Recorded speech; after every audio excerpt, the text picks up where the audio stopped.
Imagine what? Imagine Dart never shows up. Oh, don't say that. If he doesn't, I will cut his balls off. Hey, yo. That's quite fucking aggressive, mate. For a second, I thought he actually responded finally, but no. The coward. What used to be a lovely relationship turned into a hateful one.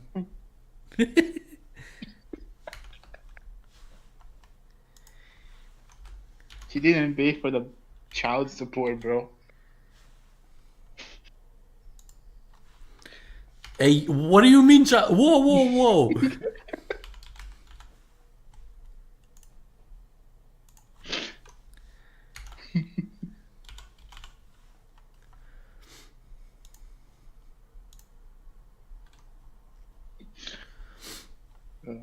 That was out of fucking nowhere.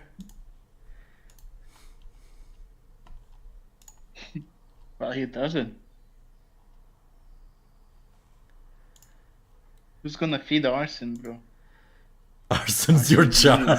you. Wait, are you serious that Arson is your child? You you and Art had a baby and his name is Arson. Obviously. Who else would create this beautiful creature? You don't even classify it as a human being, you just call it a creature. What the fuck? What kind of couple are you? Apparently not so great one.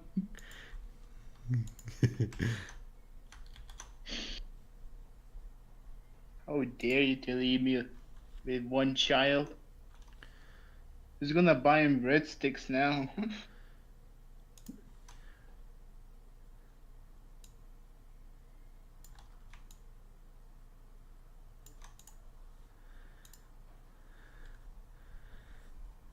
Did that fix it?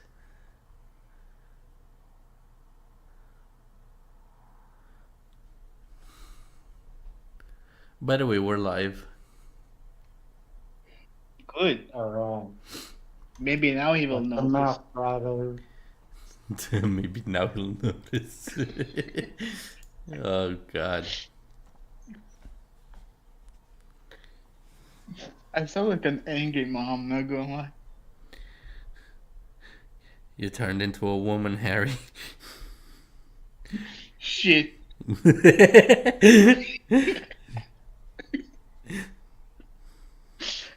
You're a Well, disgrace, there goes Patterson. There goes my balls. Hey, you.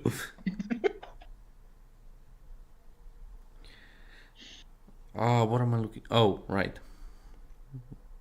God damn it.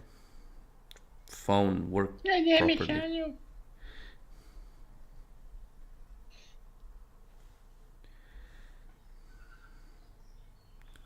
I heard tires creaking from outside.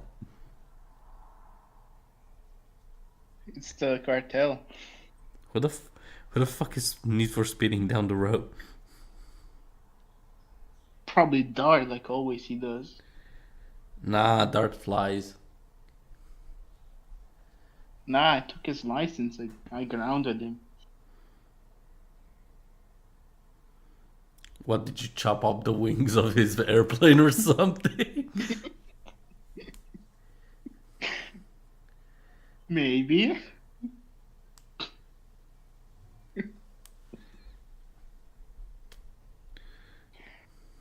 I gave him to the Taliban. Alright.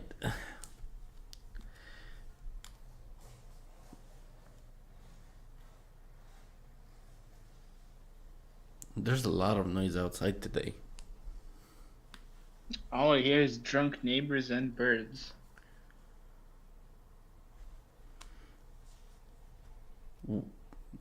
Fair. Oh, wait, right. Lithuania. I was about to say drunk neighbors. It's way too early. Oh, wait, never mind. Yeah, exactly. Kind of forgot where you live. Really.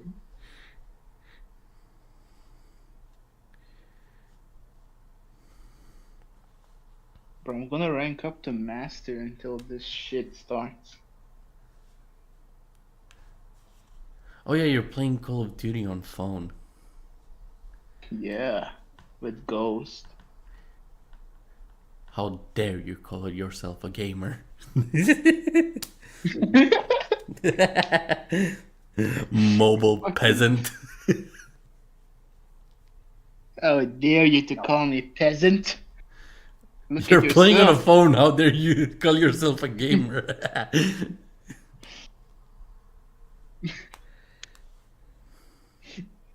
At least play How on a dare you to, fucking Nintendo.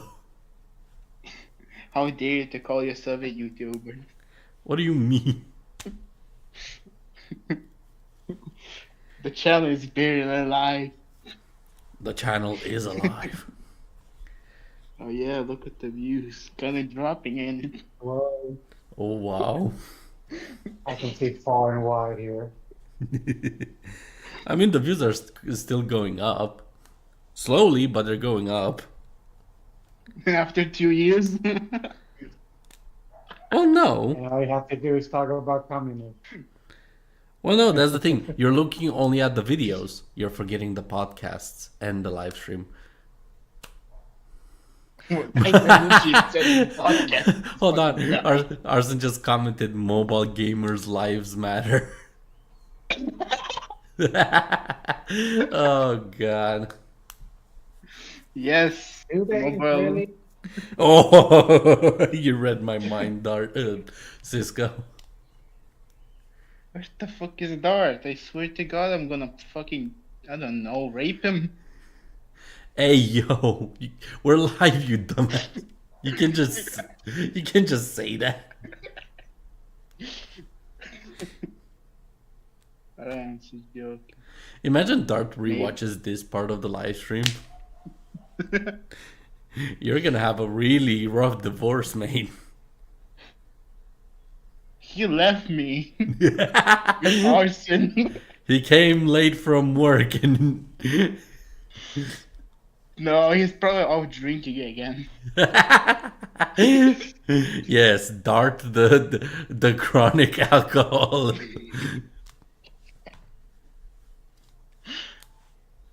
He's probably drinking with Goku once again.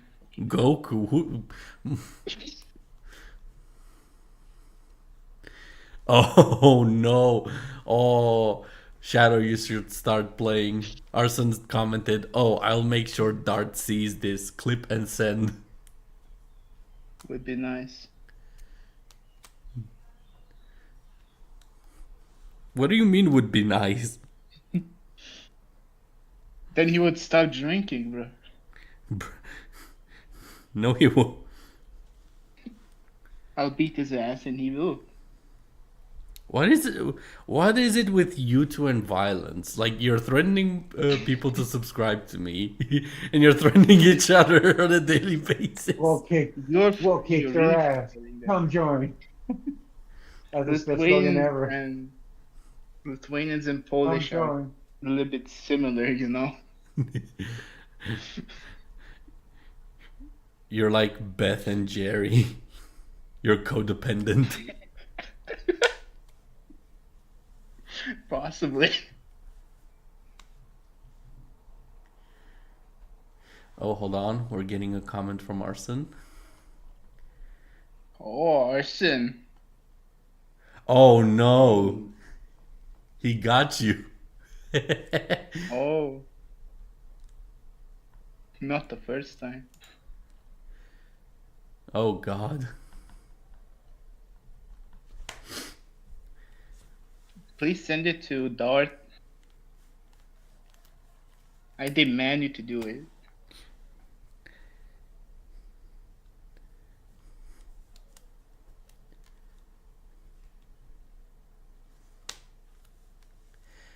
Well then. Well, what are we about to talk about? We're gonna talk about the shitty garbage state that modern video game development came to.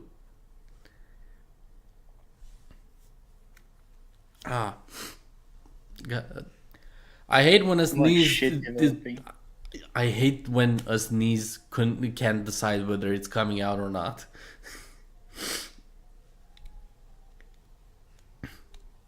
In any case, what do you guys think of modern game development? Fuck It it. sucks right now. What? It's shit. It's Fair enough. shit. Yeah, I agree. It's quite horrible. Now the question is, why do you think that? Do Short you have answer or eyes? long answer? One at a time? Maybe one at a time so we can get the points? Alright, alright. Ladies first, go ahead. Hey, you Well, are the thank you, gentlemen. you are the woman in the relationship with Dart, so he got you there. See, Darth? I have a man. No, this is a real gentleman. Alright. It's shit because you have to see. You have thing called eyes, you know? So use them. No, but like a genuine argument. Like, why do you think gaming went to shit? Mostly started from companies, so it's still focusing what actually people would want. They're just focusing on their wallet than anything. Very. Say it short. It's kind of weird how you got there, but yeah, you're kind of right. I mean, just look at so many other gaming companies. I mean, for example, like how EA became from respective to actually most downward company with gaming. That's pretty true.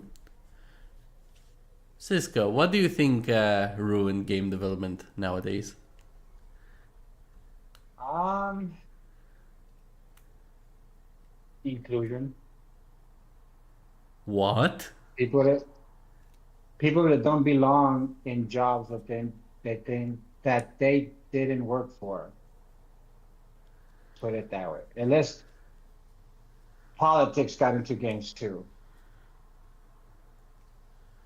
Oh, you So mean like they're hiring for diversity instead of hiring good game developers? people that know their stuff, yes, that's what's going Oh, on. fair enough. Um, Arson commented that it, I blame Bethesda Horse Armor for starting the shitty microtransaction trend, and EA for starting a religion to. Arson, you gotta stop using two O's in two. Uh, and EA for starting a religion to make everyone believe loot boxes was the future of gaming, and Epic Games for Battle Pass. Pretty good arguments. Well, the thing is, Bethesda got a lot of fucking shit for the horse armor stuff. So they didn't really start the trend. They were the first to do it, and it backfired horribly. Um, the whole thing with EA starting a religion to make everyone believe that loot boxes were the future of gaming. Yeah, that didn't fucking go well either, but like nobody believed in it. Their excuse was surprise gameplay or some. Oh yeah, surprise mechanics or something like that. Um, but overall, yeah, none of the people like only Battle Pass, like Epic Games with the Battle Pass thing is the only fucking scummy system that focuses on grubbing money from players is the system that everybody accepts. Like Bethesda failed with the microtransactions for armor. EA failed with the loot boxes because players were like, "Get the fuck out! What are you playing at?" With all this RNG shit. With like, I'm paying an arm and a leg for a couple boxes that like give me back a tenth of what I used in terms of money. But yeah, Epic Games with their fucking battle pass is the only mechanic, like greedy mechanic that people are genuinely fine with, which is a big fucking problem.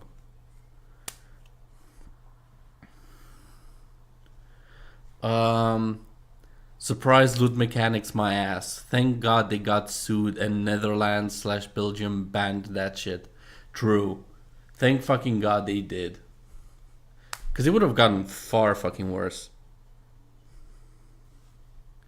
Like FIFA till this day would be like an insanely like their biggest money making machine with their fucking stupid ass football cards.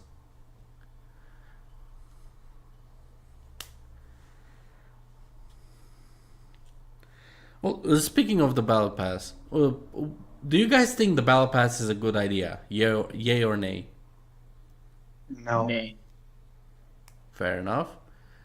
I think that it could be implemented better in a much more positive way instead of being a money grubbing fucking system.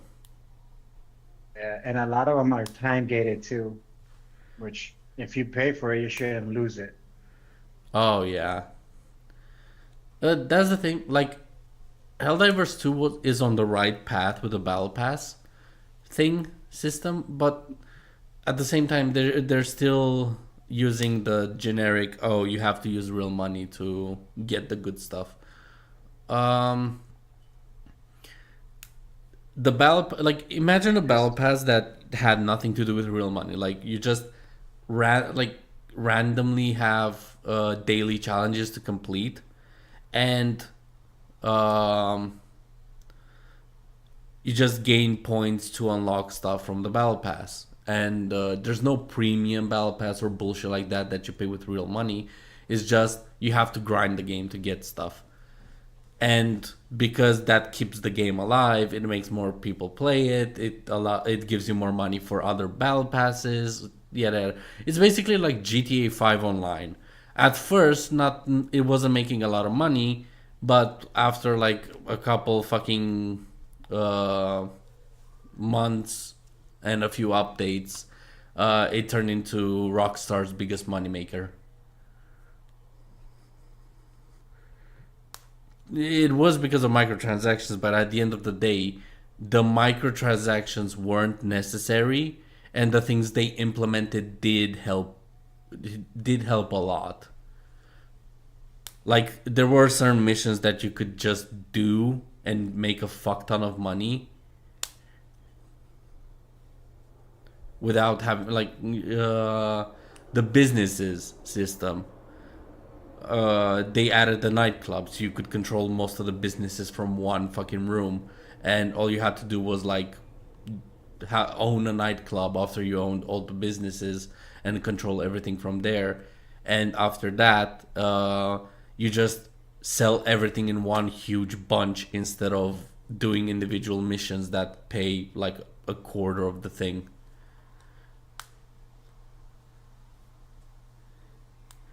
Also, GTA was never like was horribly like it wasn't made for such a style of economy. Like the GTA economy was caught off guard when it came to how much they should price stuff.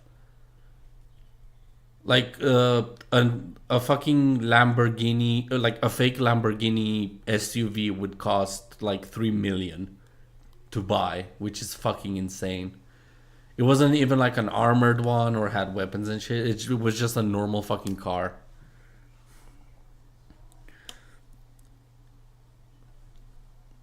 Mm. FIFA, it's FC now because they don't own the copyright. Get wrecked. Well, yeah, I'm talking before they lost the copyright.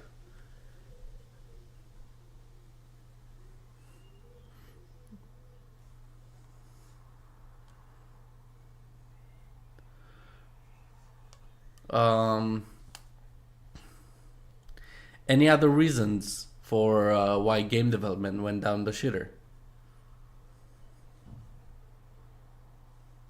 Um,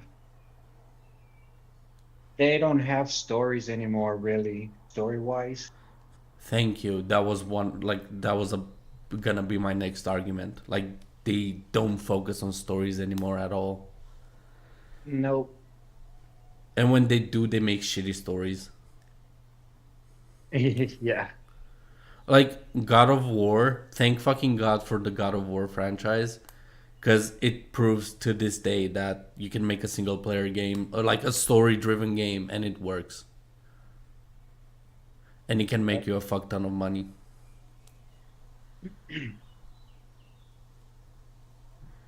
Sometimes, okay, like an old game that I play is Silent Hill.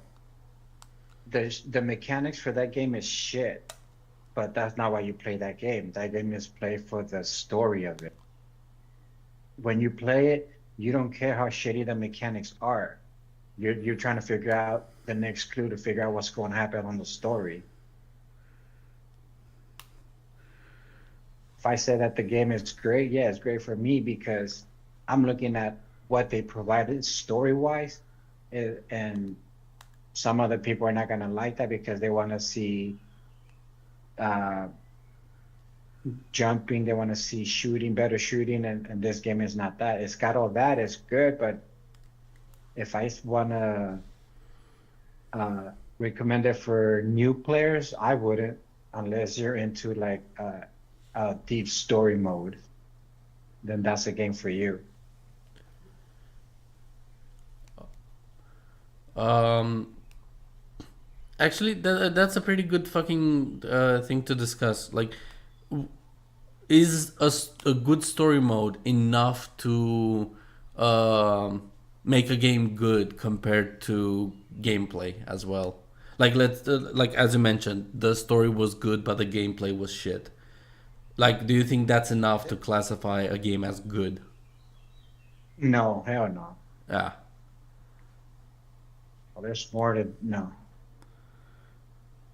because I'm trying to figure out where the line is. Like, what makes a game good or bad, and to like what extent? Oh, okay, so what grabbed me from this game was the storyline. After that, after you start playing the game, it's like you're it's a third person shooter, and the mechanics are almost like kind of like Helldivers type. You know, you're running around, it's clunky, and the best part of it for me is the puzzle solving. You have to look around for puzzles. You have to, get this kind of stuff, and that's where the story like expands because there's all this side quests you got to do in order to piece it together. So it's immersive. If it's not grabbing you and they're just telling you a story, it's gonna get boring because you just sit in there running around hearing a story instead of looking for the story, instead of having to figure out what the story is. I was referring more like in general games, but yeah, And um, in the Silent Hill game, like in the case of the Silent Hill game, like the game was meant, like they focused on the story, and because they did that, the gameplay and the mechanics took a hit in yes, development. and some games now are advertising as gameplay graphics, but they don't deliver. Oh yeah, And like it's not the story, no, it's yeah, go ahead.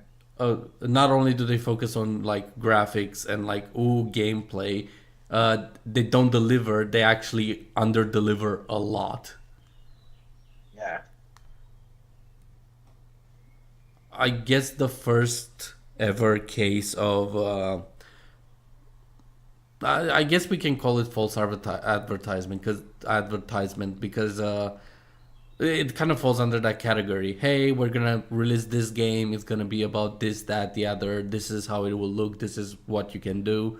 And then when the game releases, it looks like nothing like the promos, and like most of the features are gone.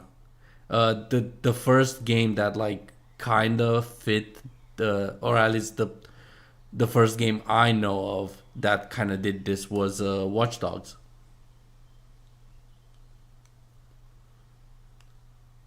Like, do you Oh, remember so I never the played that E3 game. Watch Dogs and how it went to shit when the game released? I I did not play that one. No, no, but have you heard of it? Yes, I did hear of it. Yeah, because that was a big drama at the time too. Um. Oh shit! I missed three comments from Arson. Having $1 million on GTA Online isn't everything. Like people, isn't anything. Like people will just laugh at you if you don't have. It, people will just laugh at you if you think you are rich with just 1 million. Oh no, I didn't say you're rich. It's just like um, the idea was that stuff would is overpriced as shit. That's the point. Um, yeah, what the fuck? EA was the asshole that mentioned games that are only single player wouldn't be successful or something. I don't remember that, but like I remember hearing that argument that oh single player games aren't successful. I remember hearing that argument, but I don't remember who from. Um, and the thing is, Cyberpunk 2077 did deliver. It's just it was glitchy. It was very glitchy. Like they delivered what they promised. It's just that the quality of what they promised was poor.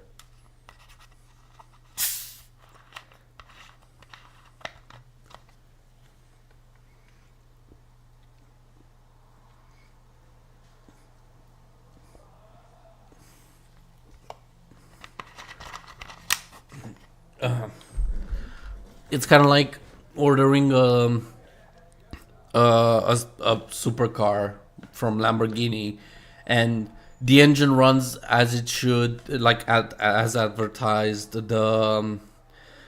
The body, like you get the car, but it has like scratches and dents. Like yeah, the car runs and performs as you promised. It's just it's filled with dents. So that's the issue. Or instead of starting every time, it would start like you would have to try again when the engine doesn't turn on immediately. But that would be the main problem with Cyberpunk. Like they delivered, but they delivered it poorly. A much better example would be No Man's Sky. They promised so much at the start, and when the game launched, it basically imploded. Like it didn't have as many planets, it didn't have as many features as they promised. The multiplayer was garbage. The game was glitchy. You had barely any stuff to like. You barely had anything to do in the game, and there wasn't much to do in the game in the first place. But now you have a fuck ton of shit. Like No Man's Sky pulled itself back up. Like No Man's Sky learned the lesson most AAA video games haven't.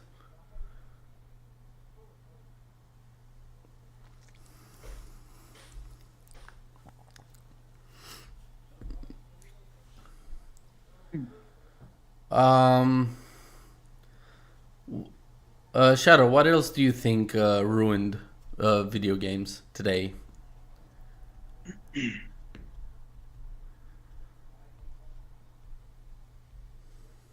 Game journalist. Oh yeah, true.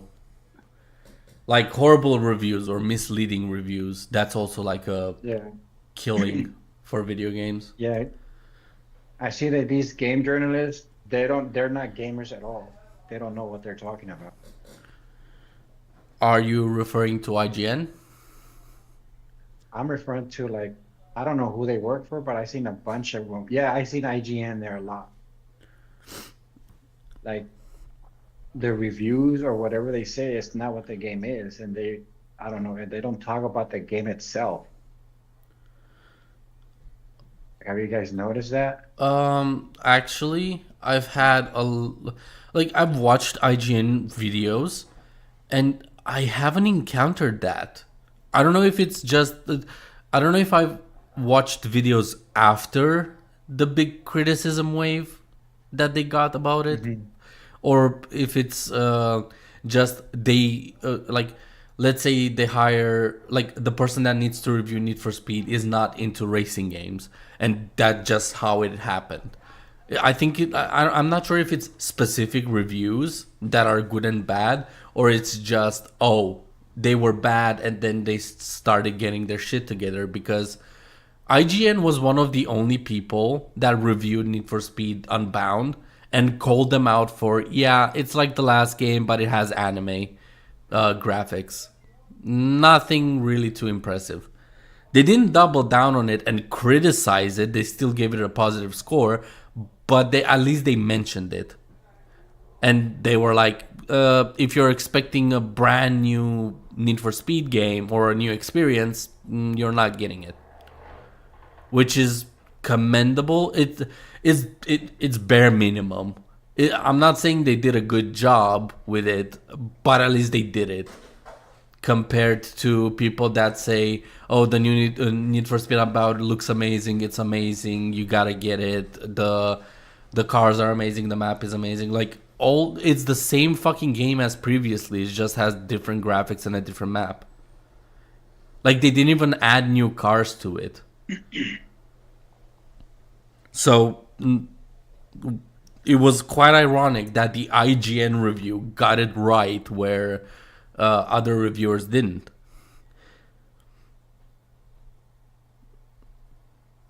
So my experience with IGN is a bit shaky. Like, yeah, they're trying not to piss people off, or like they're trying not to piss game developers off, and like stop receiving early copies of the games, or like free review copies, because yeah, that would just hurt them. But at the same time, they also have to like uh, respect the fucking players, since they're a game review channel. They have to be honest about it. Arson commented, "Oh yeah, way too big game size. Call of Duty. Bro, screw IGN. If Moist Critical can prove that his father can play Doom better than the game journalist, you know they fell off. Fair enough. Fallout 4. Hey Moo, what's up?"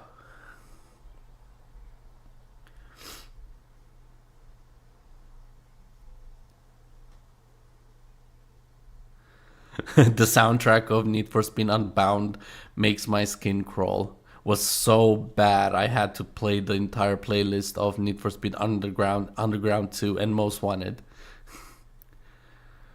Yeah, I kind of figured that one out, Moo.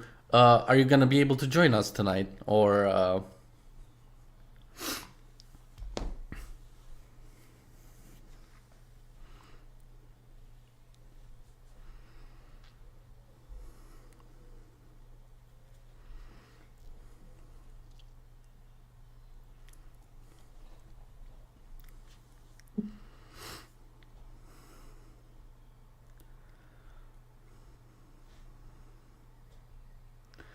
what are you talking about? We're talking about modern, like the state of modern game development, or like the two videos we're gonna be talking about are called "The Broken State of Gaming is Killing AAA Industry" and "Why Are AAA Games Getting Worse." Basically, we're talking about game development and why video games are shit now.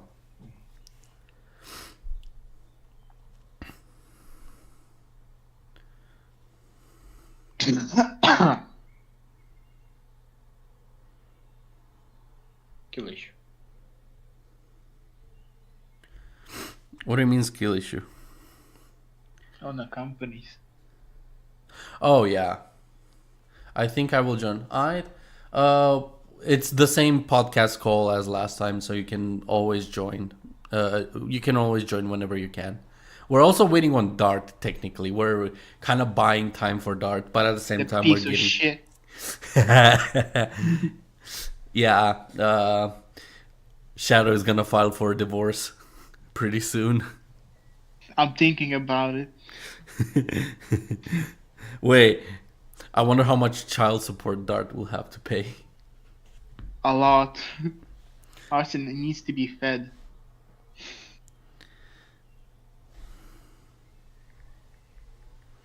Oh, Collie responded.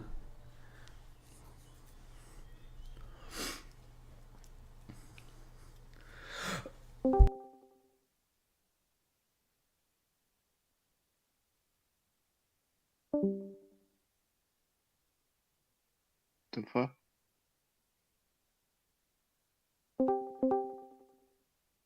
Good afternoon, my fellow camaraderies. Oh, What up? you.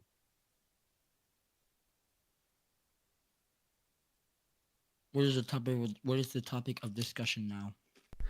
Oh shit! I coughed and turned off my Divorcing. microphone. Yo, what the fuck happened? Why was everybody called? I don't Don't know. know. I think Discord is glitching. Yeah. Like always. Anyways, Shit app. Leo, Yeah. hi. Hello there. Sorry, now I have to text the people that I accidentally called. Like, I don't know, Discord fucked up. Sorry for calling you again. Leo, guess what? Guess what? What? Bye bye. What was the point then? What was the point? Like, Loki, I kind of hate when he does that. It's looping. I mean, yeah, I know. But what's the point of joining if you're gonna just leave? It's for the memes.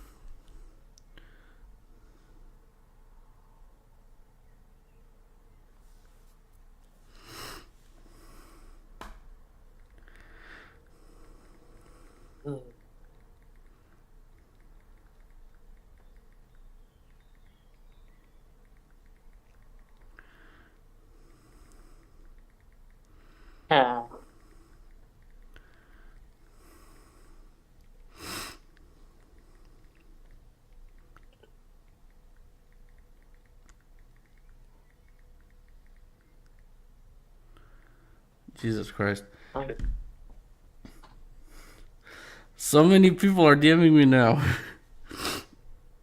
Let me join in on that one. Okay, Kali is gonna be able to join in like 2 hours. Okay, now the text, the comment Arson made. Shadow is about to experience how it feels to get CA cast by an F111 Sardvarg.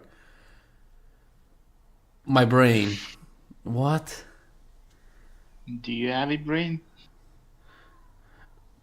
Have you noticed what videos we've been watching recently on the fucking podcast? At this point, I don't think I have a brain anymore. They murdered it. Fair point. I need to go to the bathroom Alright, in a couple minutes. alright.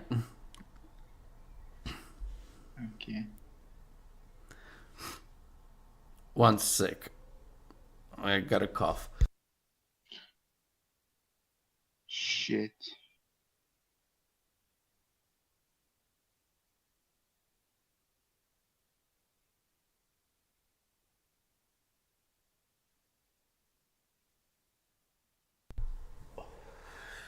Jesus Christ, that was a horrible one. Whew. Now we're waiting. Everything is horrible. Yeah, everything is slowly turning horrible. But hey, that gives us topics to talk about. Like, can we fucking fix this shit? So yeah, back to like horrible reviews. Like the only one I've really heard a lot of fucking issues about was IGN. Do you guys have any other encounters of horrible reviews for games?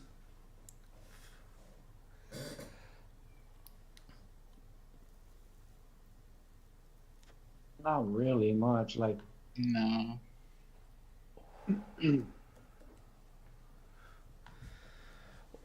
To be honest, I think we kind of fucking covered quite a few of them. Like Actman, what's his name? The fucking. Oh, well, I don't know a lot about Metacritic. I don't. I don't usually listen to them or stay up to date with Metacritic. But like, for example, The Act Man and Demion, Tidok Shitty. Like, there are a few YouTubers that like do horrible fucking reviews to videos or sorry, video games. But the biggest one I've heard problems with is IGN.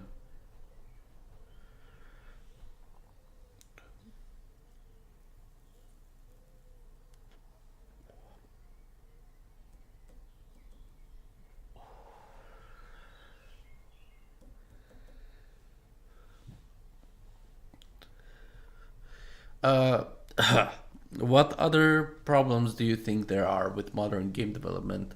So we covered story modes. We covered shitty microtransactions slash greed. We covered shitty reviews. Um, Low quality in game development.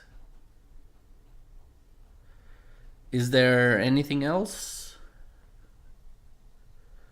or do you guys think there's anything else to add? Try I and think think of what it. else, right? What? Can't think of it. Okay, I'm back. Welcome back. Moo, today's. Oh wait, I already told you what we're talking about. What do you think are the problems of game development nowadays? Uh, People just make the games way too fast and they don't put too much work into a lot of games. A lot of games I have seen just don't have that much work put into them. That's fair enough. I wouldn't say they come out fast. Like we got what, five, six AAA games every year, which is not a lot. They used to be a lot more.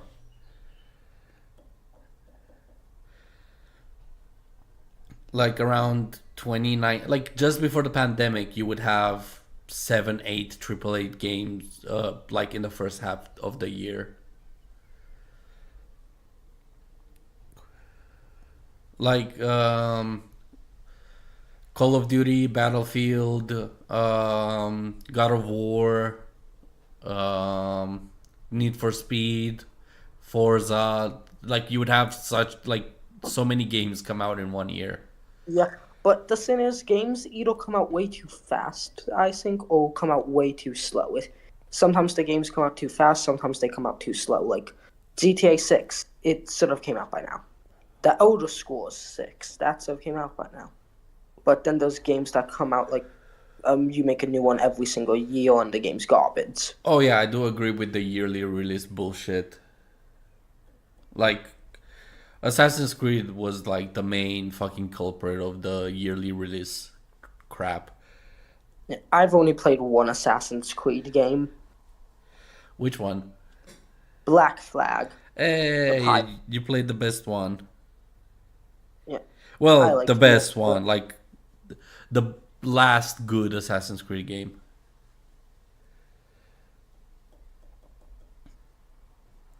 It was buggy, like it had bugs, but I played it so many times and I haven't encountered any bugs. Not saying that there aren't any, but I don't know.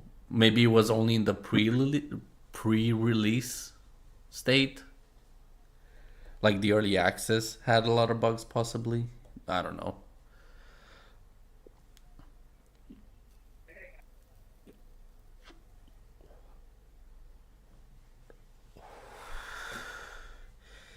Uh, the last topic we were on before I asked you the question. Do you think there are a lot of unfair game reviews out there? Uh, yes. From what I've seen a couple unfair ones. I don't look at game reviews that much though, but I have seen a couple of game reviews that were just completely unfair. The ones that really piss me off the most are the game reviews that are like play this game. I really like it. It's really cool. It's fun. It's energetic. Like like they use very subjective and like situational words.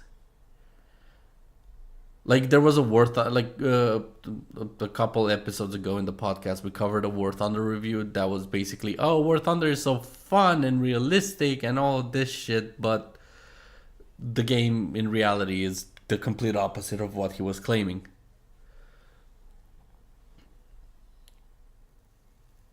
I have not played War Thunder before.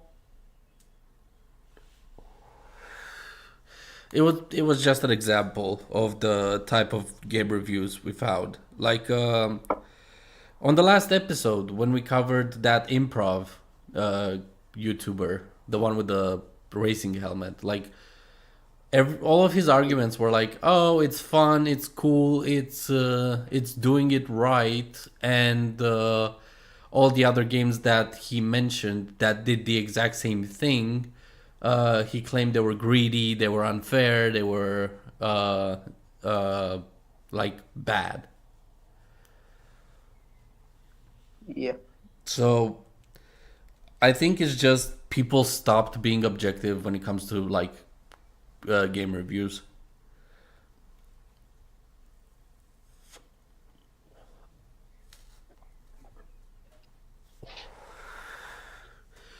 Oh yeah, we covered earlier. We covered battle passes. Do you think battle passes are like a good system to implement in a video game or a bad one? I don't think it's a good system unless it's like a free battle pass like Helldivers has. I I don't think it's a good thing to have in the game. Unless it's like Helldivers does, where it's free. What do you mean fully? Not That's free free. where it doesn't cost money. I Oh, think like it oh, free. It sounds like you're saying fully, and I was like, what do you mean by fully? But yeah, fair enough. Well, that's the thing. The Helldivers one isn't technically free, but I understand why you call it free. how's it not Well, the thing is, they still have the microtransactions aspect to it. yes, but I think it can be considered not that bad of a sin if you can get it for free. Because there's some people who just want the stuff but don't have enough time to play. They don't have enough time to grind all that money. They don't have enough time. I guess, but that's a very poor excuse to be like, hey, if you don't have enough time for our grindy game, you can just pay your way to get the battle pass. Hey, we have a live sign for Dart from Dart. He will join in like 30-40 minutes. Um, but like for example, Dark Souls. Dark Souls is not a game for everybody, and they state that quite clearly.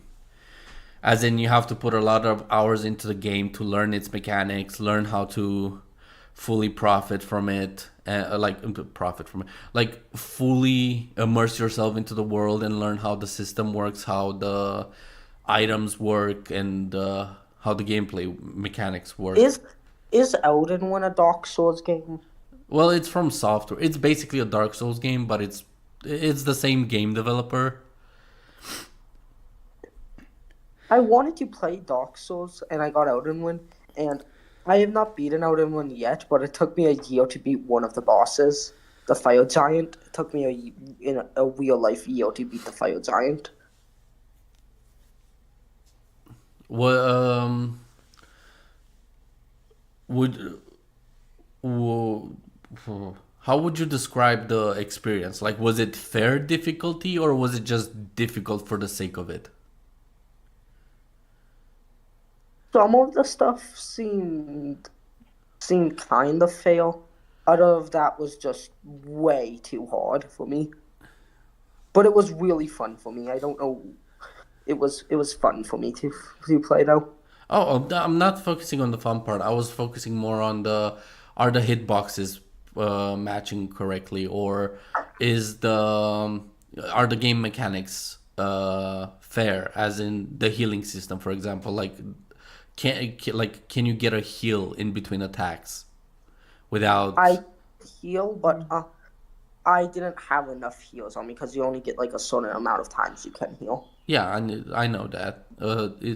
That's what I'm referring to because, for example, Dark Souls 2, the difficulty in Dark Souls 2 is very artificial. Like, instead of having one well-made enemy, you would have like five, six fucking smaller enemies that are a pain in the ass to deal with because the game was not meant for multiple enemy encounters. Yeah. Uh, well, I my character was pretty good at dealing with a lot of enemies at once. It was just when there was one really strong enemy, that's when I had trouble. I have trouble with a lot of bosses. Yeah, but it was an example of shitty or fake difficulty. As in, instead of making one good boss, they just made 10 or 5 shitty, tiny fucking enemies that would only be difficult because they're more in numbers instead of having a boss with complex mechanics that you would have to learn the pattern, you would have to find your openings. Like, it wouldn't be a natural challenge. That's what I'm referring to mostly. Another example in the Dark Souls 2 DLC for the PC, you would have a dragon on a very very small platform. So whenever the dragon would spit fire, it would engulf the entire platform in fire. And it was a boss from a previous level where you had the space to actually dodge the fire that it would spit at you. Like the point would be that, oh, it's fake difficulty, as in you don't have the room to dodge the fire, so you have to use a heal to uh, mitigate the attack. Like, you have no other option. I didn't really see that much stuff like that when I was playing Elden Ring. That's fair. I also want to play Elden Ring. I want to give it a try.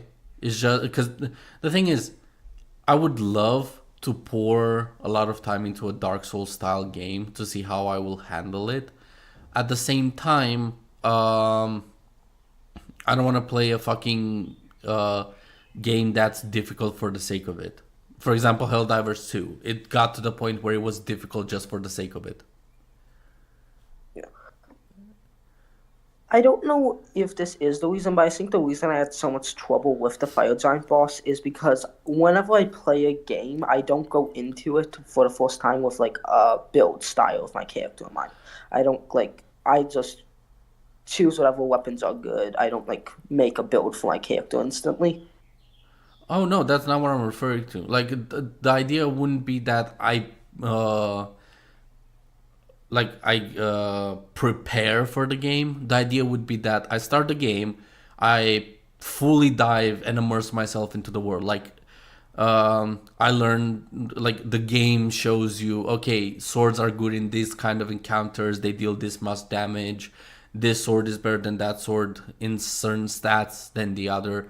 Like, for example, a great sword would be higher damage but lower attack speed than a normal long sword, and figuring out which one's better for my playstyle, which one has better characteristics in general. Like, in certain shooters, like Call of Duty, you would have two SMGs. One would be like better stats than the other, but it would still be worse stats in certain scenarios than a rifle. So you have two great swords. One great sword is better than the other, but is the best of the two great swords better than the long sword to use? And learning these mechanics, they have to be natural, and the game has to present them to you in a way that you can understand it. It's kind of like getting into World of Warcraft and just mindlessly following the tasks. Like you're not paying attention, you're not getting yourself immersed into the world. Like that's a bad way to play a video game like that, for example. So when I do play Elden Ring, I want to pay full attention to what the game is telling me, what mechanics it offers, how the bosses work, how the world works, the fighting mechanics, all of that. And depending on how well these systems are crafted and coded, you can point out whether the difficulty is good or bad, or like fair or unfair, to be more specific. Yeah.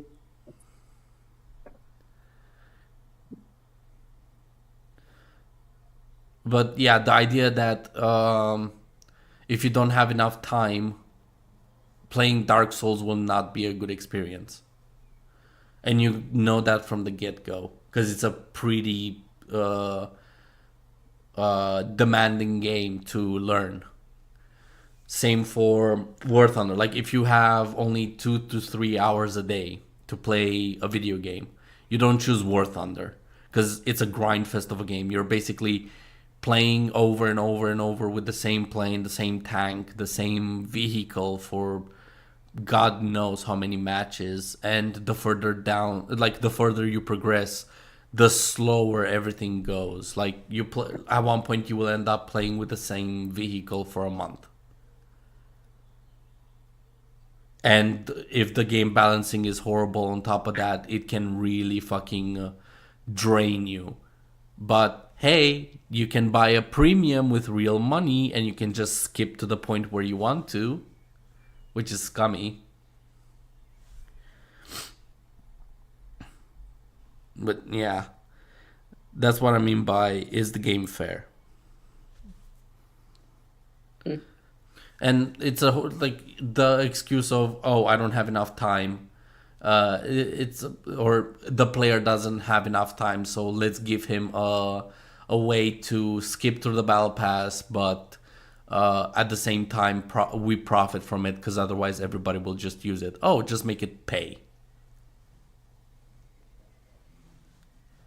Like you don't have time to play Helldivers to collect all the super credits for a new battle pass, so you just buy it with real money. That's like what, $20? That's half the game, like half the price of the game at that point. I don't know how much super credits cost. Oh well, no, hold on. We gotta ask Cisco because he's the fucking nerd that buys DLCs and super They credits. make it 1999 elite. will get you 2100 credits. Wait, how much does it cost in real money to buy enough super credits for a battle pass? It's usually about $10. $10. ten Okay, dollars. that's a fourth of the game. That's like a quarter of the price you paid for the game itself. How many battle passes? Like in 4 battle passes, you paid double the price of the game. It turns into an $80 game. Yeah. I think I've bought what, 2 battle passes and the rest I earned. Yeah. Not to mention, there's a lot of misleading videos where they say, "Oh, the normal default battle pass that you grind and you get for free from the game, they pay you 100 credits, 100 super credits per page, but they omit that around page 6 down, they only pay you 50." Yeah. I still think it's like kind of the opposite, but the higher you get in this and the more super credits you get. Oh no, the criticism is that players or reviewers omit to point that out. They just claim, "Oh, you get 100 super credits per page." Yeah, I know. Yeah, I'm yeah. just talking about like, I think it should have been like the higher you get in the battle pass, the more super credits you get instead of the less. Yeah, that would make more sense. Like it would entice you to keep going. Yeah.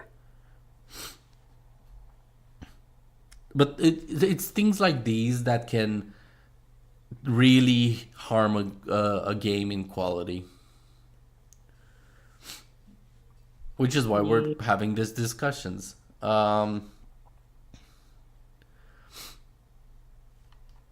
I guess. Well, should we talk for like 10 more minutes, 20 more minutes, and buy Dart more time, or should we start with the video? What do you guys think? I That, that old ass cunt. If you weren't paying attention, Shadow is divorcing Dart. oh Dart's gonna have. I'm gonna fill him because if he doesn't come in 40 minutes, that's it. Well, Over. 20. It's been 20 minutes since you typed that. You better show up. Otherwise, Dart's gonna have one hell of a fucking child support. Yeah, you can have ours and yourself. Good luck feeding. Just the fucking mental image of Arson being their baby. Jesus Christ.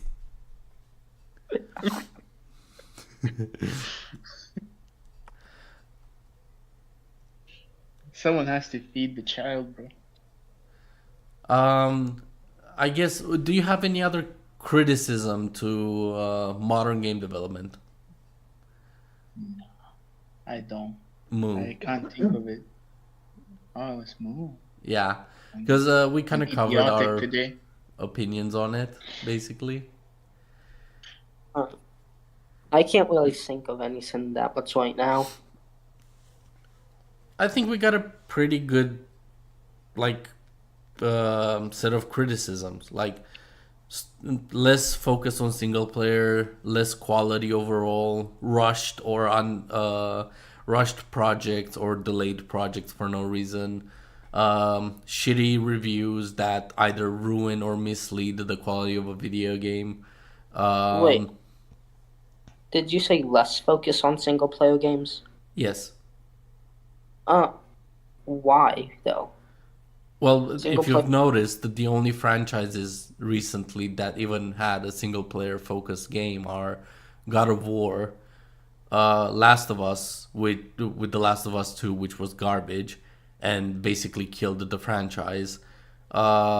Assassin's Creed, and that's about it.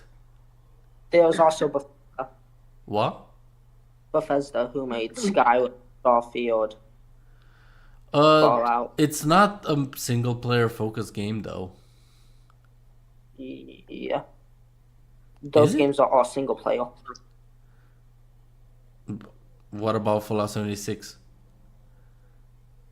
Uh, well, yes, they do make some online games, but most of their games for Is being Star? single Wait, player. hold on. Let me double check this because from what I recall, Starfield was a multiplayer game. No, it wasn't. I've played Starfield. It is not multiplayer.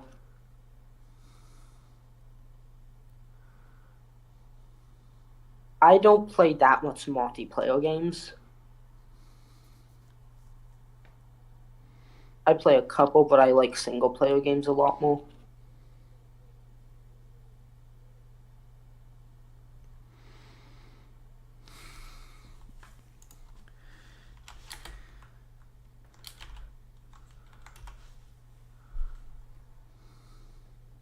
Fair enough. Okay, it's because I don't know why I've heard people talk about Starfield like it was a multiplayer game.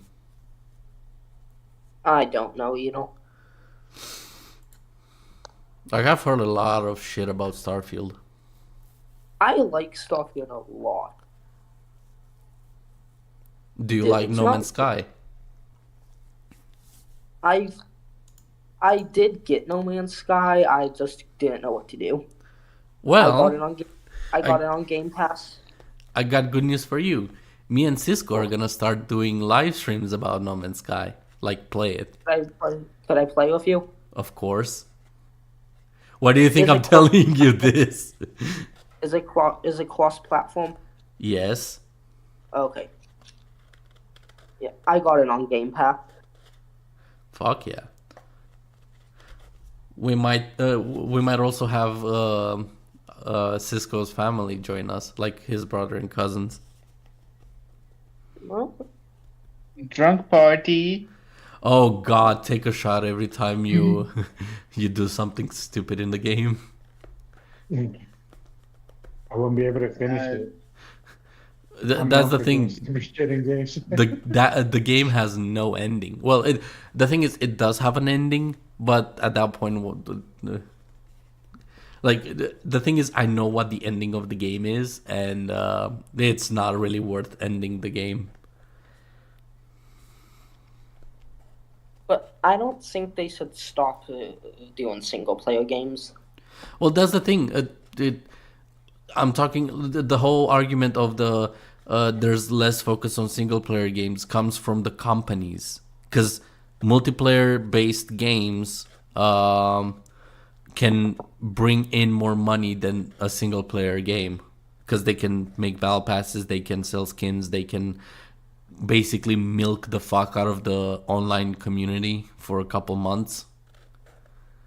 So are you saying they should make less single player games? Or No, make no, more? no, no. That's the criticism. There's been less focus on like story driven games. Oh, I thought you were saying that they should make No, less no, no, single no. I player. was listing criticisms towards shitty modern game development. Like less focus on single player games, more greedy fucking scummy mechanics like microtransactions, battle passes, and all that shit. Less Oh, quality in video game like development, like rushed development or overly long development. For example, it's like Cyberpunk 2077. It's been developed for like what 7 years, and it still came out like shit. it's a lot better now, though. Oh no, I'm not saying that's the thing. We're talking about on release. Yeah, I know. I'm just telling you. I Yeah, like Cyberpunk. yeah, I know. Don't worry about it. Like I'm fair. Cyberpunk was shit at release. I don't know how it is now, but I've heard they fixed a lot of stuff. Same with No Man's Sky. No Man's Sky was horrible when it came out, but they fixed a lot of the fuck ups. Like um I've actually heard recently that the Helldivers 2 patch kind of fixed the balancing issues. But that's allegedly, because I haven't played the game, so I don't really trust it. I'm going to play later to see if it's fixed. Later, I was going to play. Well, no, that's the balance patch I asked you about yesterday. Like, Yeah. do you feel like the game is well balanced now? And you said like at higher difficulties, it's still kind of shit. Yeah. Well, I wanted to see I wanted to stop playing again to see if I can get to make so that I just wasn't because I stopped playing mostly. Fair enough. If you have any good or negative updates on it, like do let us know. Yeah, Cause I will tell you. yeah, because it will like ch- um it will basically affect some of my criticism in my video, which I'm okay with. I did say in the video, if they fix this in the next couple updates, like I recommend giving it a shot. But if like even if they fix the balancing and it's only the balancing and it's like you still have movement problems and physics problems, I still wouldn't recommend it. But yeah, that's a whole different can of worms. Oh yeah, I just realized that I watch way too much anime Why? because there was a random video on YouTube Shorts that just showed a whole bunch of random anime characters, and I knew every single one of their names Why is that bad? because there was a whole bunch of them. I watch way too much anime. There's no such thing as watching too much anything. Like, for example, if you know every Star Wars character in the lore, like that doesn't mean you watch too much Star Wars. That means you just like it a lot, which is Fun fair. fact, I know almost every little piece of the lore of Elder Scrolls. Neat. Actually, that's fucking commendable. I watch a lot of lore videos. You should make a video about it. I might.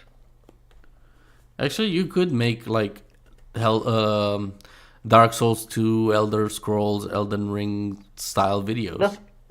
I can only record videos up to like a couple minutes on my phone.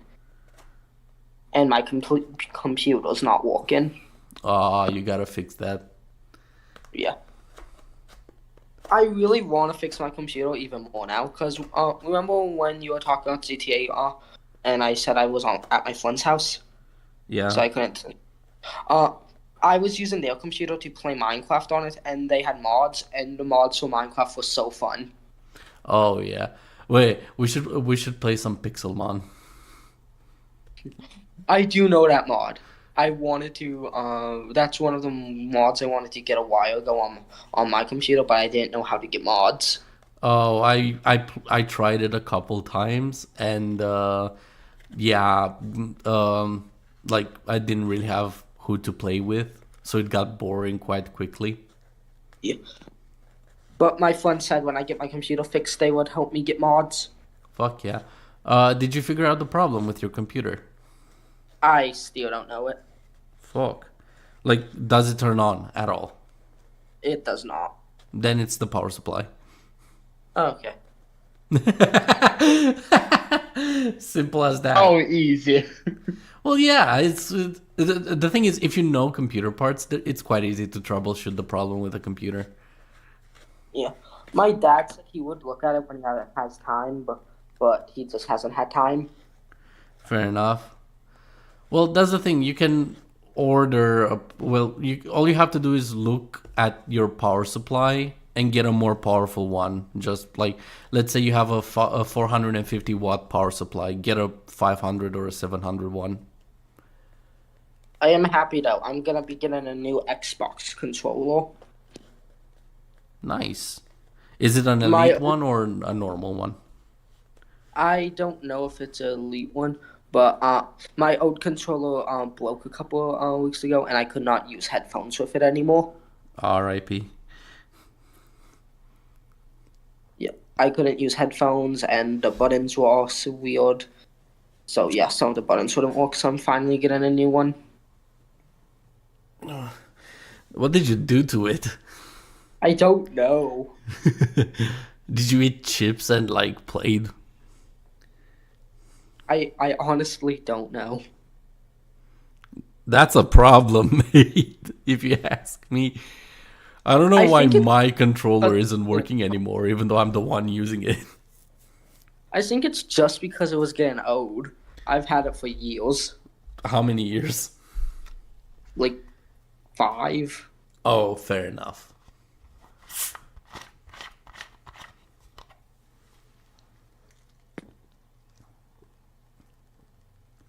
That's some gaming shit. As long as you didn't throw it through a wall, that's fine with me. I would do it. Blown a controller.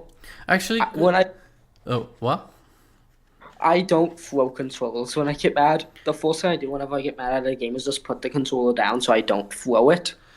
You and me are one of the only people that do that, and nowadays, I swear to God, I was watching somebody play on stream, and they were playing CS:GO, and they genuinely just beat the fuck out of their keyboard, threw it away, and then pulled out another one out of a box of keyboards they had next to them. They had a box of Yeah, they had a box of keyboards. It was in camera too. Like, they had a box with keyboards, and he would just pull out a keyboard from the box and play with it for another 2-3 matches before breaking that one too. And he would hot swap keyboards. Average Russian. I don't know where he was from, but I swear to fucking God, people like, I've seen a lot of fucking abuse on gaming setup stuff. Like, I swear to God, keyboards should be made out of fucking tungsten, titanium, carbon fiber, whatever the fuck indestructible materials they can. Same with headphones, same with mice. We need keyboard rights. The keyboard right? Are you turning into an Keyboard matter. activist on me, Shadow? What the fuck? Keyboards matter, bro. Keyboard Yeah. lives matters. Just Fucking like hell. mobile gamer matters. Oh yeah. By the way, what the fuck is this retarded trend with making your gaming mice so fucking light they weigh nothing? I don't know, paper. I don't know. What did you say? I couldn't hear you. For fuck's sake. I said, what is this retarded ass trend of people making or buying gaming mice that are like less than a gram? Like, how light do you need your mouse to be? I don't know. Like paper. But, bruh, not even. Paper is heavier than the mice these motherfuckers are buying. Like, I have a Rocat Cone Amo because of the weight. Like, I don't. Like, I feel like I have a mouse in my hand and not a piece of air. And I'm a piece of oxygen. hold on. Let me tell you exactly how much it weighs. Wait, because I swear to God, I told. Yeah, the mouse weighs 130 grams. One of my friends was like, "How can you move that brick around?" What do you fucking mean, brick?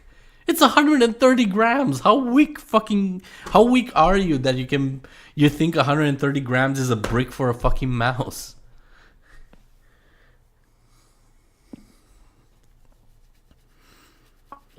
Like, I get it that it's mostly preference based, but at this point, everything on the fucking market is less than fucking 3 grams. It's insane. People started fucking having glass mouse pads to improve the smoothness. Why? Glass? I don't fucking know why. Like the whole idea is that, oh, the smoother your mouse is and the lighter it is, the easier or more accurate the fucking movement is when you're like playing FPSs or fucking Osu. But like, how the thing is, I had a mouse much heavier than this. This Rocat mouse that I have right now, the 131, it's light. Well, it feels light because I carry heavy shit all the fucking time. But I had a mouse that was like 200 grams, and that felt fucking perfect.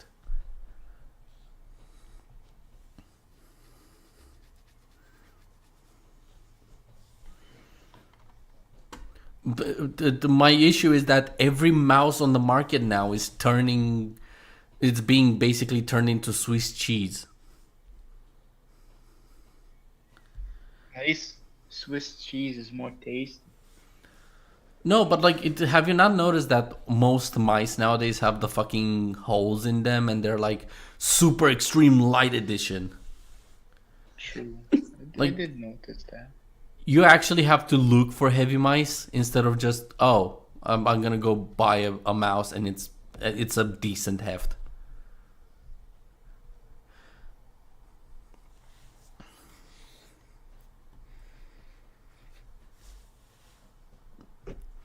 Actually, speaking of light ass mice, I've even seen people 3D print mice, like gaming mice.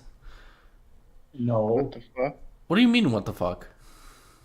Or, sorry, what do you mean, no? I'm not looking for people to. That wasn't something I was thinking about. No, like, you can, like, if you have a 3D printer, you can go online, find a model of a light gaming mouse, and 3D print it, and all you have to do is buy the infrared sensor in it, and that's it. Like, you get the internals separately, which are much cheaper, and you 3D print the shell.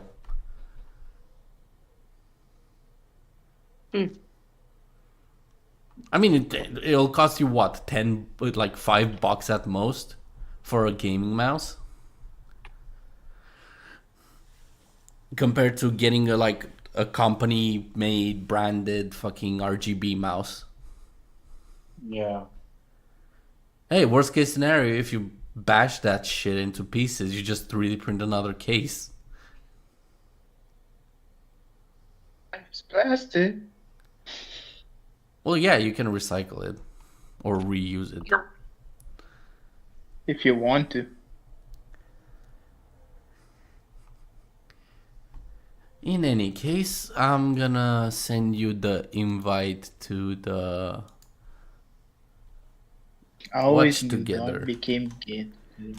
what? I knew Dart won't show up.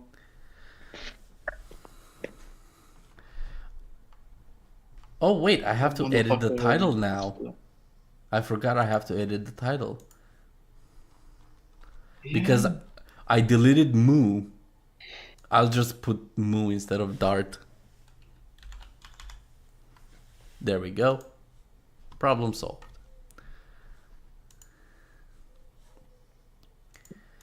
So, the first video we're gonna be covering is from The Act Man, and the video is titled, "Why Are AAA Games Getting Worse?"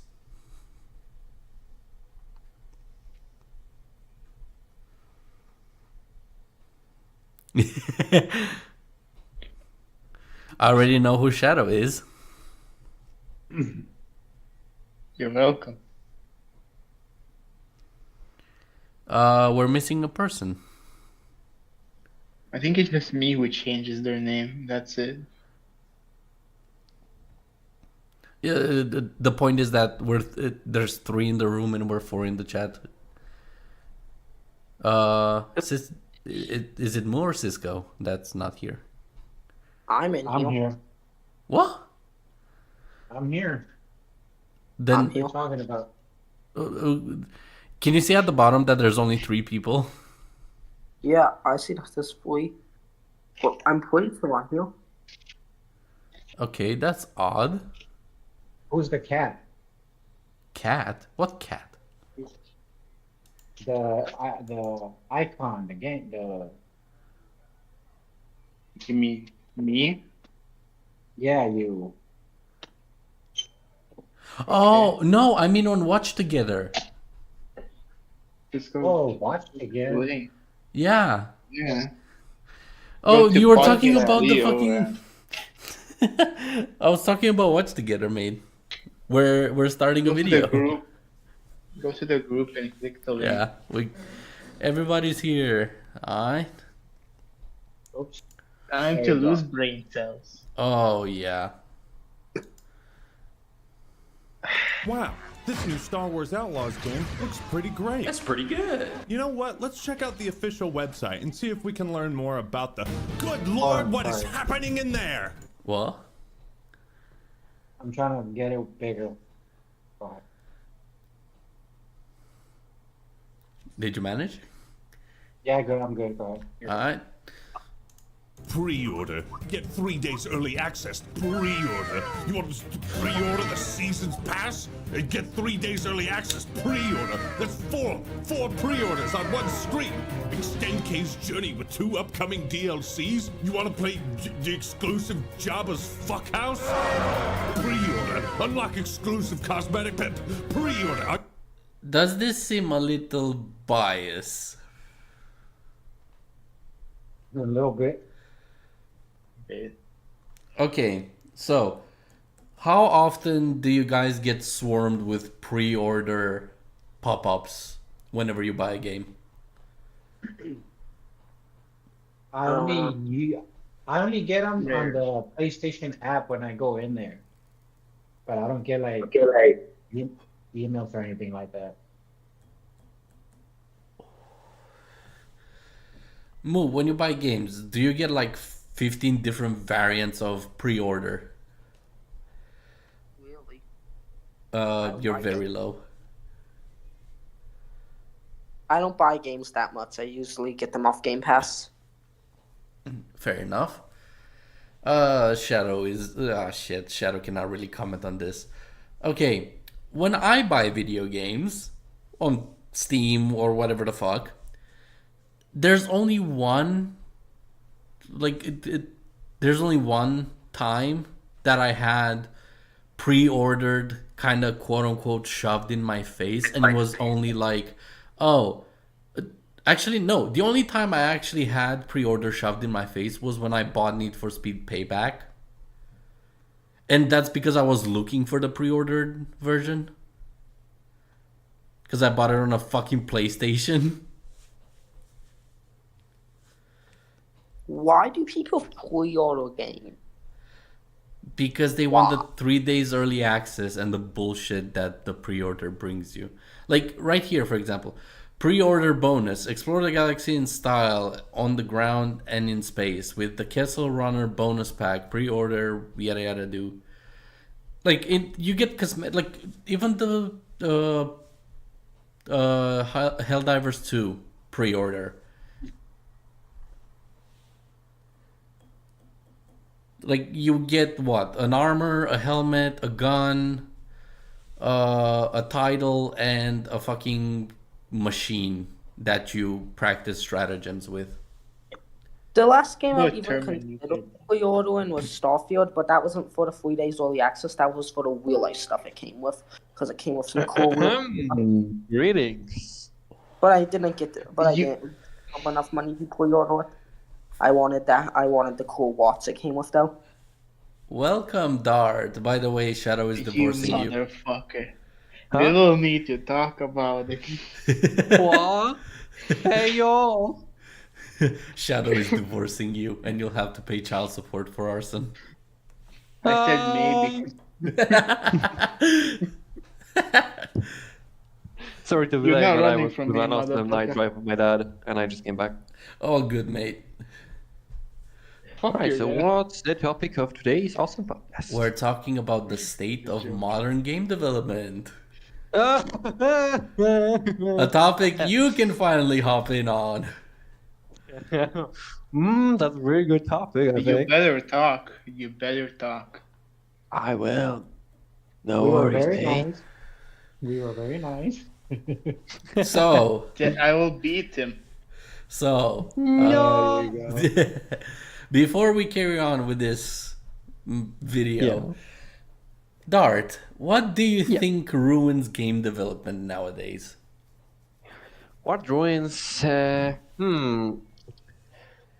on, let me think. Of course, money, because most of the bigger, like the big companies, just want to earn. Like they didn't care about the quality at all. They just want to make like the game to be most profitable, like rather than let's make the people actually want to play it. So I don't know, they have fun. Like they are more set to earn money, which is pretty bad for me. However, yeah, business is business. But yeah, what else? What can destroy it? Hold on.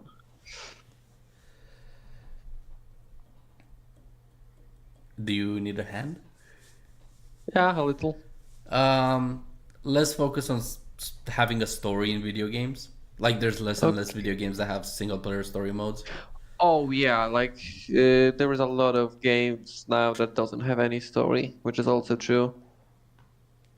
Like, what's the recent games that have a pretty good story, which fits in any way? Focus on graphics. Oh yeah. Um, So yeah, misleading, that would be it. misleading / lying reviews about the quality of a game or how game. Oh yeah, that's also another thing. So yeah, if I have to close the other one sentence, I will just say the companies that gets too greedy and just like to earn and like didn't take a lot of attention to details and the story, the gameplay, everything. They just want to make it the most profitable as they can. Fair enough. What do you think of the battle pass system? Like, do you think it's a good system to implement in video games? I mean, everything depends how it works. Like, and of course, what game it is. Like, for example, if the battle pass is free and you can just I don't know, earn something by playing, then everything is fine. But if you have to buy it, then it's like kind of like forcing people to play to earn something. To not like, oh right, I paid $20 for the battle pass, so I have to like do everything to not waste it. So yeah, if it's free, why not? If it's like you have to pay for everything, then it's meh. Fair enough. We had quite a hour debate. Well, an hour and 25 minutes, something like that, debate on it. By the way, the start of the stream, you're gonna have to discuss it with Shadow. Like, I'm not gonna get between your divorce. Shadow went on a rant for like 10 minutes straight on how you don't love him anymore and you're abandoning him and the child. Oh, you joined the watch together. Sweet.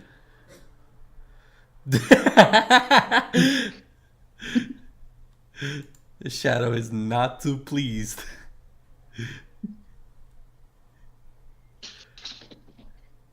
Are you fucking pre-ordering yet? Oh yeah, I forgot to ask you the most recent question. When you buy games, do you get bombarded with pre-order stuff? Well, personally, no, because I don't play such games like that. However, only the War Thunder I think is the one, because in War Thunder you can actually buy a lot of pre-orders, and maybe in DCS. But the DCS is, I think, a different thing, because like if you pre-order in DCS, you have to wait like 2 months to actually get something, and the quality is just amazing. No, shortly saying. I meant more like, let's say you're buying the new Need for Speed game or whatever. Let's say there's a new jet fighter game like Ace Combat. Yeah. Do you expect that you're gonna get bombarded with pre-order and different variants of the game, like standard edition, rare edition, and premium edition? Yeah, in today's like world, I think yes, I would be bombarded by that. The only time it happened for me was when I bought Need for Speed Payback on PlayStation. Okay. If most of the time I buy games from Steam, so the only time you ever see the pre-order bullshit is at the bottom. Like at the bottom, like right underneath the video, like where you select which variant to buy. But that's about it. Actually, let's rewind the whole video so you understand the context. Wow, this new Star Wars Outlaws game looks pretty great. That's pretty good. You know what? Let's check out the official website and see if we can learn more about the... Good Lord, what is happening in there? Pre-order. Get 3 days early access. Pre-order. You want to pre-order the season's pass? And get 3 days early access. Pre-order. That's four pre-orders on one screen. Extend K's journey with 2 upcoming DLCs. You want to play the exclusive Jabba's Fuckhouse? Pre-order. Unlock exclusive cosmetic pep. Pre-order. Are you fucking pre-ordering yet? You know what's funny? Do you notice any form of bias in that? Like tiny clip right there. Or did you notice the bias? A little. Can you pinpoint it? Is the question. Like, can any of you pinpoint what the bias is? Hold on, let me rewind. Yep. Where it exactly starts. At the very beginning, basically. All right. Like which second, if you know? 0. All right, hold on. Website and see if we can learn more about the... Good Lord, what is happening in there? Pre-order. Get 3 days early access. Pre-order. You want to pre-order the season's pass? And get 3 days early access. Pre-order. That's four pre-orders on one screen. Extend K's journey with 2 upcoming DLCs. You want to play the exclusive Jabba's Fuckhouse? Pre-order. Unlock exclusive cosmetic pep. Pre-order. Are you fucking pre-ordering yet? You know what's funny? So, What do you guys think? Like, where do you guys think the bias lies?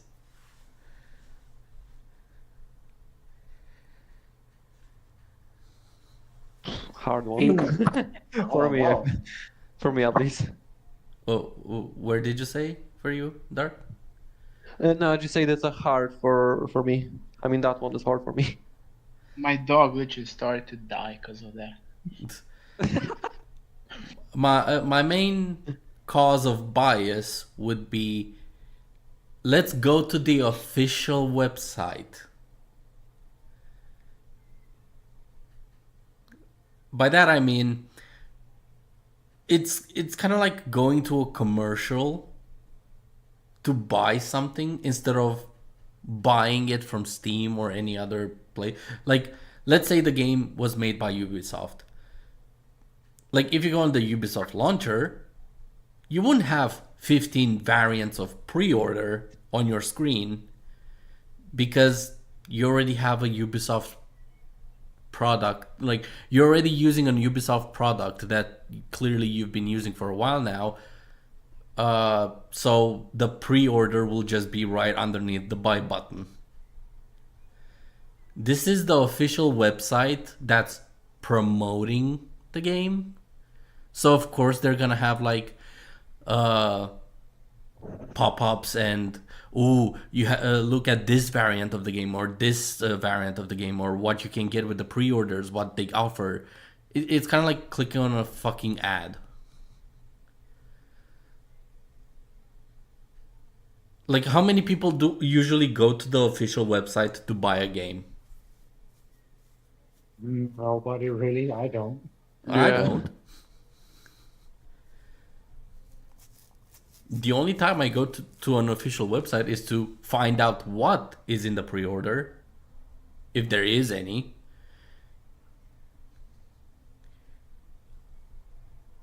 And the second bias, I would argue, is he edited the pages in such a way that, or he edited the portion in such a way that you don't even know if it's the same web page. Because if you click on one, like, hold on. Site and see if we can learn more about the. Good Lord, what is happening in Okay, so you have these two pre-orders. there? Pre-order. Get 3 days early access. Pre-order. You want to Okay, so you have 1, 2, 3, 4 pre-orders on your screen. pre-order the season's pass and get 3 days early access. Pre-order. That's four pre-orders on one screen. Extend case. And then this. Is this the same page?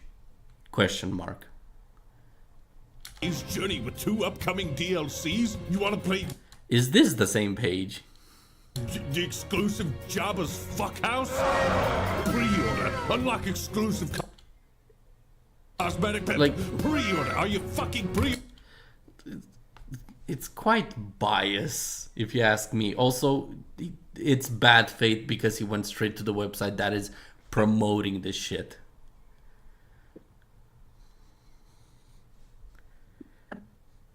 It's horrible. It's really, like, we just mentioned, like, bad reviews or lying reviews.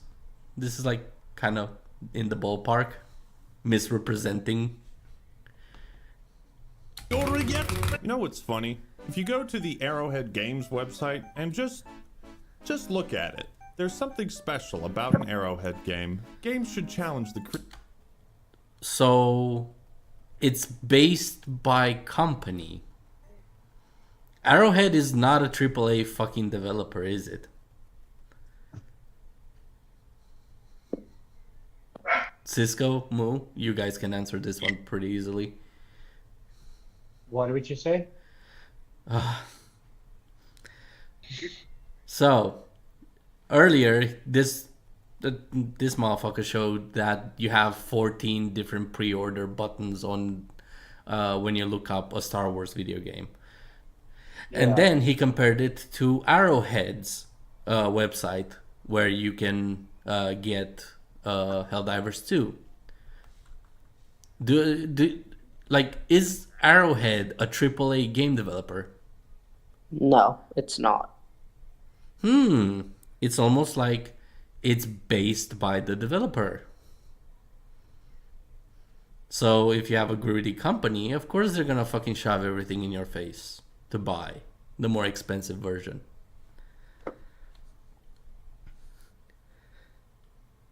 Creativity of the individuals who play them. We want our games to help forge friendships. And look at that. Not even an advertisement for the Super Citizen Edition. I think this is a great way to illustrate what AAA gaming has become and what indie gaming has evolved into. The difference in priorities is clear, and you might assume, Actman, that's just typical Ubisoft greed, and It's not just Ubisoft greed. It's like any AAA game greed. EA, Ubisoft, Epic, you name it. Activision, Blizzard, like all of this. All of these giant fucking companies that are like money focused in general. Basically, his argument is falls flat on his face the moment you prove that so a game developer is promoting their game with pre-orders all over the screen, so they're greedy, they're only doing it for the money. Yeah. shenanigans. But you're wrong. It's worse than that. What Ubisoft is doing with Star Wars Outlaws is symptomatic of a much greater issue plaguing all of AAA gaming. Recently, Ubisoft dropped a story trailer for Outlaws. I watched it, and I felt apathy. As you know, Apathy is death. the gameplay Cringe. What was I thought one of you guys said that. what? I thought one of you guys said that. You guys like feel free to point out bullshit whenever you see it, fellas, because there's gonna be a lot of it in this video. We covered Just saw it and I the- wanna die after that one. The thing is, me and Shadow already covered this dude before. He made an ad, like he was sponsored by some fucking like water bottle company where you would have like a tablet that changes the taste of water, and he basically said, "Oh, you just add this clip and it changes the taste of water with no additives." So it's black magic? Like, how can you change the taste of water without adding anything? Harry, you're a wizard.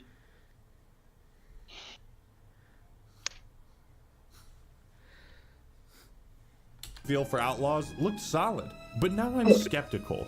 Maybe it was the boring writing, the generic presentation, or the fact that they're directing people towards the $120 version of the game instead of the standard version. Hello, I like money. Still, I don't remember the last time I felt indifferent to a new Star Wars game. On the flip side, one of my buddies sent me a trailer for a game called Kingmakers. I've never heard of it. It's almost like indie developers don't have the budget for promoting their game and don't have the greed to like make different versions of the game with pre-orders and shit. You know, like any fucking normal indie developer.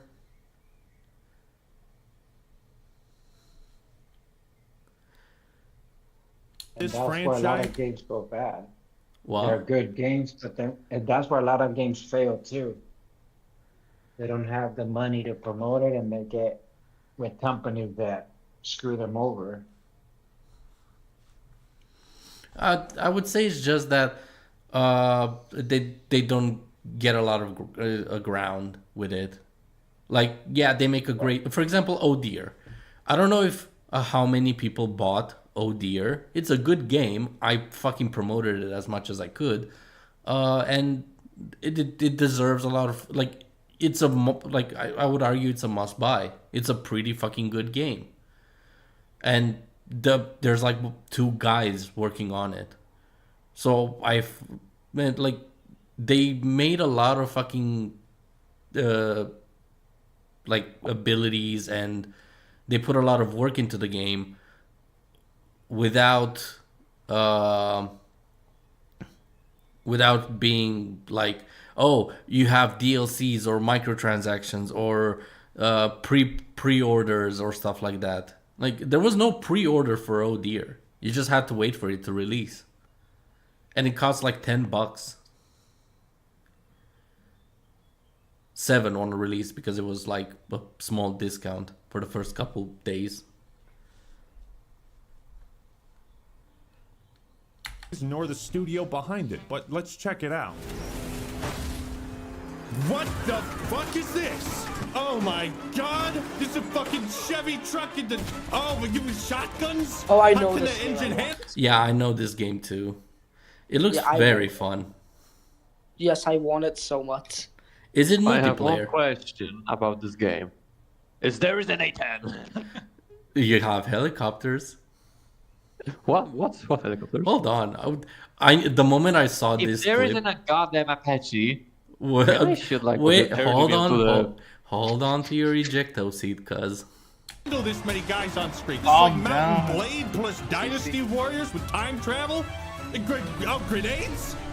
Oh my god, and they have RTS mechanics? No shot, no shot.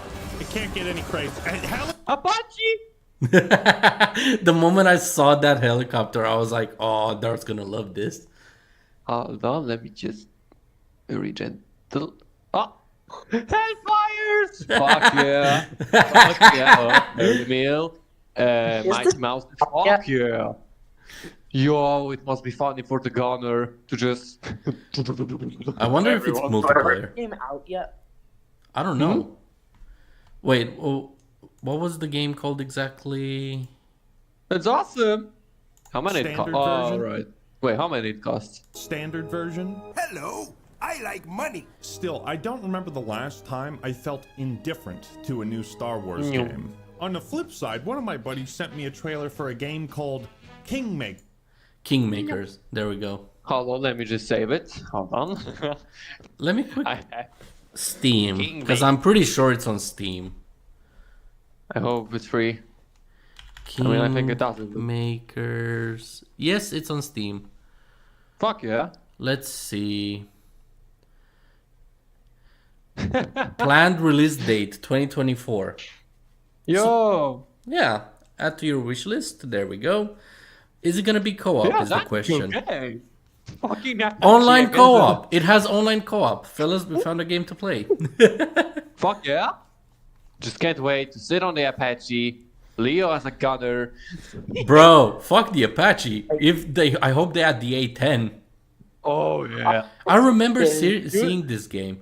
Oh, Imagine using a bro. Imagine using a GPU 24 free payway laser guided penetrator bomb against a horseman. Bro, they have spaceships.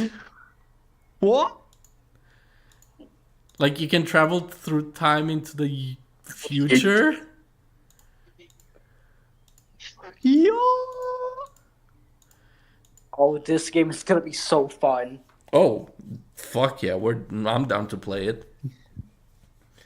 Oh, by the way, Moo, I think Dart might join us on No Man's Sky because you can build your own starship now, like custom. That's all I had to say to make Dart get interested into How could it Starship? No I Man's would Sky. just do the F-104 with a Raptor engine. Yeah, a you can. Starship. You technically can. Yo, You dirty dog. this trailer, bro, is just running with a fucking gun. Kill all of them. Yeah, just M16 your way through medieval times. Kill all of the Yo, NPCs. that would be awesome. Can't wait. Get the. Oh my god, and they have RTS mechanics? No shot, no shot. It can't get any crazy. And helicopters too?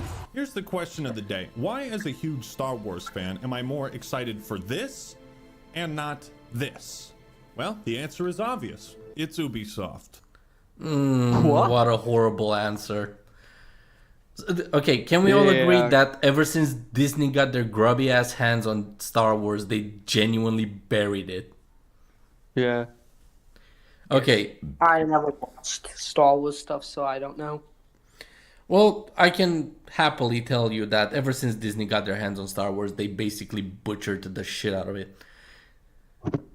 They're puppeteering a corpse at this point. In any case, He's claimed that, oh, I'm less interested in Star Wars because an indie developer that actually cares about the project made a very cool idea that's quite fresh on the market instead of the generic, oh, it's just Star Wars, a Star Wars video game that's like a third person RPG.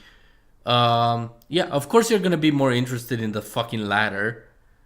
Helldivers proved that indie games can go toe to toe with AAA. Not only because indie games have gotten so much better, but also because AAA sank like worse than the Titanic. But like I said, AAA gaming has been in decline for some time. Meanwhile, indie games have become a spawning pool for creativity and imagination. You may have seen the plethora of AAA gaming is dead videos spring up on YouTube. Well, Yeah, because finally the normies like realized that AAAs are shit. Like we've been complaining that AAA games are bad since 2017 at the latest. Like usually, like normally it started around, like the whispers that AAA games are bad started from 2015. At least that's what I remember from the communities I was a part of at the time. It could have been earlier, it could have been like a tad later. But from what I remember, from like 2015, 2016 onwards, everybody was shitting on AAA games because they were mostly bad. Like they were low quality, like low effort fucking video games. Like, just put out a sequel, people will love it. Make better graphics and people will love it. Actually, 2016 was the age where, oh, it looks so good, 4K graphics was like the biggest compliment a game could get. Do you guys remember that? Yeah, everybody was advertising 4K. Dart, do you remember the time where AAA games were bad? Like, around what time do you think that was? AAA games that are bad.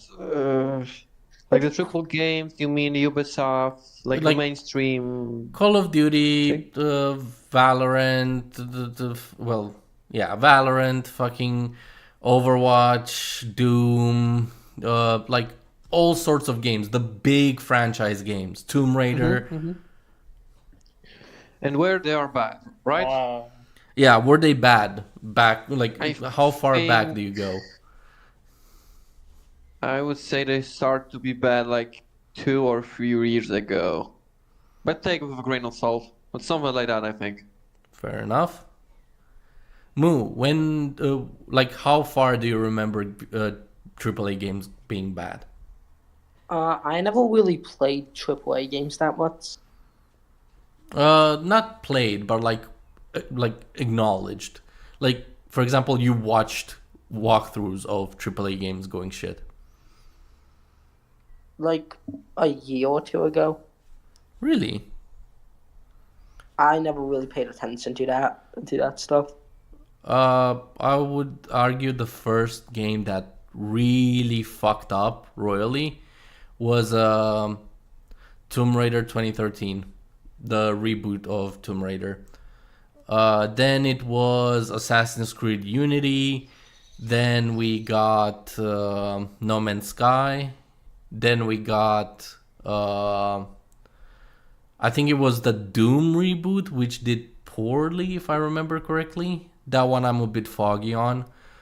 Then we got Rise of the Tomb Raider, which was meh. It was mediocre. Like, it wasn't bad, but it wasn't good either.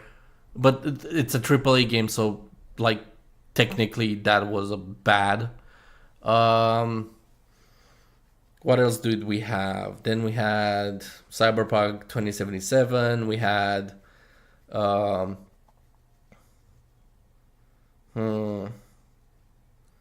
what other big franchise fucked up? Oh, Call of Duty with like Black Ops 3, Black Ops 4.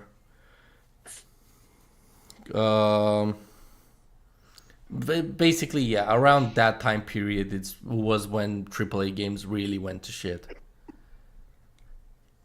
Yeah, I think Blackout 2 was the last one that I thought was good. I think Infinite Warfare was Infinite Warfare was pretty okay.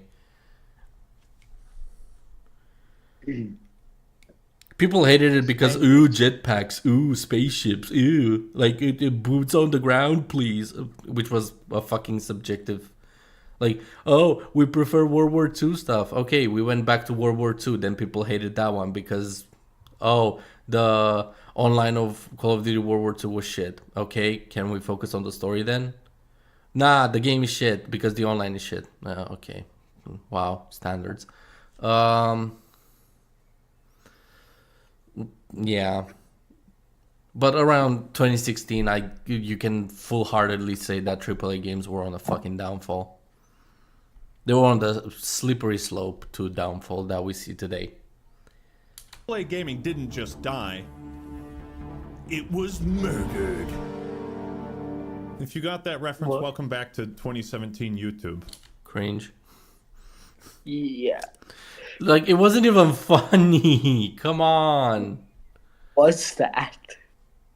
He just put glasses on and said it was Mordor in a weird form. It wasn't like even normal glasses, it was the swagger glasses, which made the joke even worse. I know. My skeleton is gonna jump out of my body because of that one. Oh, God. Clearly, the only one who has felt disillusioned and apathetic towards recent AAA titles.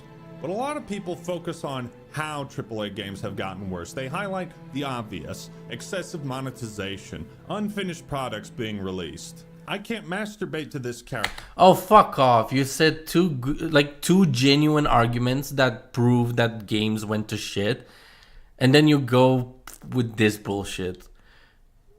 When The Last of Us 2 came out, people were complaining about the story, and people that were genuinely defending the game were like, you guys hate it because you can't masturbate to Abby because you hate muscular women. Like, no, that's not the fucking issue of the game. But if you want to fucking point that out, yes, Abby is way too muscular for a fucking post-apocalypse where food is scarce. And you're built like Hulk. The game is not realistic. The game literally fucking focuses on realism. The whole purpose of the zombies being a mushroom fucking style infection is because it's the most realistic we can actually go. A mushroom infection that turns people into monsters is more realistic than having a virus that specifically turns people into undead. That is who the fuck in their right mind would create such a virus? Realistically. Umbrella Corporation. Why? American government. Oh, come on. Not even a fucking America would go that fucking far. I know, just joking. Hey, Mike. Actually, Russia might possibly go for it. At this point, the way they're losing the war, they're just gonna make a fucking zombie virus and throw it into Ukraine. But what else? Maybe. I mean, they don't have enough resources for that, so... Yeah. These are all issues worth pointing out. We need to understand why these things are happening. The bigger picture. You see, the reality is AAA games have become far too safe, formulaic, predictable, and just unexciting. Just because something is predictable doesn't make it good or bad. Just because... wait. So, he said... Why these things are happening. The bigger picture. You see, the reality is AAA games have become far too safe, formulaic, predictable... Safe, formulaic, and predictable. What do you guys get from that sentence right there? Besides... What?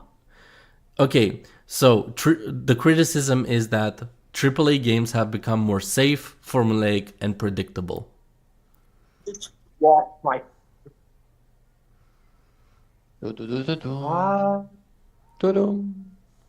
My phone is cracked. I just dropped it. What? I just dropped my phone. Why? I didn't mean to. Fair enough. It still works. It just has a quack in it now. Ah, for fuck's sake. But back to the safe, predictable, formulaic. Why is that a criticism? Or how is it a criticism that describes why AAA games are going bad?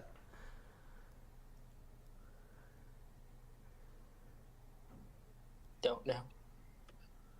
I think I should just say my ultimate answer, which is yes. That's not a good answer. I know. Okay, so a video game being safe, is that a good or bad? Depending how we like define being safe. As in, it doesn't do anything, like, let's say, killing the main character. That's not pretty safe, is it? Oh, okay. Well, if it's too much, then yes, I think. I needed to The mute game my is mic too for a safe. couple seconds. Alright. Because, like, if the game is too safe, you can just predict what will happen. You just, oh, I know the main character will be alive, so I don't know. Yeah, but You don't feel just. that's the thing. For example, you knew Hiccup wouldn't die in the second How to Train Your Dragon movie. It's still a good movie, isn't it? Of course it is. So, just because something is safe, formulaic, even like, what does formulaic mean? Based on what he's saying, he's not describing, he's not qualifying it. He's just saying, "Oh, it's safe, formulaic, and predictable." Why does that make video games, AAA games, bad? Does it even make them bad? I would argue it's actually a good thing that they're safe, formulaic, and predictable to an extent. Like, you can predict you're gonna have a fucking good game because everything makes sense. Good point. See what I mean by reviewers being horrible and just biased and like just making bad reviews about stuff. Like, Jesus fucking Christ, use normal words and explain what you mean. When I say the stratagems are bad, I mean they're or useless. You can't use them in every scenario. That's what I mean by useless. That's in my fucking video. Point and clear. This is not it. Pointing out, we need to understand why these things are happening. The bigger picture. You see, the reality is AAA games have become far too safe, formulaic, predictable, and just unexciting. Perhaps it's because you're in... Also, I left out unexciting because that is one of the most fucking subjective arguments ever. You can find something exciting while I find it fucking boring. I'm excited for the new Star Wars. I am terrified at the new Star Wars. It depends by person to person. Okay, actually, best example. Dart, are you excited for the next F1 race? Nope. I am. Case in point. Yeah. Subjectivity, and the more like this wouldn't be an issue if the whole point of the video was, this is why I think this is my opinion on why AAA games are going down, and he only says, oh, I don't like the new direction that video games are taking, I hate the storytelling on most games, I hate that they're safe, I hate subjective fucking sentences. I cannot prove you wrong that you hate something, but I can prove you wrong when you say that something is fucking bland, because it's not bland for me. Point proven wrong. Old jaded nerd act, man. No, that couldn't possibly be it. Am I so out of touch? No, it's the children who are wrong. That's what we're going to explore today. The decline of AAA gaming and the rise of indie. Why has AAA gaming gotten so bad? Now, first off, what the fuck does AAA actually mean? The Advanced Aardvark Association? Because I'd love to join that club. No, instead you should join my F111 public Discord mentioned. server, the Act Clan. Links in the pinned comment and in the little Oh, card up. hold on. So remember Sandrogue that we covered his comment on, like last podcast. He just made a comment on the previous podcast and like about my response or our response to his comment. Huh. So would it be I missed- okay if we invite him? Sure thing. All right.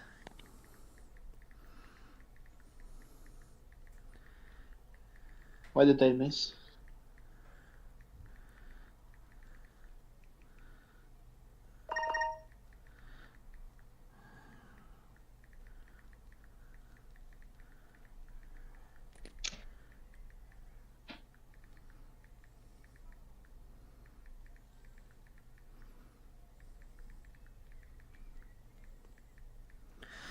The person that left the comment and we responded to last live stream, basically just finished listen to it, and he said that he would like he would be happy with coming on and discussing with us. Oh, sure. Yep, and I told him, I just replied to his comment. I said that I can send him an invite to my Discord, and he can join in. It would be very cool. Yep. Actually, hold on. I'll just send him the invite. +1.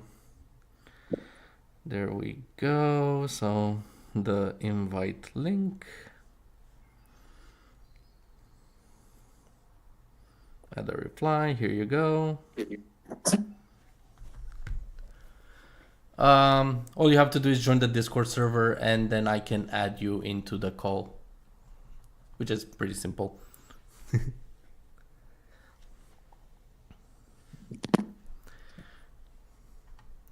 In the meantime, let's rewind this stupid video. So far, it's been stupid. The Advanced Aardvark Association? Possibly be it. Am I so out of touch? No, it's the children who are wrong. That's what we're going to explore today. The decline of AAA gaming and the rise of indie. Why has AAA gaming gotten so bad? Now, first off, what the fuck does AAA actually mean? I started coughing, my bad. We're gonna have to replay that one for a bit. Nerd Act Man? No, that couldn't possibly be it. Am I so out of touch? No, it's the children who are wrong. That's what... This is quite fucking ironic. Like, it kind of shows how self-centered he is, and he's ignoring fair criticism. Jesus Christ, my voice went there. Fucking hell. It sounds like I have a voice crack. Oh, that's fine, mate.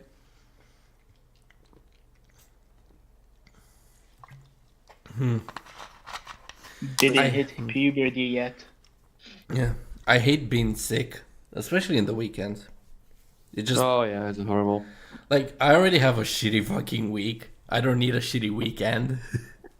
Oh. By the way, Sand Rogue, I send you a invite link to the Discord, so you can just join that, and I'll add you in. We're going to explore today. The decline of AAA gaming and the rise of indie. Why has AAA gaming gotten so bad? Now, first off, what the fuck does AAA actually mean? The Advanced Aardvark Association? Because I'd love to join that club. No, instead you should join my public Discord.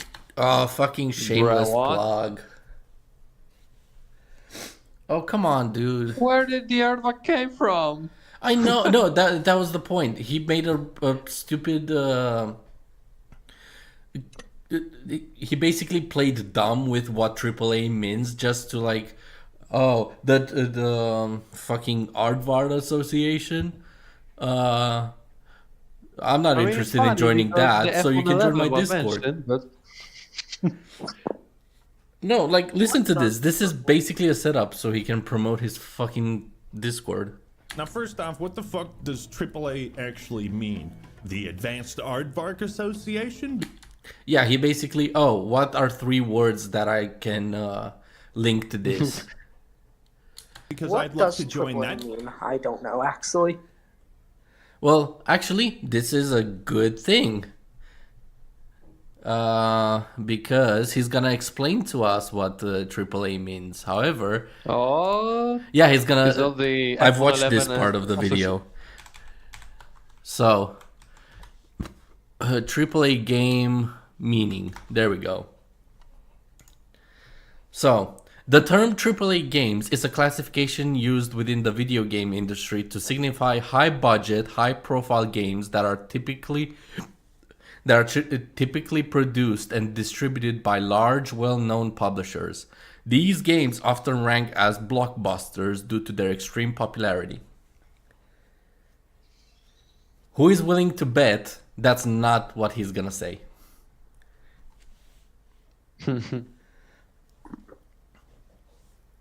I bet 100 euros on the line. I bet F22 Raptor. I bet a fucking 20 As? Tigers. I bet 5 Minecraft diamonds. Okay, so let me quickly take a screenshot to show the people where I got the description from. Copy, paste.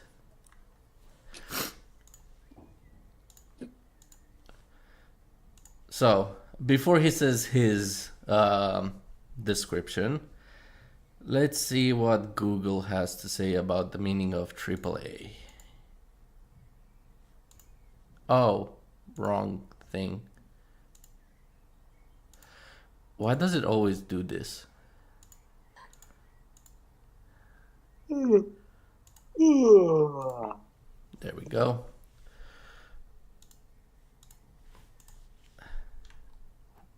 Someone's tired. Yeah, I'm tired. So yeah, this is the description, the definition, the meaning of AAA games from Google. I mean, the straight up. AAA basically is the anti-aircraft artillery, so I don't know what do you mean. It's but yeah, high budget, high profile games that are typically produced and distributed by large, well-known companies.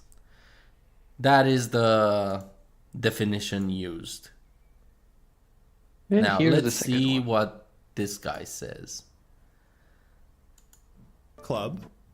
No, instead you should join my public Discord server, the Act Clan. Links in the pinned comment and in the little card up here. But the acronym originally referred to large budget, high profile games developed by reputable studios released by major publishers. You know, Halo, Call of Duty, Warcraft, The Witcher, 50 Cent Bulletproof, Cory in the House. Games that would...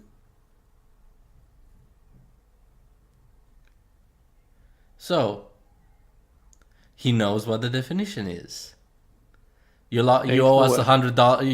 You owe us 100 euros, Shadow. I lost all my diamonds. Leo, I will rape you, I swear to God.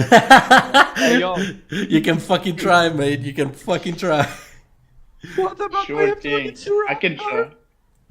Mate, no, this is the interesting part because there are so many people. Like, I've argued with a person that says I know what the definition of objective means. They say the definition of objective, yet they still hold the stance that everything is subjective.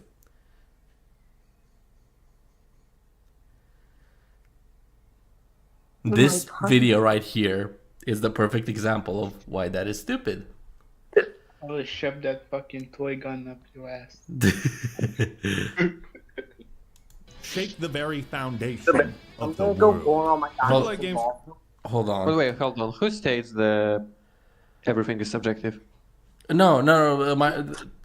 It doesn't matter. It was a fucking troll. Okay. But Yeah, the because point I was just that feel like the perfect counter example. But no, but the idea is that I've met people In real, like, I talked with people online that say everything is subjective. I ask them, do you know what objectivity is? They give me the exact definition of objective, and they still think that everything is subjective. This is the exact same you can just thing. use one word. I mean, one sentence to debunk that in 1 second.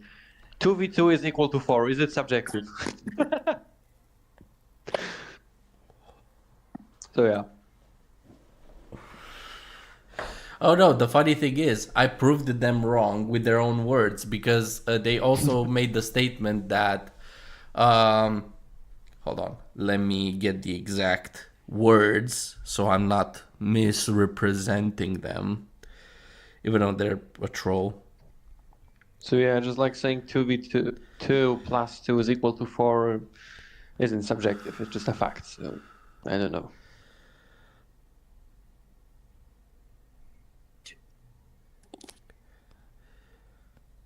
So yeah, kind Okay. of a stupid statement. I hate to break it to you, but those weren't objective claims, they were facts. Huh. No way. They typed that. Interesting. How the fuck can you have like? How can you say that the claims you made were facts, but they're not objective? And when I debated the person, It was pissed. when I debated the person, they were like, "Yeah, you got me there." Fair enough.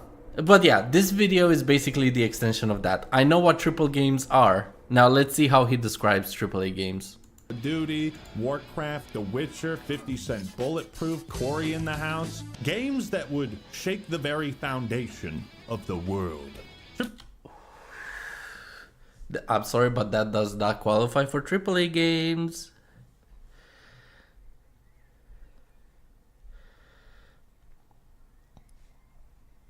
Like, where in the description was it that the video game must shake the foundation of the world?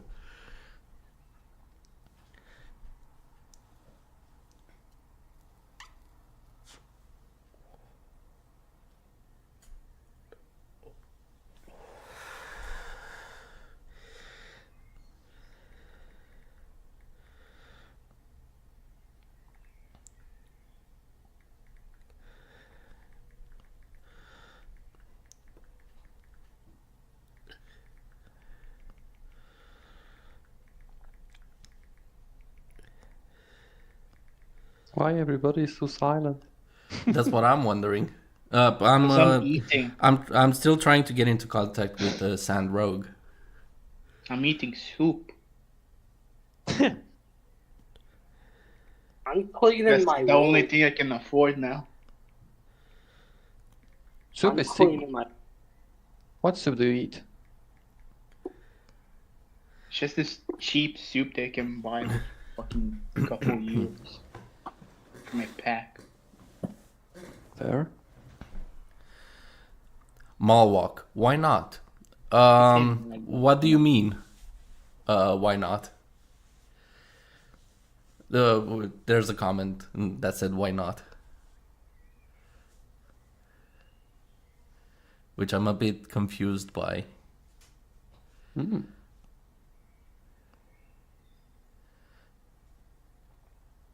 Let's rewind so we can get the whole thing. Call of Duty, Warcraft, The Witcher, 50 Cent Bulletproof, Cory in the House. Games that would shake the very foundation of the world. AAA games typically have large teams, expensive marketing campaigns, and copious amounts of funding. The term was taken from the credit industry and applied to gaming once the severely obese corporate fat cats realized video games.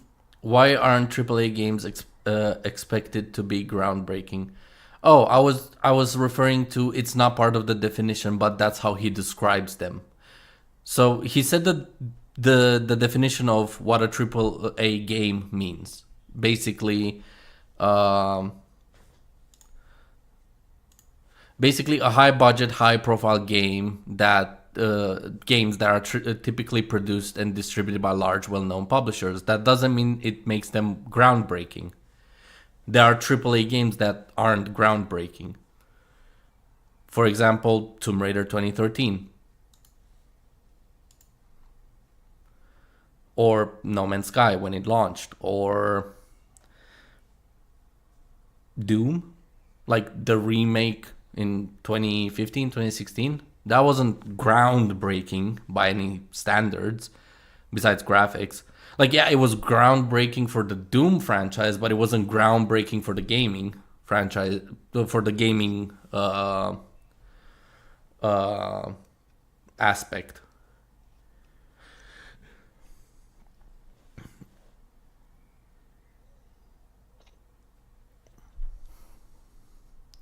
Yee.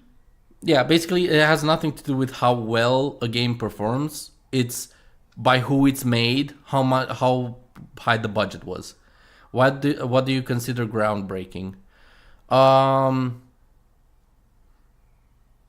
guess a mechanic or an aspect of game, like a gameplay mechanic that is new to like it's like a new concept.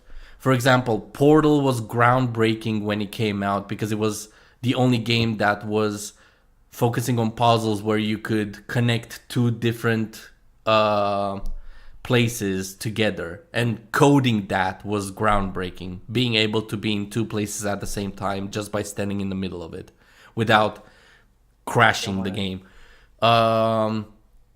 Having for example, Minecraft was groundbreaking because you could have an insane large map with very, like, you could have a very entertaining, very replayable game with an insane map, like size wise, and a lot of features with such a simple design, like visual design, and be so entertaining. That's the thing. It depends what you use groundbreaking for. He didn't clarify. He just said basically games that were groundbreaking. Like, listen to this. Marketing campaigns and copious in the house. By rep, you should join my public Discord server, the Act Clan. Links in the pinned comment and in the little card up here. But the acronym originally referred to large budget, high profile games developed by reputable studios released by major publishers. You know, Halo, Call of Duty, Warcraft, The Witcher, 50 Cent Bulletproof, Cory in the House. Games that would shake the very foundation of the world. That last part was not part of the definition of a AAA game. And Assassin's Creed wasn't groundbreaking. Like, maybe in stealth, but we also had Metal Gear Solid.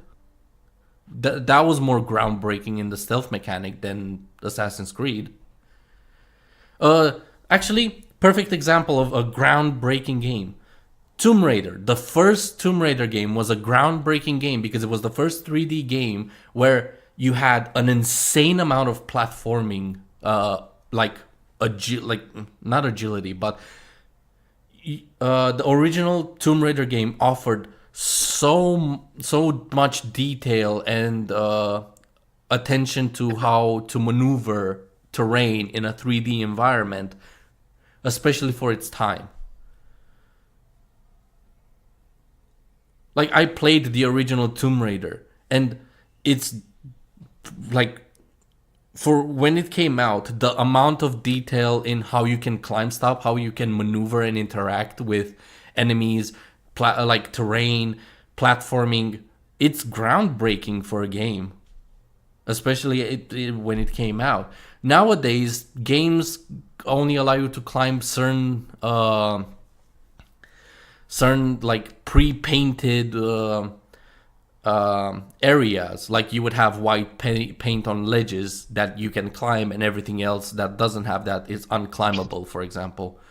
Tomb Raider, if the surface was in reach and it had a ledge, or like you could visually see what you could interact with, what you could climb, what you could use in the game without having that in your face, oh, this is what you have to do. Like, it wasn't holding your hand. The word groundbreaking is just too subjective. Just calling something a masterpiece Just like calling something a masterpiece, nothing to get hooked on. But that's the thing, calling something a masterpiece means it's flawless. For example, calling Helldivers a masterpiece is wrong because it has a lot of issues. Calling Call of Duty Modern Warfare 2, or any Call of Duty, calling it a masterpiece depends on what flaws it has and how they affect the game. Words have specific meanings. So also, groundbreaking is not really subjective. It has a definition. Wait, hold on. Let me look up the Something that hasn't definition. been done before, or experience. Groundbreaking meaning. There we go. Groundbreaking. Innovative, pioneering. So, yeah, like it brought something new to the table. Tomb Raider brought 3D graphics and insane detail in platforming. Doom was groundbreaking because it it presented a 3D environment in the 2D style world, or a 2D game, basically. Words have specific meanings, and if we don't respect those specific meanings of words, what's the point of using language? Like, that's the whole purpose of language. If a word means X, we have to respect what that word means, otherwise we lose the meaning of it. People are using literally, figuratively, in most cases. Oh, literally 5 minutes when you've been away for 10 minutes. That's not literally 5 minutes, is it? Like, yeah, it's a bit pedantic, but at the same time, that's kind of the point of words and language. It would be unfair to classify something as a masterpiece if the game crashes whenever you enter a certain map or a certain menu.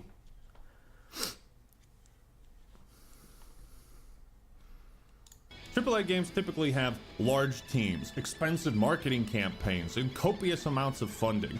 The term was taken from the credit industry and applied to gaming once the severely obese corporate fat cats realized video games weren't a joke of a business and could actually make more money than Hollywood. For business moguls, AAA But see, right here, he's glossing over the main issue of why AAA games are suck right now. He just said, oh, AAA games only exist because high budget companies or like fat companies realized, oh, we can make money out of this.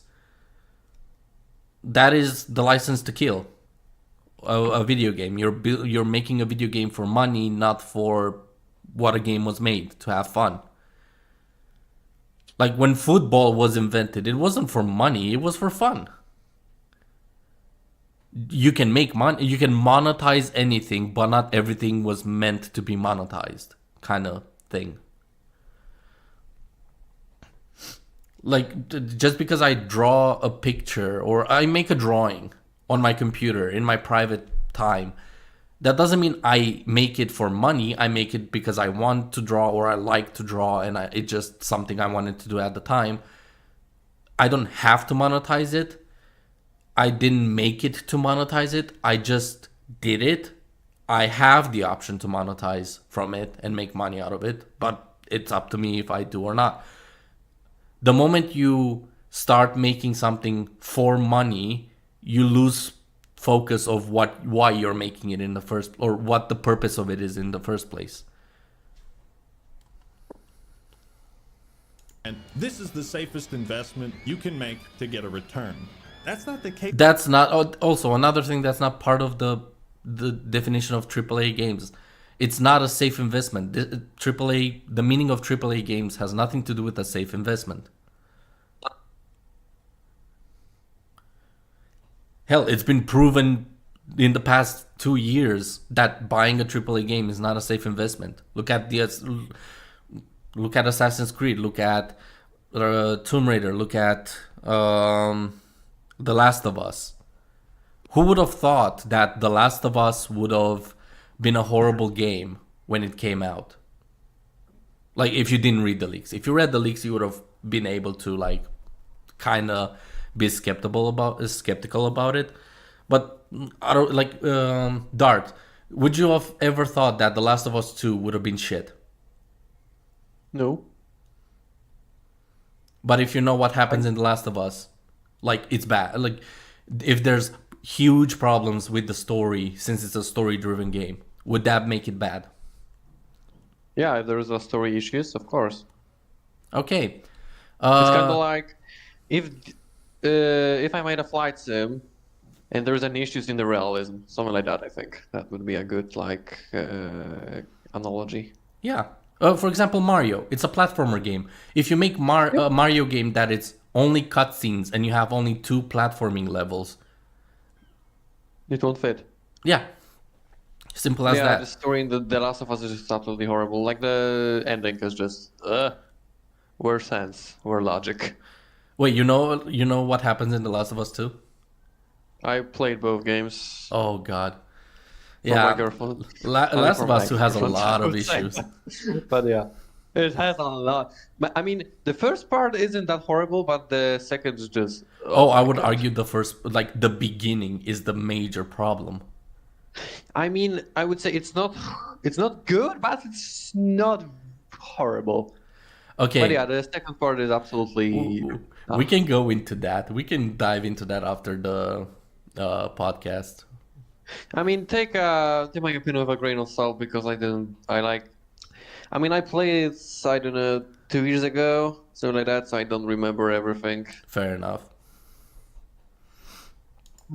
Anymore. Today, AAA mostly indicates the aspirations and cost of a game, not how safe an investment it is. From the 80s to the 2000s, there weren't many. So why did you make that point? Wait. Of a business and could actually make more money than Hollywood. For business moguls, AAA meant this is the safest investment you can make to get a return. That's not the case anymore.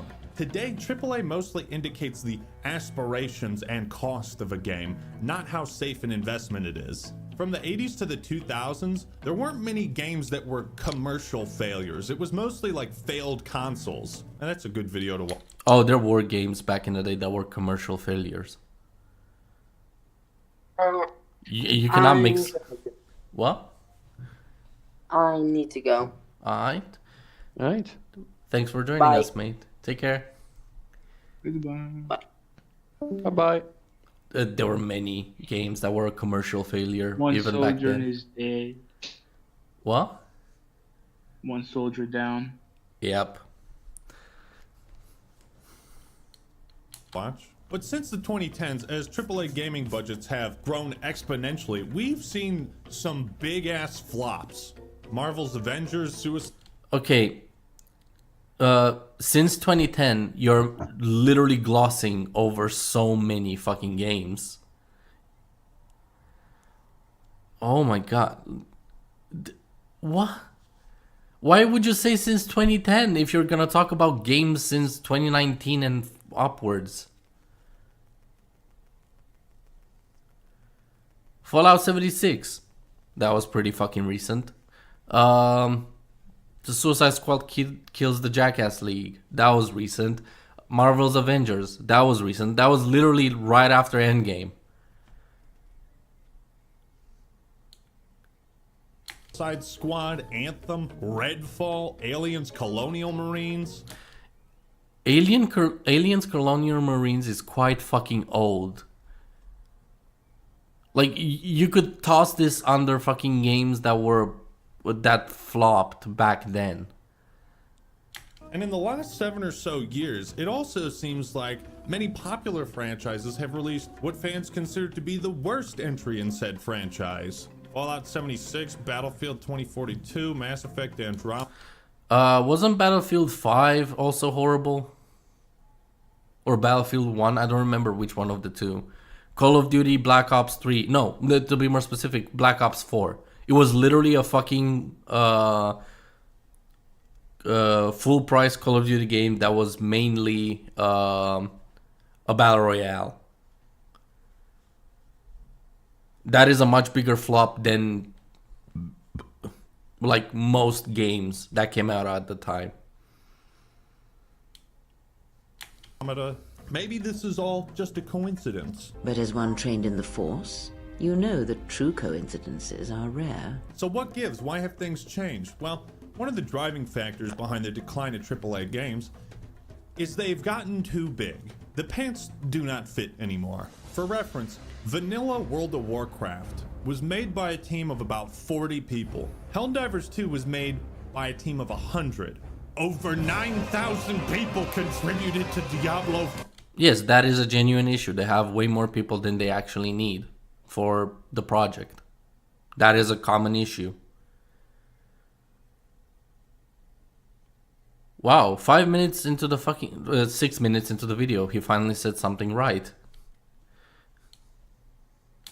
4,000? Starfield, 7 years in development, $200 million budget, 1,700 planets to explore. But hold on, it doesn't matter how long a game is in development. If a game requires 10 years of development because it's a huge project, then you need those 7 years of development.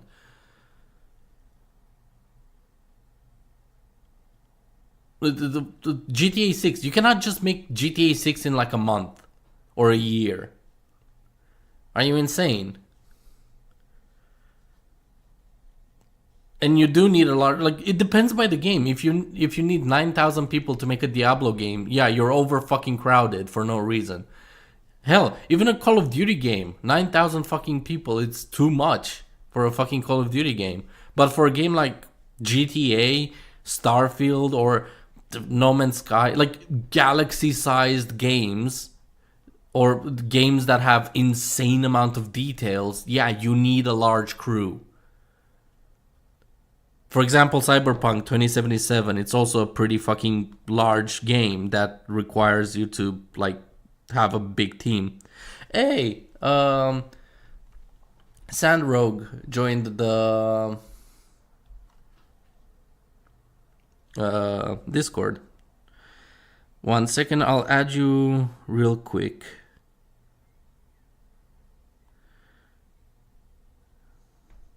Add member.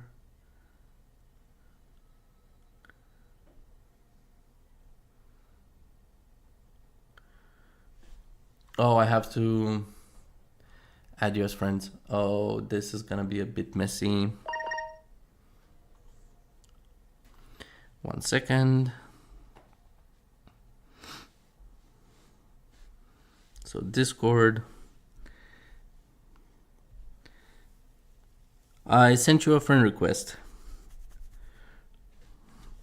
And I think I'll have to, yeah, I'll have to kick somebody because we're 10 in the call. I'm sorry, Lupin, you have to go. Oh no. Yeah, we have to, unfortunately, kick him from the group chat for a moment. Wait. Oh yeah, I can do it on computer.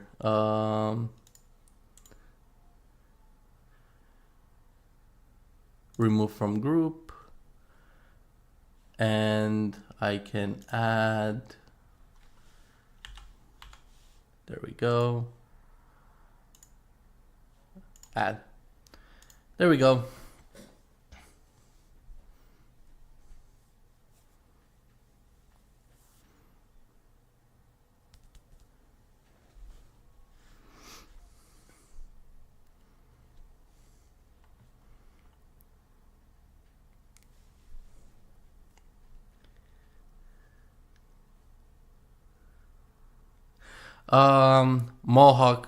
Molwalk said, I'll be clicking off, but I'm curious. Do you disagree with him, or do you also think there's issues with AAA games, and what are those issues? I agree that there's issues with AAA games. There's a fuck ton of issues, and we kind of went over all the issues at the beginning of the podcast. I disagree. Like, we disagree with what he says. Like, for example, if you have a phone and the screen is cracked, the problem is that the screen is cracked. And if somebody says, "Oh no, the problem with the phone is because it's an iPhone," then that is incorrect. Yes, the phone is bad because it has a cracked screen and you cannot use it, but you're pointing the wrong problem. And that's misleading. For example, if somebody says that GTA 6 is woke, which is wrong, that will turn away people from getting the game just because somebody, like, they trust someone's word about it. This is one of the major issues we actually pointed out, like illegitimate and like bad reviews that mislead about certain video games. Because, for example, when YouTubers get promoted by Raid Shadow Legends, they will kiss the ass of Raid Shadow Legends or War Thunder or World of Tanks, and they wouldn't mention the issues. Russian Badger gets promoted by War Thunder a couple times, and he basically shows how much fun you can have with the game, but he's not gonna show that it's a grind fest, that the balancing is problematic, that you have to play Russia if you want to have a good time because it has a nation bias. It wouldn't show that he wouldn't explain that, the main game mode that people recommend you to play is called realistic, even though it's not. Like, these are problems with the game, but people wouldn't mention them because either they promote it or they have a bias towards it. You can check out my Helldivers 2 video. I point out a fuck ton of mistakes with it. Some of them are core gameplay mistakes, like inconsistent physics and movement. However, my personal opinion of it is that you can still have fun in it if these problems don't affect you. But I'm making a review based on the quality of the game, and I'm focusing mainly on that because my opinion means nothing to people. And if I do recommend something to people, I want to, because I give a shit of what my word means, I will recommend them stuff that is good in quality, not good as in what I think is good. If they ask me, do you find it fun? Sure, yeah. That means nothing to most people, most likely.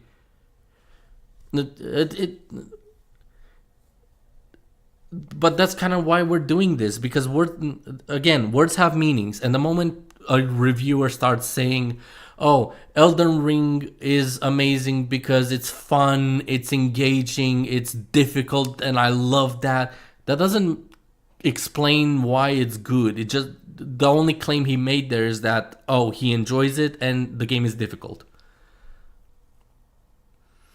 And you can find a fuck ton of reviewers that do this. They mention problems or features of a game, then they share their opinion on it, and then gloss over instead of saying this is good or this is bad and here's why. Stratagems in Helldivers 2, they're a good feature. It's a good idea it's a good feature in general on paper, but the execution that they use, their execution in the game, is horrendous for an idea that is pretty good. It really depends. You have to be a very in detail about stuff when reviewing things.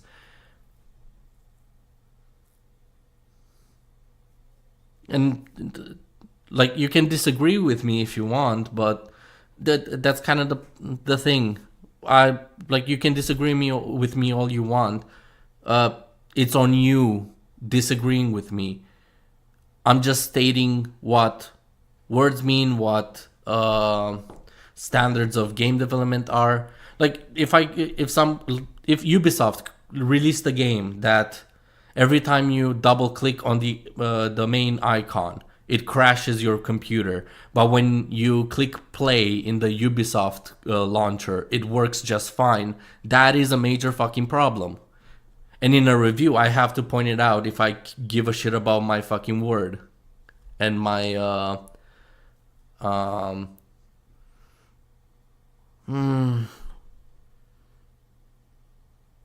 the word is slipping. Not consistency, but it's similar to that. Integrity. My integrity as a reviewer or a person, my integrity as a person recommending you something. It means a lot to me. So I will not recommend you something that's bad. And if I do recommend you something that's bad, I will let you know that it has flaws. Also, Sandrogue. Hi, I'm sorry, but right now I'm playing with my brother, but next time, sure. Yeah, well, it's gonna be a while until we finish. We're only 3 hours in, and we have like 4 more hours we can go until I have to go to bed. So you might actually be able to join in at one point.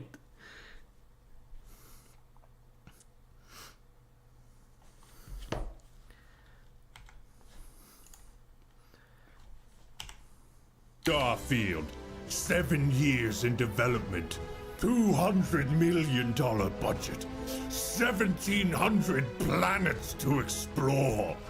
Todd, you think maybe we could tone that number of planets down to like 30 or maybe 10? Why would you? No. See, this is what I mean by horrible standards. Why, like, just think of it as a as a game developer. Like, oh, we're making a game about the universe. How many planets would you reckon that we should have at bare minimum? 10 is not enough, I can tell you that much. Like, Dart, if you have a game that represents the universe, how many base planets in different planets do you have to make before you start RNG mixing them together?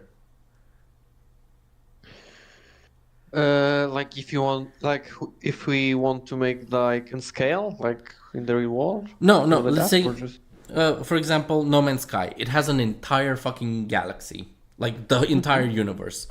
How many core planets would you design to then have them mix and match together by AI later? So for example, you have Thousands. What? Thousands of them. Yeah. I would say the bare minimum default planets to make for the game later on to like RNG mix and match later on would be 500. Because you're multiplying 500 by 500. Math. Because you have 500 default models of a chair. And then you have to mix and match each chair design. It will give you a damn near infinite amount of possibilities of combinations. Damn. Like, you make an acid planet, a fire planet, an ice planet, a wind planet, a gas planet, a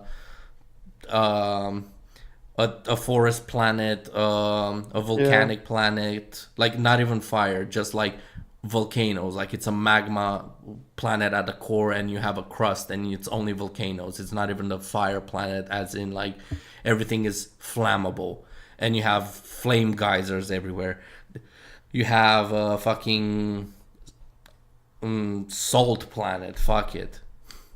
Star Wars. Like, you can have so many base core planets and then you mix and match. Oh, what if you can mix and match the fire planet with the ice planet? Like, it has a North Pole, a South Pole, which are fucking insanely cold, and then you would have the rest of the planet, which is insanely hot. It will give you a great dynamic of a planet to work with. And you just mix and match these default options that you create for the game to RNG and create for the entire universe. I mean, entire universe would be too big. Like, well, no, that's the thing. Like, it's gonna be the same core planets. It's just they're gonna have small varieties between them, or large varieties depending how many you make. I rather like mean the distances. For example, because I can like I mean, I can do a very quick scale to show you how big is our real universe. Oh, no. Like, I'm not talking about scale. I'm talking about content inside the universe. Like, you're depicting a universe. Fair enough.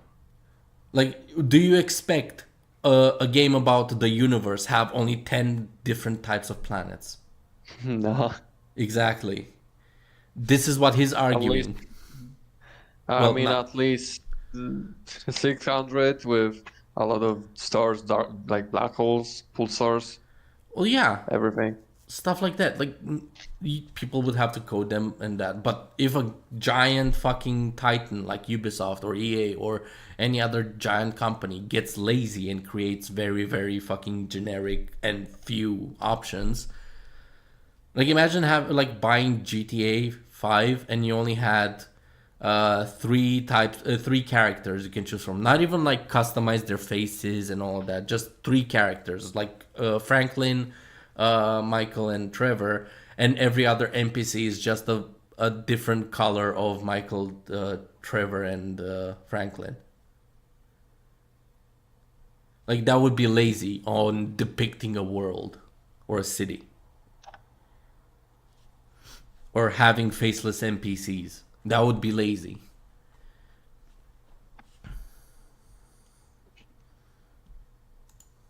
The gamers desire 1,700 planets. AAA games have exploded in size, scope, and cost to an unprecedented level. On one hand, a lot. Not for any good reasons. The cost went up. We don't know why. Besides, we have more people to pay. And we work more hours. Like, they just work more hours and they have more people on board on the project. Is that, like, I think that's one of the only reasons why video game costs went up, really.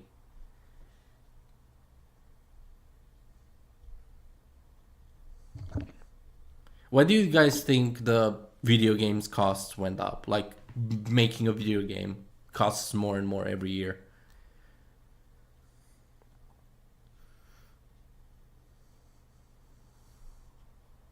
Cisco? Dark? Are you two dead?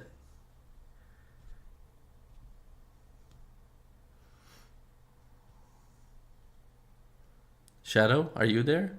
Oh. Dart's I'm alive. there. What? They have a lot of people in the games now. They're hiring people, and I guess they're over budget. I guess. Well, I don't know. They just have too many people working on the game, and they don't need that many.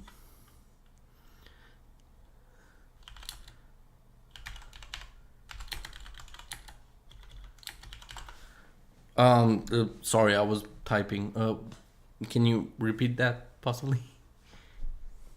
There are just too many people working on the games, and they don't need to. Well, would there be any other reasons besides, they have a fuck ton of people and they just overwork the fuck out of them? No, because I don't know. They need a balance. I think it's like the But same. Go on. what I've seen in all these companies is that they have a shit ton of people working, a lot. So, I mean, that could be, part of what these companies are not selling their games that they're making, and they're going out of business. But that's the thing. What are they working on? Nothing. Like They're just getting hired to please somebody, bro. That's what I see. These people don't know what they're doing in a video game, and yet they're there. And most of them are consultants. They don't even play. No, but that's the thing. Let's say. All right, I'm back. Sorry. Welcome back. No worries, mate. Like, let's say you make a game. You made it with 100 people. The next game, you make a sequel. You have 200 people. The price, how much do you think the price would go up? 5%, 10% on creating the game? Yeah, you just negate what the cost is and how many people you have. Well, yeah, that's the thing. Okay, so you go from 100 to 200, so you're doubling your expenses. Yeah, but But if you're doubling your expenses, you have to make sure that you have a reason for it. That the game's gonna be, better than the first one. Exactly. That's what I'm going at. Like, what if you have 9,000 people? You pay 9,000 people to work on a game. You would expect that game to be the fucking game of the fucking decade. Yeah. Like, it's kind of like the fucking high budget movies, like Disney movies. Disney movies have like hundreds of millions of dollars budget, yet they look cheap. The story is shit, and the writing is horrendous, and the dialogue too. Like Ant-Man Quantumania looks genuinely disgusting, yet it was one of the most expensive Marvel movies besides Endgame and Infinity War. It just makes no sense. Like, I'm wondering, where the fuck does your budget go, or where does the quality go? Like, okay, let's say all the extra budget, like video games went from $40 to 80. You doubled the price per fucking copy. You're buying two games. You're paying for two games and you're buying one.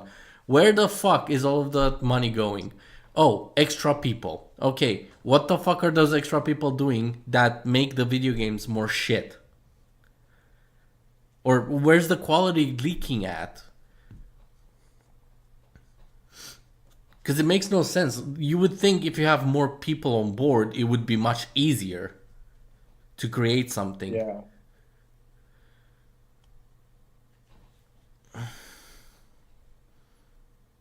Larger team has the potential to create something truly incredible, revolutionary, to realize their greatest ambitions. But this relies on having a cohesive vision amongst many people and the budget and resources to make it happen.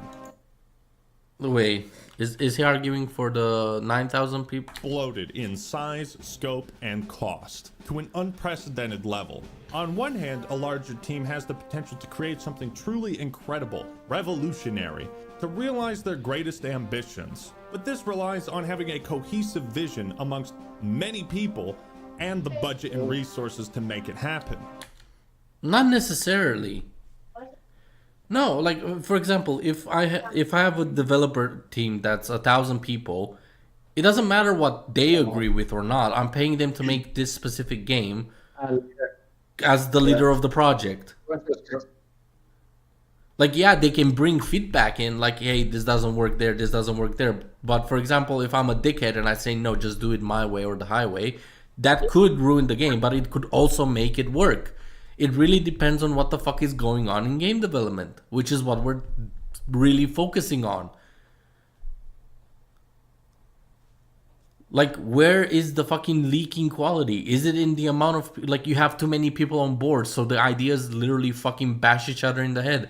Or is it that the people in charge of that massive amount of game developers is a fucking idiot and doesn't know what he's doing? Like, where is the issue at? Like, we should point that out instead of, oh, we just have they have too many people on board, so we have to expect that ideas won't coexist or work together because there are too many ideas. That's the job of the fucking the leader of the project. If you make a Need for Speed game and somebody has the idea, let's add trucks, that idea should be shot on site. Because it has nothing to do with Need for Speed. Like, we're not building Euro Truck Simulator here. Right. Like SUVs, would that be good? Like, would an SUV be interesting in a Need for Speed game? No. Yeah. For example, off-roading. Why the fuck was off-roading added to Need for Speed? It has nothing to do with the Need for Speed franchise. And that's been a criticism I've been having since they introduced it in Payback.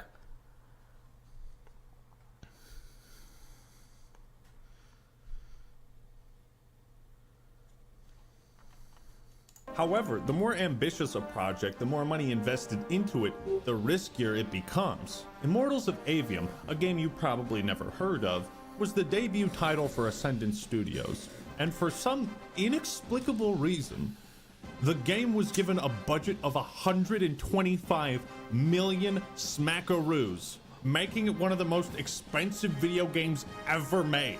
What the? What? Where did all those... How do you have such a budget on your first ever fucking game? Fuck. Immortals sold poorly, and Ascendant, after releasing their first title, had to lay... So you're just proving that it has nothing to do with money. And there's a leak of quality somewhere. AAA games could be good if they had... Like, if the project was well made. That is what we're all arguing, and that's why we're all disappointed, because we're paying double the price of what games used to be. And there were good games too. Need for Speed Underground 2. Now we're paying $80 for a fucking Need for Speed game that is a graphics update. It's a DLC to the previous one. The standard of quality went down. That's the only argument I can fucking point to when discussing game development going down the shitter. They're like either the game developers, the companies, or the fuckers in charge of the project are lazy. And they're just getting paid to do nothing. Like either that or ideas get fucked, ideas that don't work get mashed together. Like, again, what other ways could you make a game? Like, you have a fucking $100 million to develop a game. How would you be able to ruin it? Higher diversity.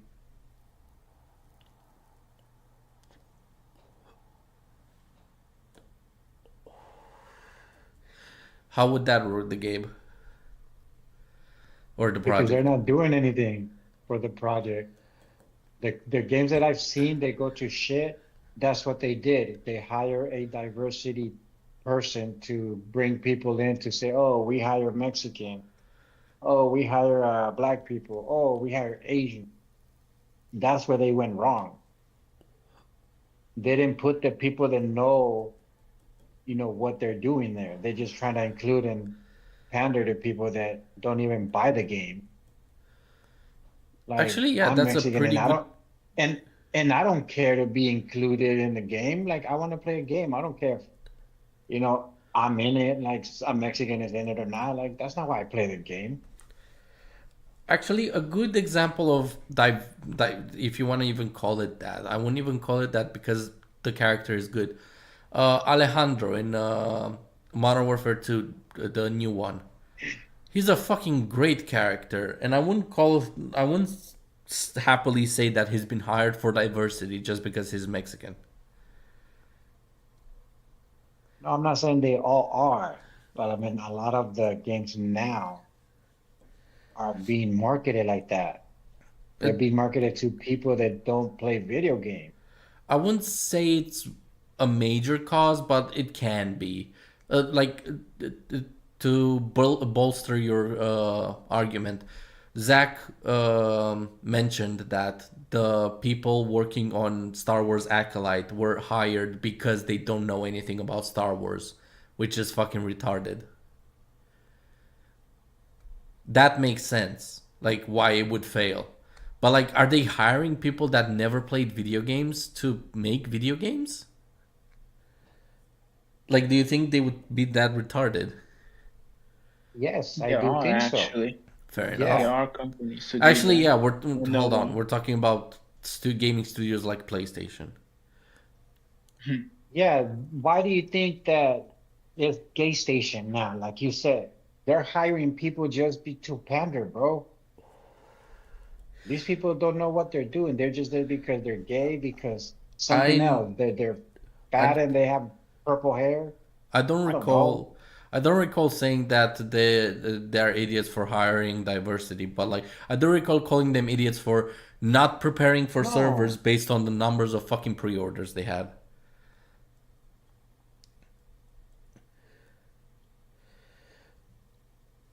Dart, do you have anything to say to the matter? Nah, I don't think. Do, Of course. do you have any reasons why, like, you had $1 million or $100 million, make a game? How would you ruin it? What would you do to like make it a poor game? I would spend only 1 million and buy F-22. Actually, true. But Would yeah, it- for real, I yeah. don't know. It's hard. Like, if I have 100 million, my lord, it's impossible. Possible. It should be, Yeah. but apparently it is possible. Oh, Elmo is here. Hello. Hello, you're home. I'm not home yet. Oh shit, your How dare microphone you sounds to not good. be home? Hmm? Your How dare microphone you sounds to not good. I be thought you home? were home. No, I'm just on my phone, not on my headphones. Oh, that explains it. Elmo, if you had $100 million and you were hired to create a game, what do you think? Like, how would you fuck it up and create a bad game? Spend it all on parties and say, "Oh shit, I've only got $5 left." Okay, no, like you have to spend the money on game development. Let's put that caveat in. Like, you cannot spend it on private shit. Okay, so the way I do it is, if I needed to fuck it up, I put it all into graphics. So let's take a game like Modern Warfare 3 or something. All graphics, no story. Shit like that. That's what I do. This is where you and me disagree, mate, because Modern Warfare 2 is not just graphics. Like, the story in Modern Warfare 2 is pretty goddamn good. Modern Warfare 3. Oh, well, even that's the thing. Even in Modern Warfare 3, yeah, the only argument or criticism towards the story in Modern Warfare 3 is that it's short for the price of the game. I guess, yeah. But the story is still good Yeah. and pretty well made. Actually, it benefits that it's short because it has less things to contradict. Mm. Hell, most of the good movies that we used to watch, or most of the good movies that I watched at least, were like an hour and a half at most. Yeah, that's true, I guess.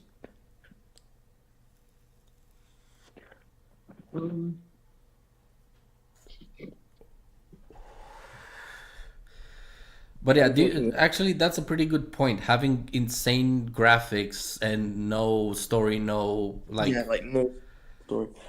I was also gonna say, Siski, I was watching the stream a bit before I joined. I was like, I don't fully agree with your diversity thing, because I think, you just need to hire people who are good for the job. Like, it doesn't really matter. But that's the thing. Hiring people that are good for the job will it. I've heard about this problem a lot online. If you're hiring people good at their job, what are the chances that you're gonna have a diverse cast or a diverse team? Well, it Rare. depends. That's different. Probably. Well, that's the thing. Because if this is the Star Wars problem. This is what this has been a fucking major topic for Star Wars. Because Star Wars focused on hiring for diversity, and they ended up. Yeah, the argument about diversity is like both relevant and irrelevant. Like you can make something good with a diverse cast, but you can also make something shit because it's a diverse cast. It can be a caveat or a problem. I will give you that, but I wouldn't say it's one of the major problems. Yeah. They're diversifying for the wrong reason. Let me put it that way. Oh yeah, that's a fair fucking argument. That's fair. Yeah, that is It's fair. not Like that all. It's not all because they're diverse. No, it doesn't matter.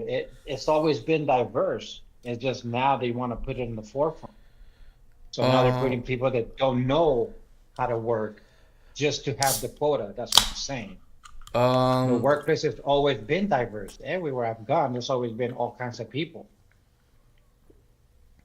In the gaming industry, who cares who's making the game as long as the game is good? Yeah. Yeah, but that's the thing.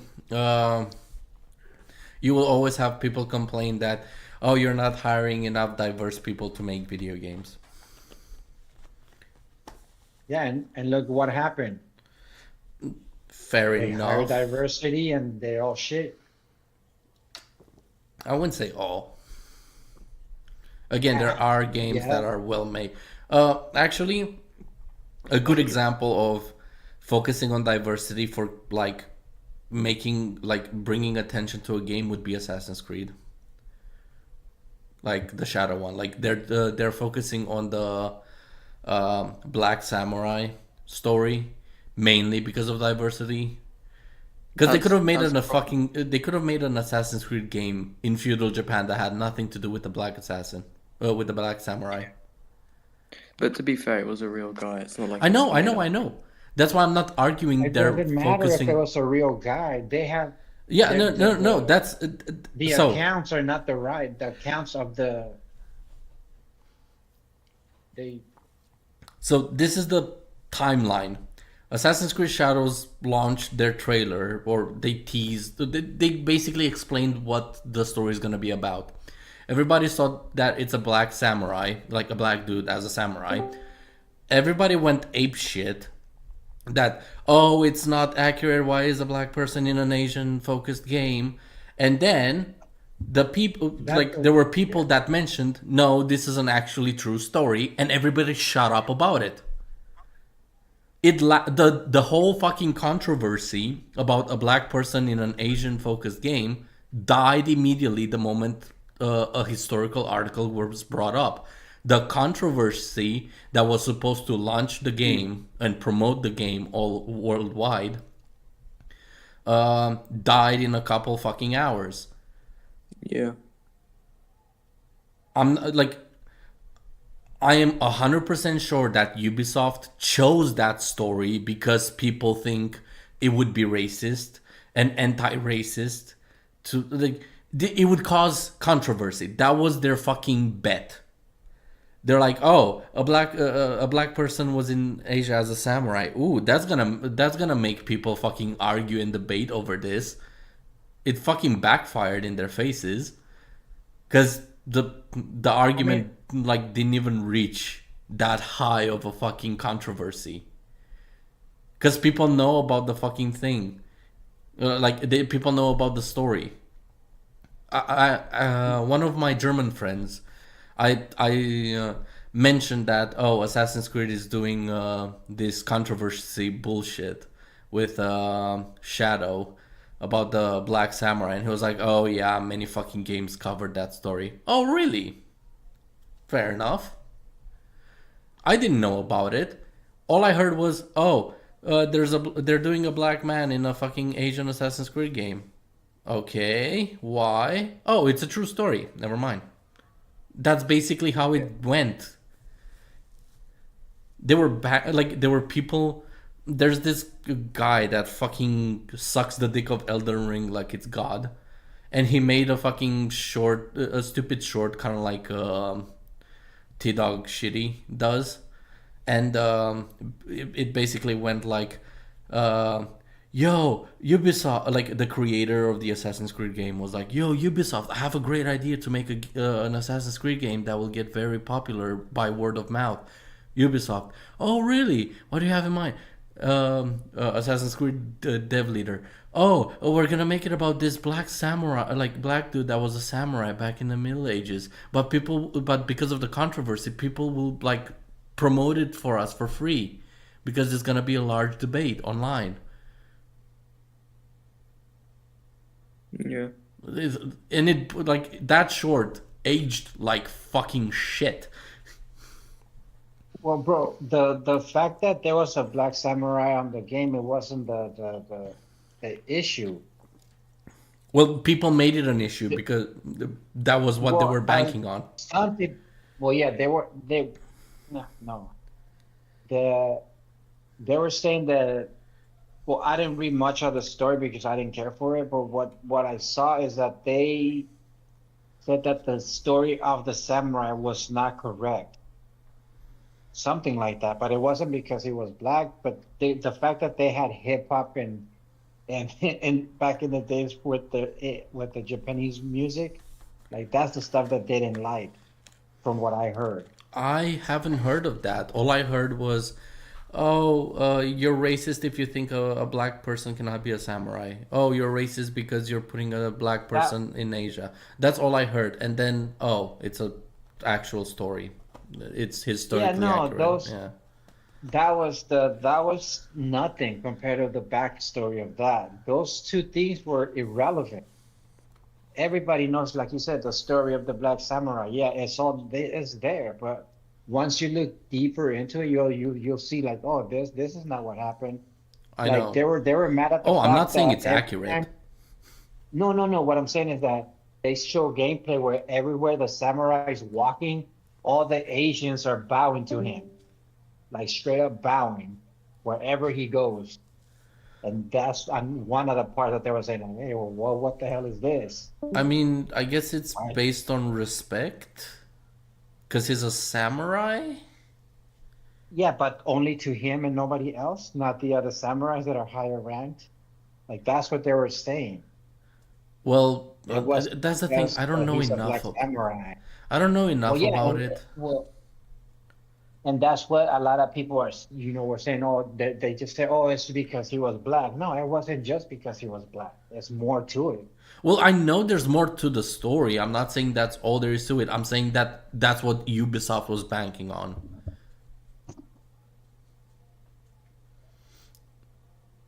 Like, it's an inference. I'm not saying Ubisoft 100% is like, oh yeah, we're only gonna make it about the Black Samurai because it will be controversial. No, but I am I very don't think they certain did that they that. focused on it to an extent, especially because of the fucking current political climate bullshit that we are dealing with.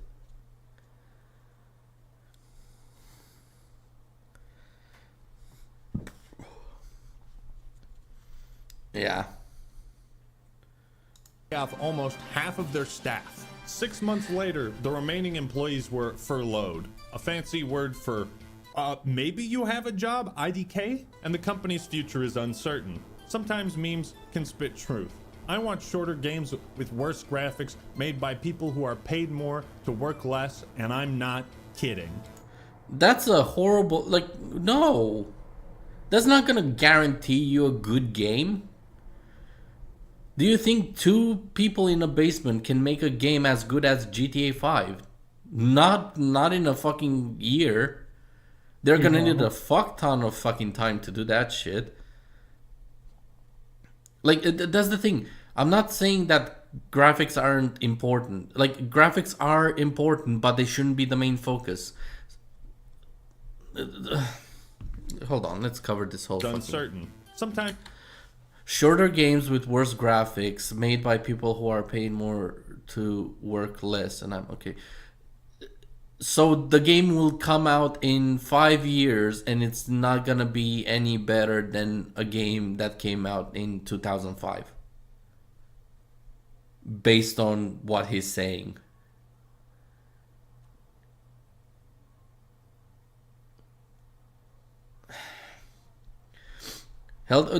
His whole point gets destroyed by Helldivers. 100 people, AAA fucking quality for the most part, and it only got fucked because of poor decisions by both the publisher and the quality of the game.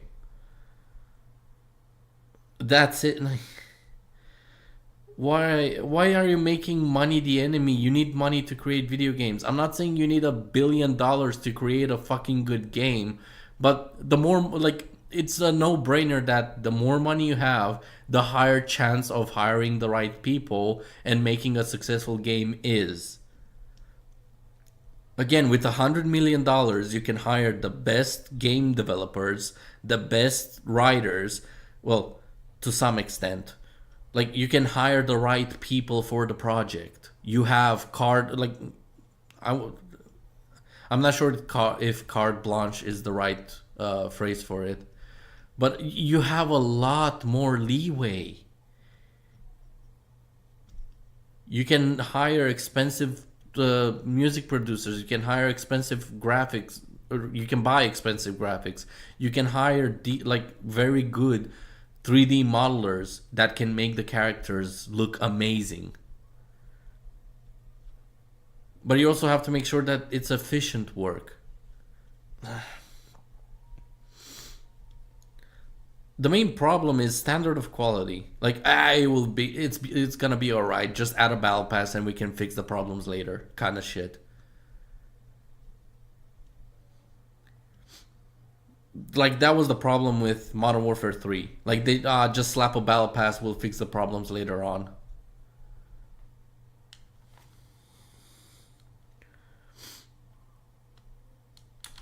Memes, bit truth. I want shorter games with worse graphics made by people who are paid more to work less, and I'm not kidding. Immortals of Avium is a mistake that shouldn't have happened, and it's the exact type of reason why AAA publishers are sticking with familiar IPs and playing it safe. Okay, based on what I've seen, the game doesn't look that horrible.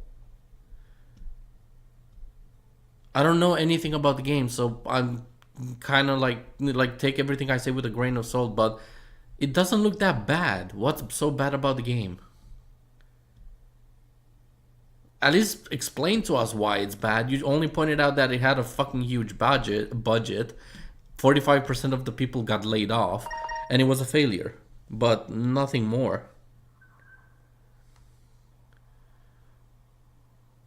You guys excited for Call of Duty 26 to come out later this year? The bigger they are, the harder they fall. Call of Duty can be a hit or miss. Modern Warfare 2019 was very good. Modern Warfare 2, the one right after, it was good. Modern Warfare 3, it flopped like a fucking brick. But not because of the quality of story, it's just game development.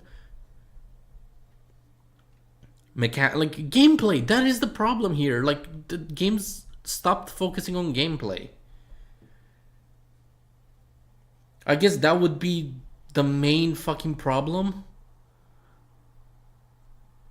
What do you guys think? Do AAA games focus less on gameplay? Yeah, Yes. It sure fucking seems like it. they wanted graphics. They wanted the world to look cool.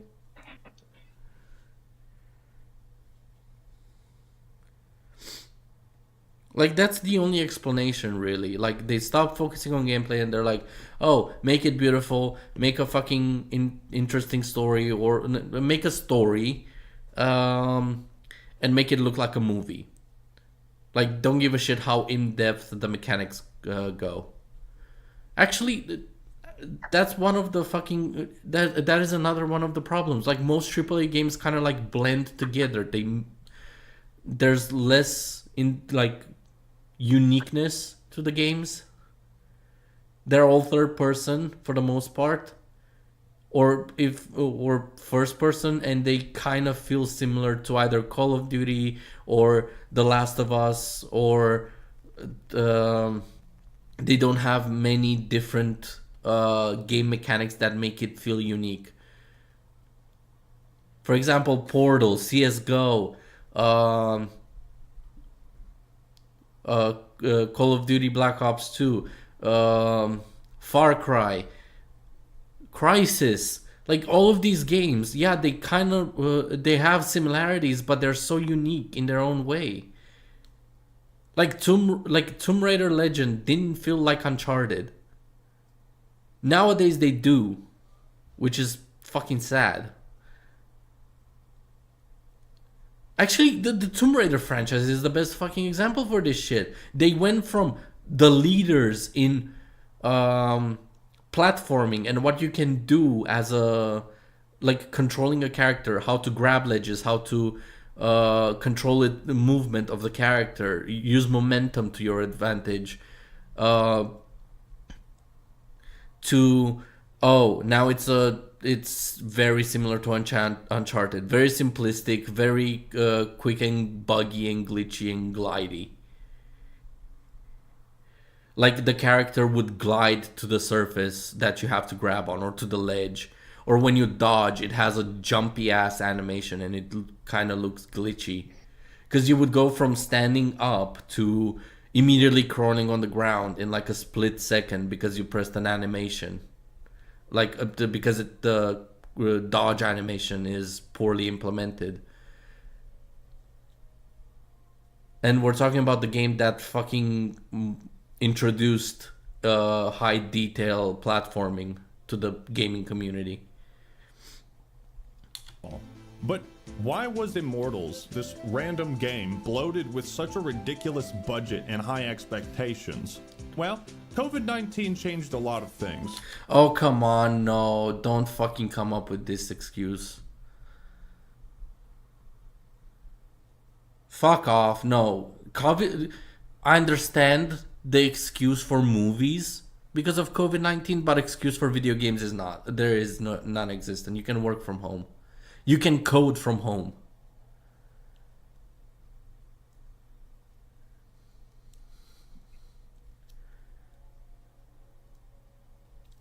Do you guys think that COVID would affect game development in any way?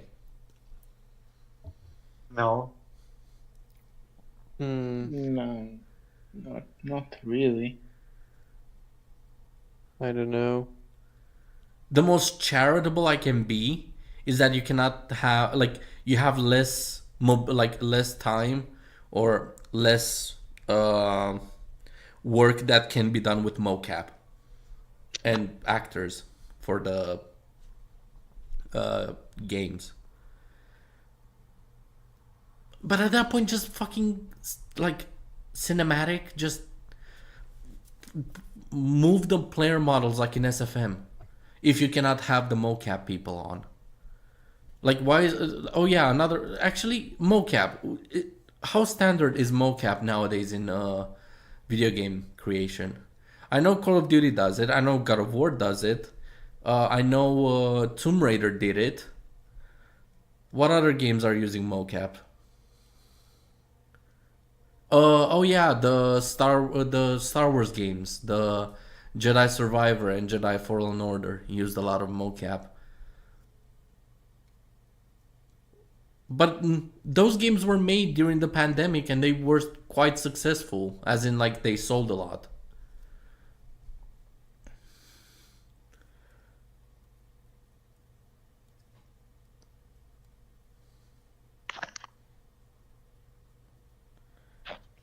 Oh, I wonder what other games had mocap.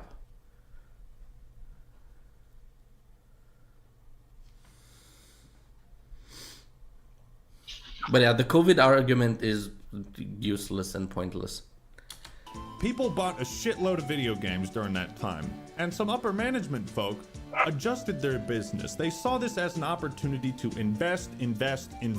So they expanded operations, hired more employees, but of course, the video game sales caused by the pandemic didn't last. And we're now seeing the fallout of that overexpansion. Fallout New Vegas. 10,000 layoffs. Ah, cringy ass joke. You know the cringy jokes I put in my Helldivers 2 video? I made them on, like, I made sure to point out that they're bad. I even added the fucking drum thing, like, to-doomts. I made, like, 2 or 3 cringy jokes in that whole fucking video. And I pointed out that, yeah, they're kind of cringy. To make them funny. Like, I'm making fun of bullshit like this. Because he makes these jokes thinking they're actually funny. In 2023 and 8,000 more on the way. Over 30 studios were shut down, several games canceled. The hubris from corporate overlords has uprooted this industry in such terrible ways. Overloading teams with talented employees and a shit zillion dollars isn't some magical recipe for success. In fact, it puts the studio in a much more dire, stressful position. You don't know that it can. A studio that has only imagine Helldive, like Arrowhead had 1,000 developers instead of 100 and a higher budget. How much better do you think Helldivers would have been? Or do you think Helldivers would still have the core problems of the physics and the movement system? It will still have them. Are you sure? I would argue they wouldn't have them Probably. because they would have more people to work on the physics and the movement to refine them.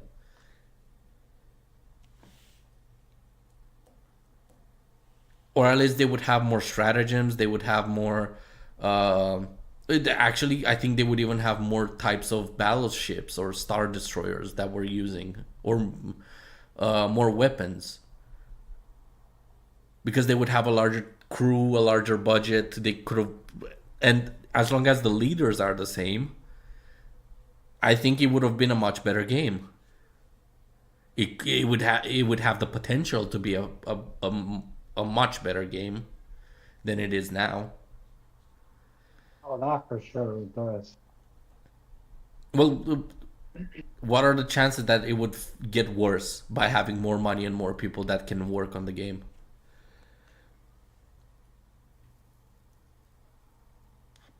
Seems like I'm attached with that money. What? The strings that come attached with that money. Oh, what? Like, let's say Sony gave them more money to hire more now people. Sony can do whatever they want.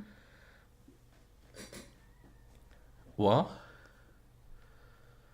What you're saying, if Sony gave them the money to make it bigger, then Sony owns them now. Like literally owns them. That's what the problem is.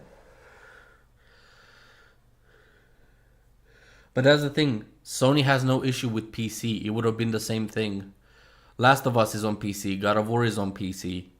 They know that people are gonna buy their games on PC. They still get the money from a platform they have no say in.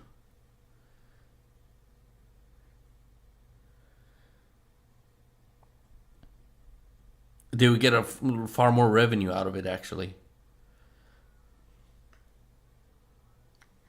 They just don't want to share. They just don't want to share their stuff with Xbox.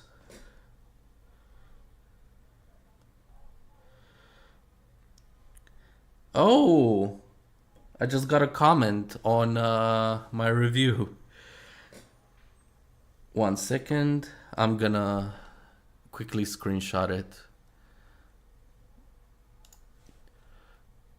Because this is an interesting comment.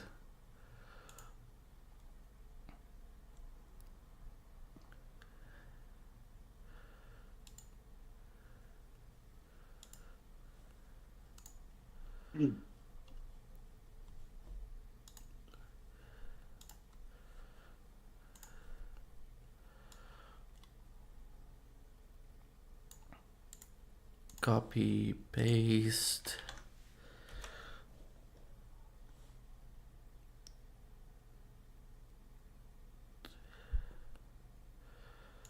Alright.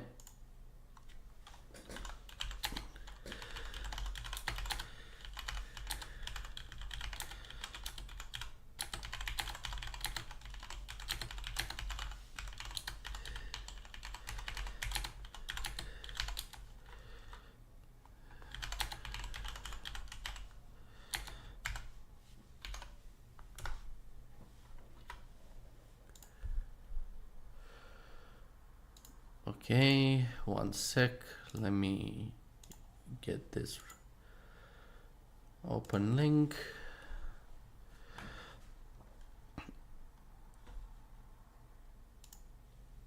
Oh, a bit too zoomed in. So, on my Helldivers 2 critique, Coco Loco says, sounds like you haven't played the game long enough. I have more hours on it than I would like to admit, and when you learn how the game works, almost any weapon is usable. The missions are fun and even more entertaining with teammates. Yes, the game can be frustrating, but it's more fun than any game I played in a while. Keep diving, Helldivers, and make General Brash proud. FYI, I had to report you to the democracy officer for treasonous behavior. Okay. So sounds like you haven't played the game long enough. I could play the game for 2 hours.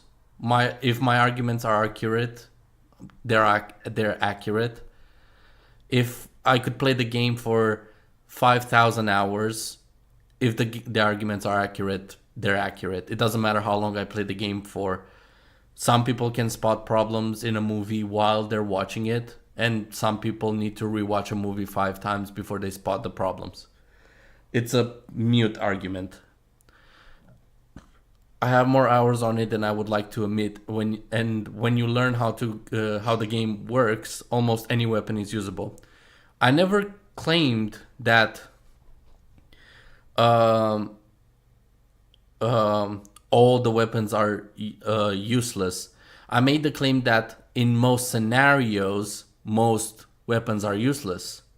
For example, turrets. No matter what scenario you're in, you're always going to be happy to have a turret. Orbital cannons, they can miss a lot. They can be useless.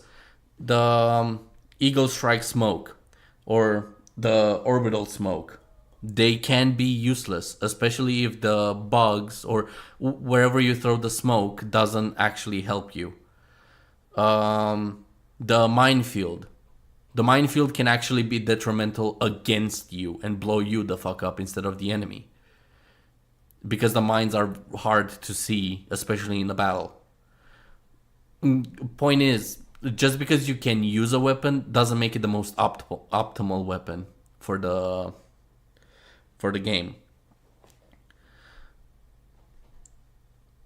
The missions are more fun and even more entertaining with teammates. Like I said at the end, you can have fun with the game. It's subjective and it affects every person individually. I had fun with the missions for the most part, and the game doesn't enforce you to play with others. The game, like the whole point that you can go on a mission alone, means that the game should be balanced for you to be able to play it alone.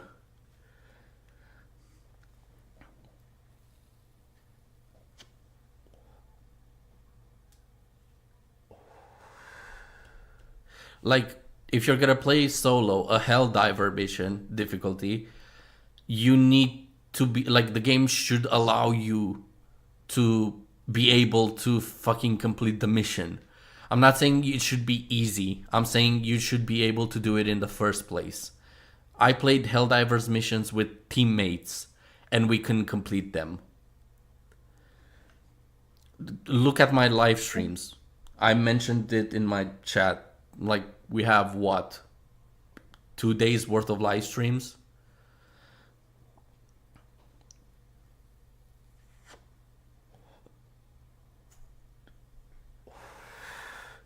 Also, Cisco has, like, again, the argument of how much you play doesn't fucking matter. Cisco has more hours than me. He has more hours. He has 300 hours. And the argument is, like, he's still agreeing with the issues that I pointed out because he sees that the issues are there. Yes, the game can be frustrating, but it's more fun than any game I played in a while. Yeah, it's more fun than any other game recently, but that doesn't make it good by any stretch of the imagination. I can say, And I even said it on the stream too, that it's a fun game to play. yeah, Just even I aggravating at admitted it in times, the video. Yeah. Like, that's the thing. At the end of the video, I said, can we stop assuming that having fun with the game makes it good? That's false. Some people have fun eating shit. That doesn't make eating shit good. We're talking two different things. I'm making a review about the quality of the game, not how much fun I had with it. If I was making a video about how much fun I had with the game, I would have called it my opinion on Helldivers 2, and I would have spoken only in subjective terms, as in, I like this, I hate this. And I wouldn't even have to give a reason why. I can just say, I hate the minefield. That's it, because I hate it. I hate the orbitals, because I hate it. But no, I explained why they are bad, objectively. Keep diving, Helldiver, and make General Brash proud. Fair enough. Cisco, Moo, and the others still are still gonna hell dive. I'm not, because of the state of the game. Like, what's the point of playing a game that's a grind fest for nothing other than the equipment? And the equipment that I got is basically the most useful one. Like, the rest of the equipment I have to get are minefields, are orbital cannons, are weapons that I'm never gonna touch. Like, I have no, like, technically the only stratagems I have to grind for are the mechs. And the only starship, like the Star Destroyer upgrades that I have to get are not gonna help me in any way, really. FYI, I had to report you to the democracy officer for treasonous behavior.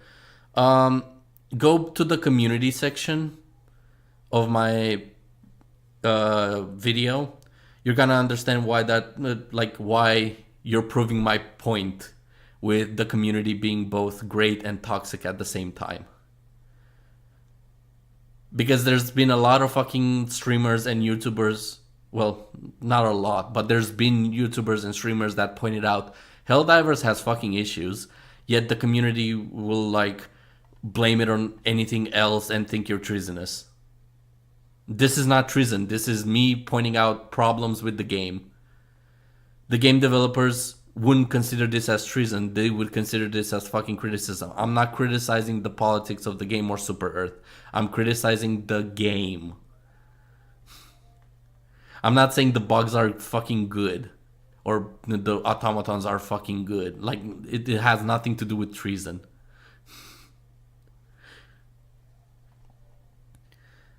In any case, back to our scheduled mess. Let's rewind a bit to get the point. With talented employees and a shit zillion dollars isn't some magical recipe for success. In fact, it puts the studio in a much more dire, stressful position, because if the game doesn't sell well, they're fucked. You can say that for any game, even an indie developer. Like, let's say you have two people that make a game. They waste so much spare time of their lives using their own money to create a game. And the game doesn't sell properly, or it flops. Like, nobody buys it. That is still the developers wasting so much time. That would actually discourage them from continuing to make video games. Wait, why are we only two in the Dart? Cisco, are you still? Which one of you I got? went to the chat. What?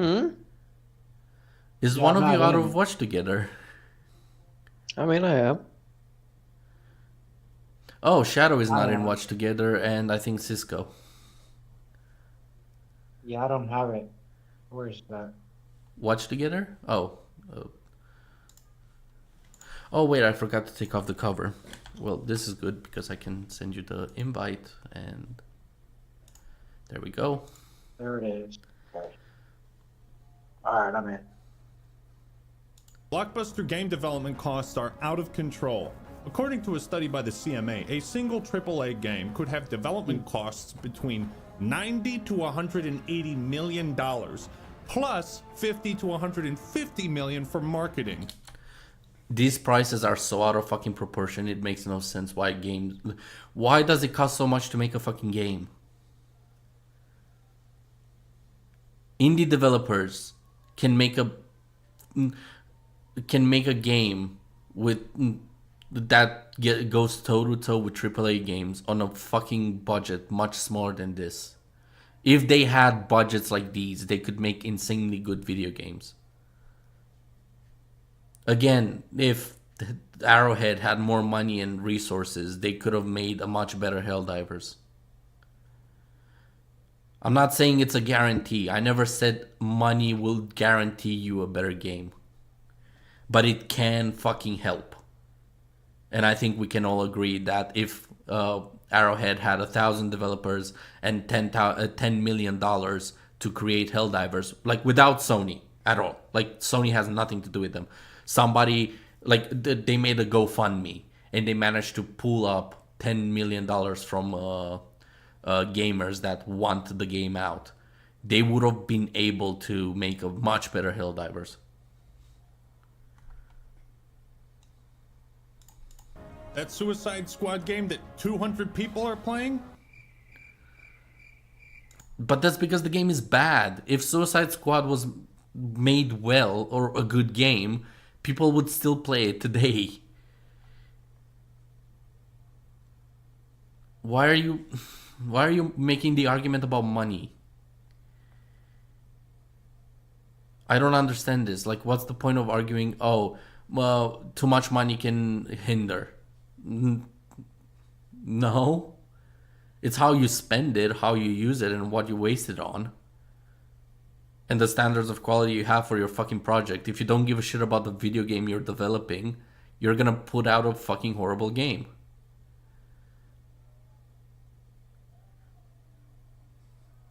Probably had an inflated budget. This is clearly unsustainable. It's like every major AAA game is some massive live or die gamble. Naturally, companies want to mitigate and avoid all the risk they can. So, again, they rely on established IPs and stick with what's familiar. And most of all... But that's also why again, you're showing Suicide Squad. Like, it doesn't matter if it's a DC IP, it's still bad and it flopped.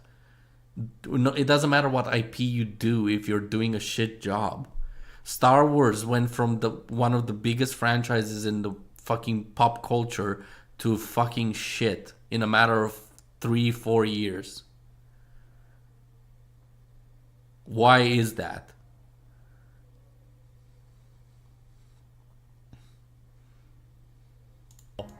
Safe.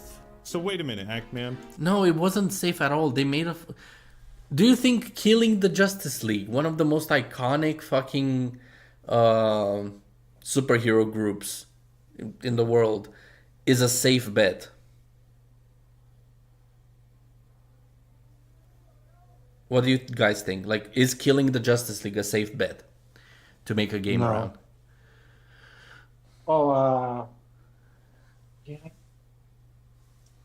To me, it's not. Dart, what do you think? Sorry, can you ask the question again? Do you think that killing the Justice League as a game concept is a safe bet? What is what? Justice League. Superman, Batman, Aquaman, Green Lantern. Oh, okay. And killing them, is it a good, right? Do you think it's a safe bet to make a game that is about killing the Justice League? Well, why not? Hold on. Are you arguing that it's a safe bet to kill one of the most... like, you have a franchise and you're killing the heroes of the franchise. Do you think that's... That's the whole point of the game. Okay, I'm sorry. I didn't get the question. Sorry. Yeah, it's it would be a horrible idea. Yeah, that's what I'm saying. It's like... Sorry, I just didn't get it. Yeah, now I'll make a video... Yeah, I'll make a Star Wars game where I have to kill Luke Skywalker, Leia, and Han Solo. Yeah, that's a safe game. Like a safe bet of a concept. You're telling me AAA games have become a greater risk, but also safer? That's a paradox, John. You're the one saying that. Oh my god, we have another one that contradicts himself right after saying something stupid. Wait, this makes it 2 podcasts in a row. We did it, fellas. 2 podcasts in a row where the idiot we're covering contradicts himself in a matter of milliseconds.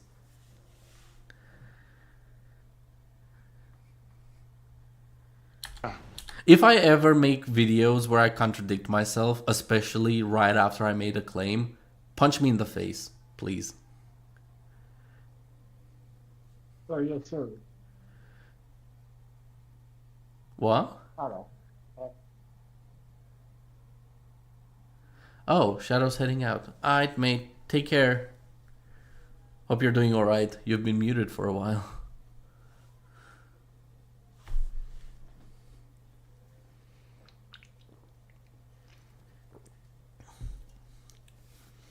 Are you okay?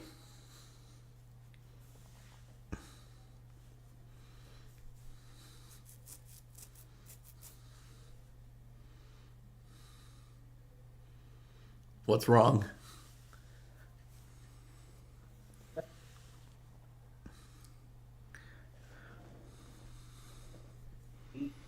Yeah, viejo. Oh, fair enough. It's whatever. Good luck, mate. Hope everything goes well.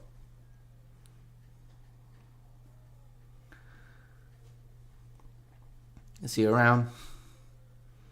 Good night, mate. Bye bye. Oh, by the way. Yeah. Oh no, it's what Shadow is commenting. Oh, okay. Dart, I'll beat your ass. Why? 100%. Again, man, you gotta you gotta prepare for the divorce court. No. I'm For not leaving leaving you. me. I'm here, mate. I'm gonna go take a quick piss in the meantime. Okay. You are the one leaving right now. Ah. Okay. I won't fuck it up, mate. I swear to God. If he's real. Yeah. Polish, fuck yeah.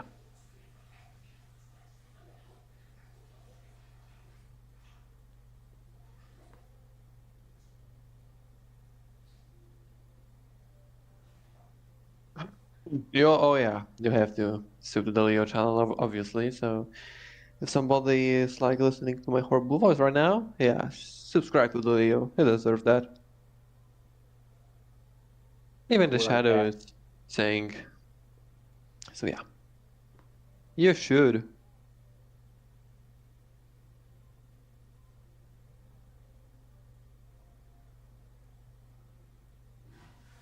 Thank you, mate. Bye bye. Don't beat my ass, please. That was not something I ever thought I'd ever hear from you. Don't beat my ass, please. Oh boy. Hope you get a good lawyer. Yeah. you're get ready for child support. you gotta pay for Arson's food.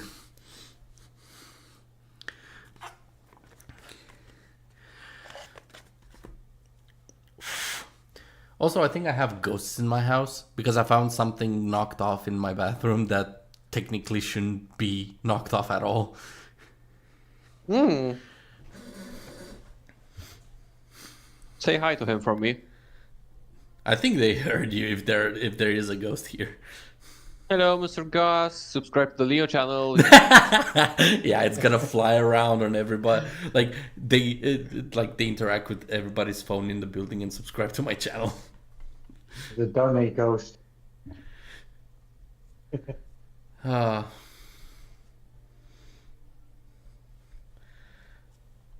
This is a very fun stream. Like responding to 2 comments,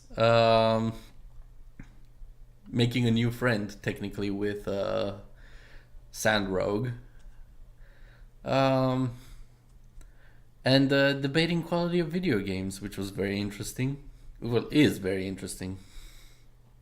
Yep. Think about it this way. The bigger the budget, the more employees working on a game, the more copies it needs to sell. Therefore, it has to appeal to a lower common denominator. They have to... What do you mean by that? What do you mean that it needs to... It needs... What? Did you guys understand what he was saying?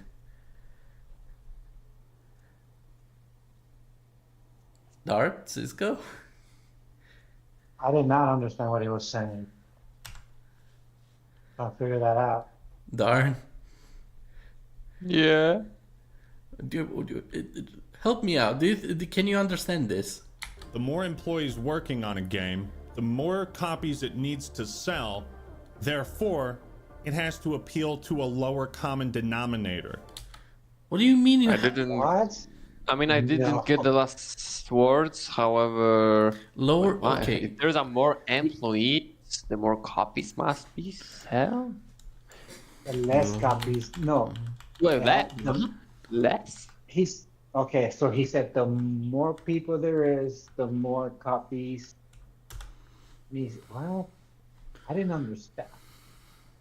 Wait, what? Because from what I have heard, he said the more people work on the project, the more copies you need to sell. But the less people are gonna buy it, kinda. What? Right? Did he just said if there is more people working on a game, the less people will play it? I think that's what I heard him say. Ayo, what? Could be wrong, but I think I that's look- what he said. So I looked up what lowest common denominator means. The first one is about mathematics, which is the lowest common multiple of. Wow, this is horribly written. The lowest common multiple of the denominators of several vulgar fractions, which makes no sense either. But there's a secondary definition. That is a derogatory definition. The level of the lowest discriminating audience or consumer group. They were accused of pandering to the lowest common denominator of public taste.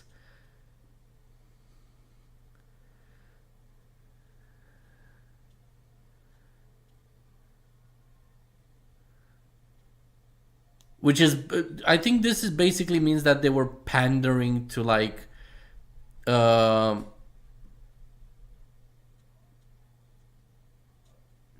like woke people technically, because Yeah. the least common denominator, as in like the fewer people possible. The people Or who am I know Java are misunderstanding screaming the loudest. denominator? The number below the line in a vulgar fraction, a figure representing the total population in terms of which statistical values are expressed. What he said makes no sense, basically. So if you have more employees, you need to sell more copies to compensate for the extra fucking expense. Therefore, you have to pander to the lowest amount of video gamers or group of gamers possible. What the fuck is this shit?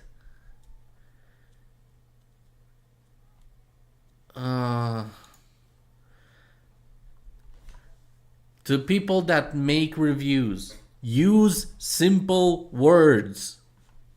It will help you in the long run. If you're gonna use fucking complex sentences, put a "for dummies, this is what I meant" somewhere on the screen.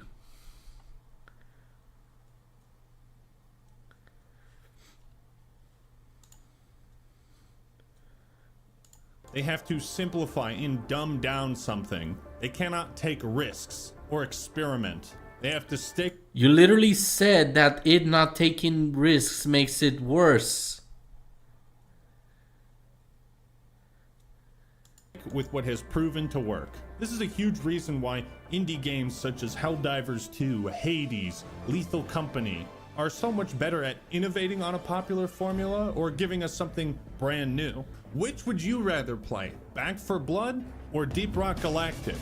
I better see some fucking rock and stone in the comments. But that's the thing, Back 4 Blood is a cheap imitation of what inspired it, while Deep Rock Galactic is a unique twist on the whole four dumbasses trying to accomplish something co-op game. Deep Rock is brimming with charm, style, and this is gonna sound cheesy. Charm and style are subjective. Something can be charmful for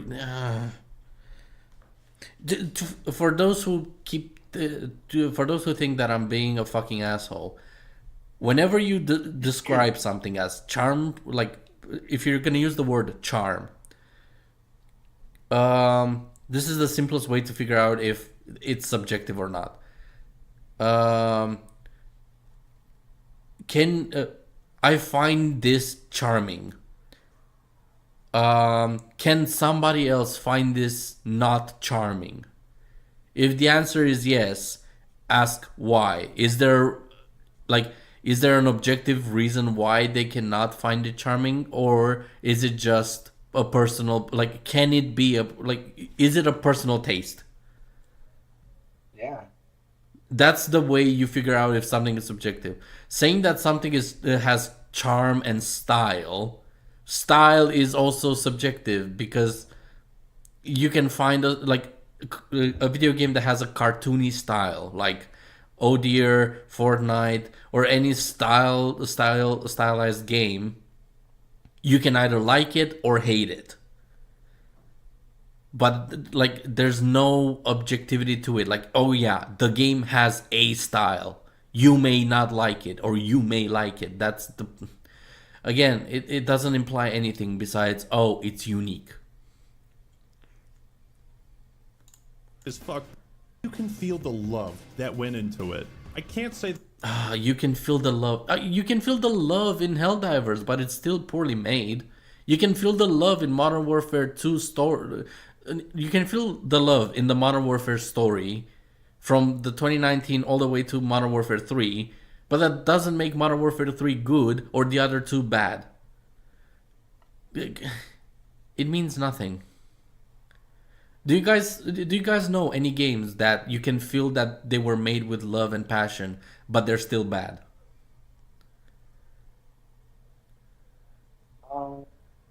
Not off the top of my head, but just because you made a game with love doesn't make it good. That's just your opinion. That's just what you did. You can be a shitty developer and still make something with love. Like, you can draw a stick, to put it simply, you can draw a stick figure with passion. That doesn't make it as good as the Mona Lisa, in terms of quality. Yes, it's less expensive, but it's also worse.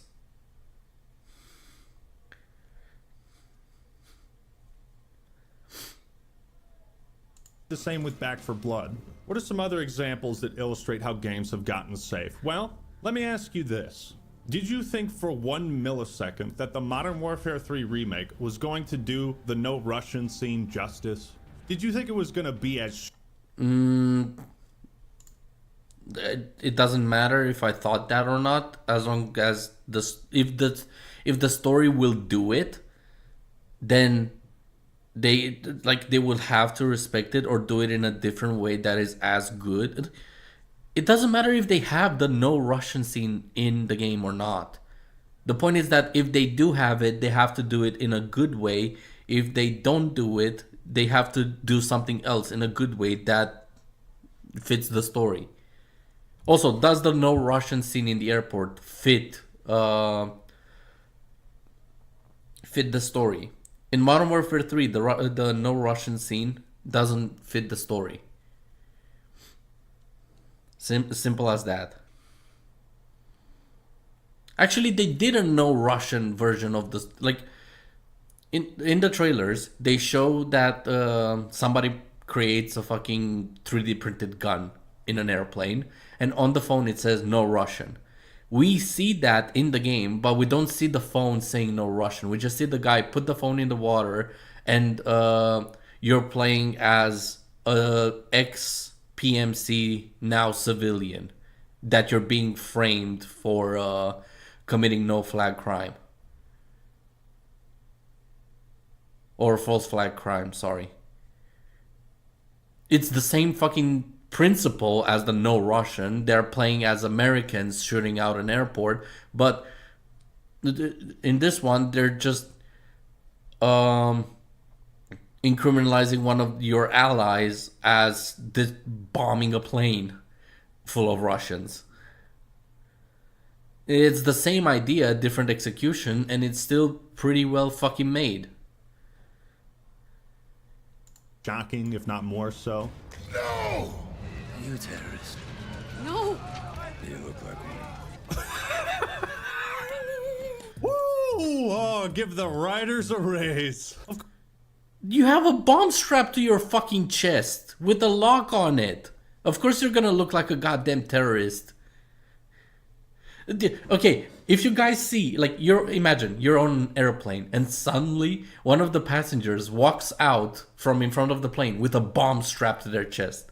Do they look like a terrorist? Yes or no? Yeah. Doesn't matter what race they are or gender. Like, do you guys think that has anything to do with it? No. Dart, you okay? Okay, if I walk into a plane with a bomb strapped to my head, Like, are you gonna okay, think I'm a Dart. terrorist? Picture this: you're a passenger in a plane, and one of the other passengers that walks out from the front of the plane wearing a fucking bomb vest with a lock on it. Do you think they're a terrorist? Yes or no? I think then. Can't assume their pronouns. No, Yeah. no. Like it doesn't matter. It does like the idea that you're a passenger on a plane. You look up and you see another one of your passengers, or the passengers that have been on the plane, suddenly walks out from the front of the plane with a bomb strapped to their chest, like a bomb vest. I mean, of course. Do you Of think course. they're a terrorist? Do you like the argument is that you look like a terrorist? Yep. And that is a bad line. No, it makes fucking sense. You have a bomb strapped to you. Of course you're gonna look like a terrorist. Doesn't matter what race or gender they are. Like the person that has the bomb strapped to them.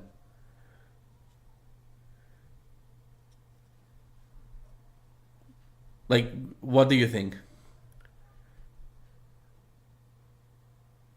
I mean, like, if a guy like that, of course it will be like the terrorist. So No, but It's all- doesn't matter if they're white, black, Middle Eastern, Of course. Asian. Yep. No, it doesn't matter. Doesn't matter what gender they are. Nope. Alright. If- Thank you. If a person, no matter who he is or who she is, if human being on the airplane have a bomb, I think Yeah. it can be a terrorist. Yeah. A threat is a threat. Like, Yeah. yeah. Oh, I wish I. That's the thing. He cuts the scene so out of context. Because look at this. Fuck, but you can feel the love that went into it. I can't say the same with Back for Blood. What are some other examples that illustrate how games have gotten safe? Well, let me ask you this. Did you think for 1 millisecond that the Modern Warfare 3 remake was going to do the no Russian scene justice? Did you think it was going to be as shocking, if not more so? No! You terrorist. No! You look like one. Woo! Oh, give the writers a raise. Of course not. Do you think that's fair criticism of games becoming safe? When you literally have the character strap a bomb to you and use you as a fucking false flag terrorist attack?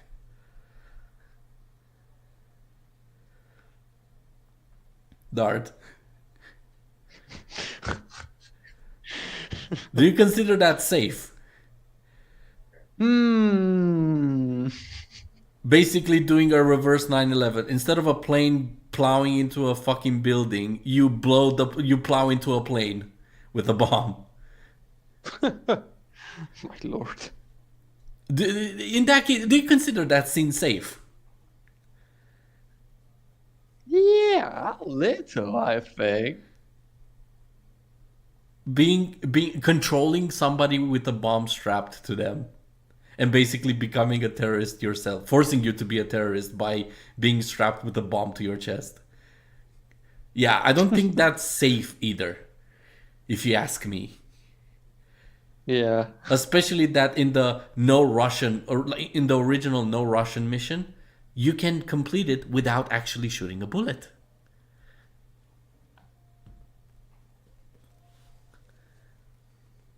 Like, even Call of Duty feels like it's been sterilized, but of course there's some exceptions. It's been updated.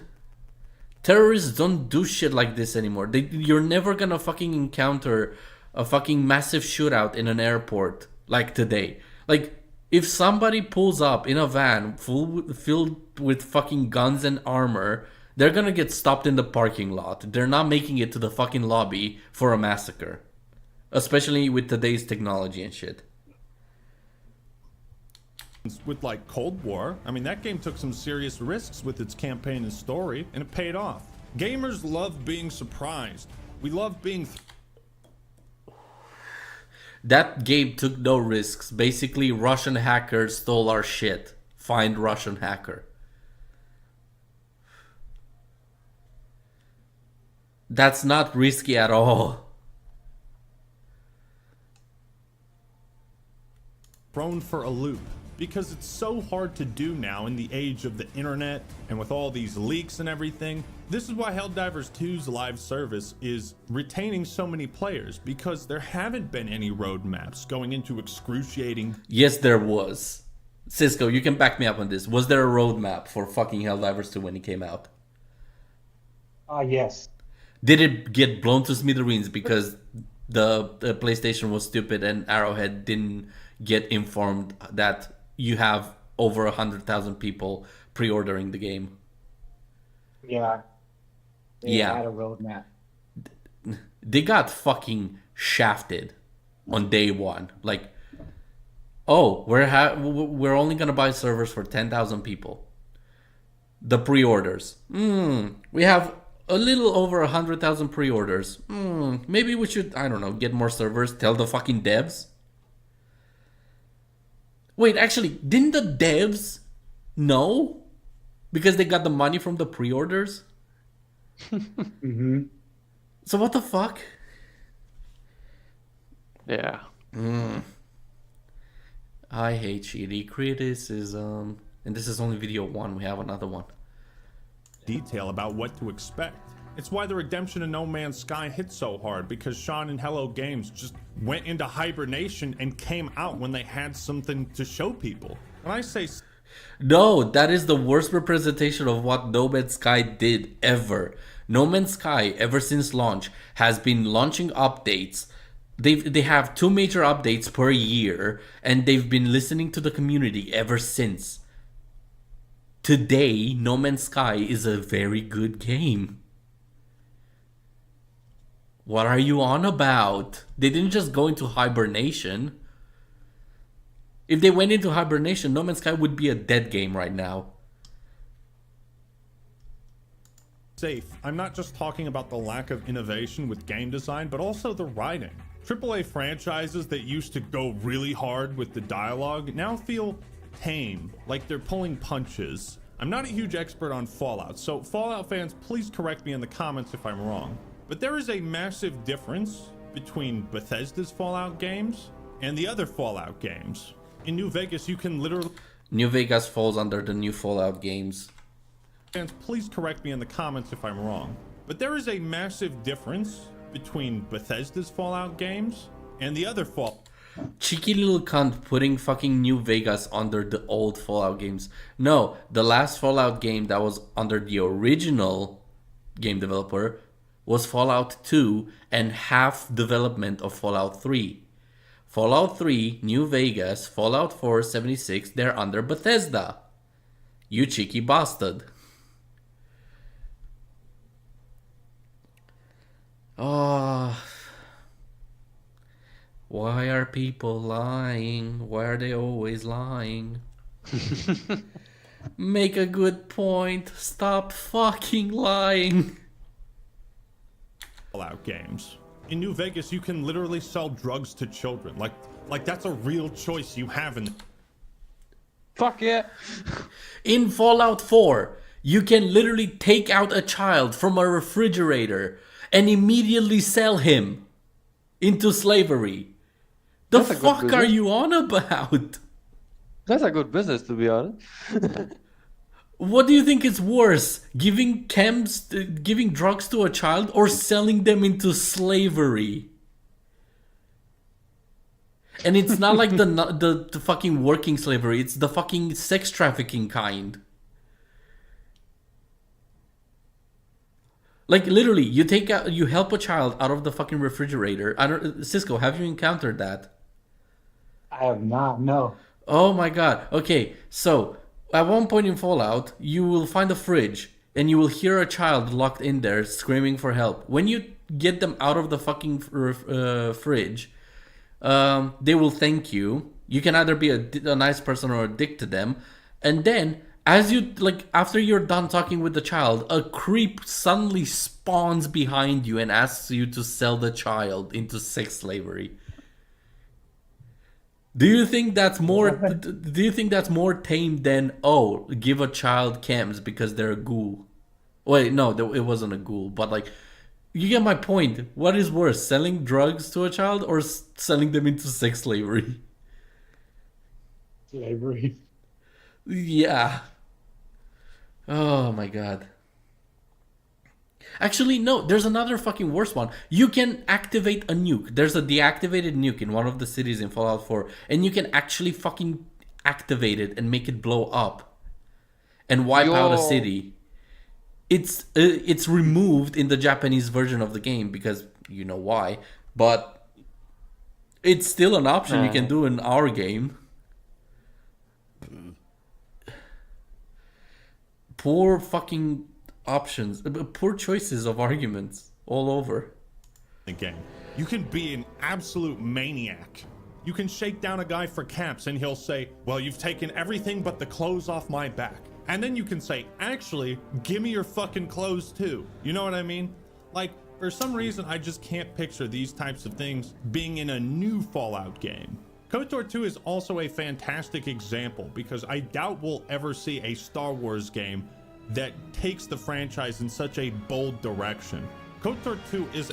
I would argue the fucking the Jedi Survivor and Fallen Order are a far riskier approach because they're messing with the actual story of the fucking movies. You're playing as a Jedi Padawan that survived Order 66. You're messing with canon. That is far riskier than random ass fucking separate game. That let's say it's a spin-off game where you have multiple Jedis you can play as and stuff.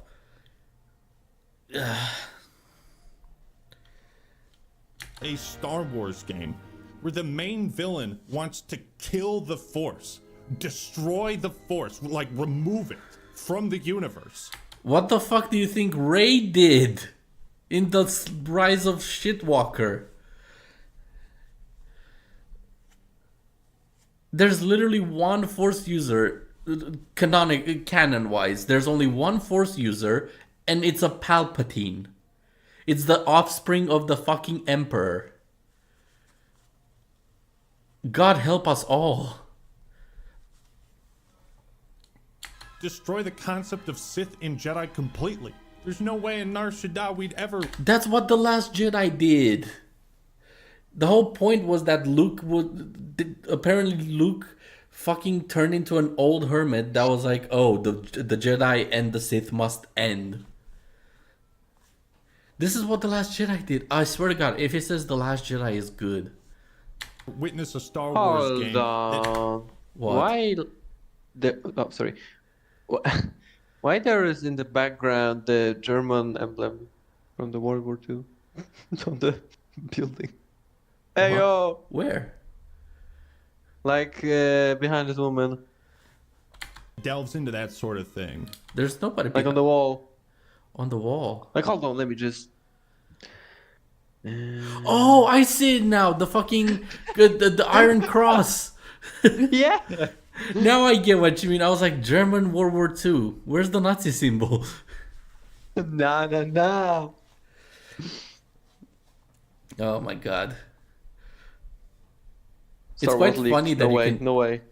It's quite funny that you can in War Thunder you can create the Nazi symbol on German tanks. Of course, you can do everything. Well, Like not you can everything. you can do even the decal when there is a sex predators. So Oh you know. god. According to Obsidian, Chris Avalon, one of the main writers for New Vegas and KOTOR 2, Obsidian made multiple proposals to develop spin-offs for Fallout and the Elder Scrolls, all of which were turned down by Bethesda. And while we can only imagine... Because Bethesda is a stupid game development. Like the decisions they've made have been so bad recently. Well, recently, back then, when Fallout 76 came out, when actually no, Bethesda is not the only one that makes stupid fucking decisions. Bungie, when when Halo Infinite came out, a fan of the Halo franchise offered an idea and concept of Helldivers to Halo, like an ODST mode in Halo Infinite, and they said no. Then Helldivers came out. Helldivers blew up, and Bungie or 343, whichever the fuck owns it now, literally fucking kicked themselves in the mouth. Imagine Halo or the new Halo game had Helldivers 2 mode. People would go apeshit on it. Yeah. And it would have better servers because Microsoft and Xbox. And the reason why, perhaps it was too risky in their eyes. Here's another example, Halo Wars 2. Console RTS, pretty niche, but its expansion, Awakening the Nightmare, was the first time in a decade we saw the Flood in a Halo game. Why haven't the Flood appeared in the main series? Don't want to risk lowering the sales with an Emmerich. Wasn't the Flood part of fucking Halo 3 at one point? Or Halo 2? I don't remember. I'm rusty with the Halo stuff. I don't know. However, I think I will go because I have to wash and go to sleep. Fair enough. So yeah.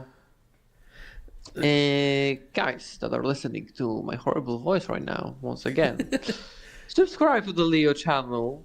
Otherwise, I will link your IP address and set shadow on your exact position, so you should be scared at this point.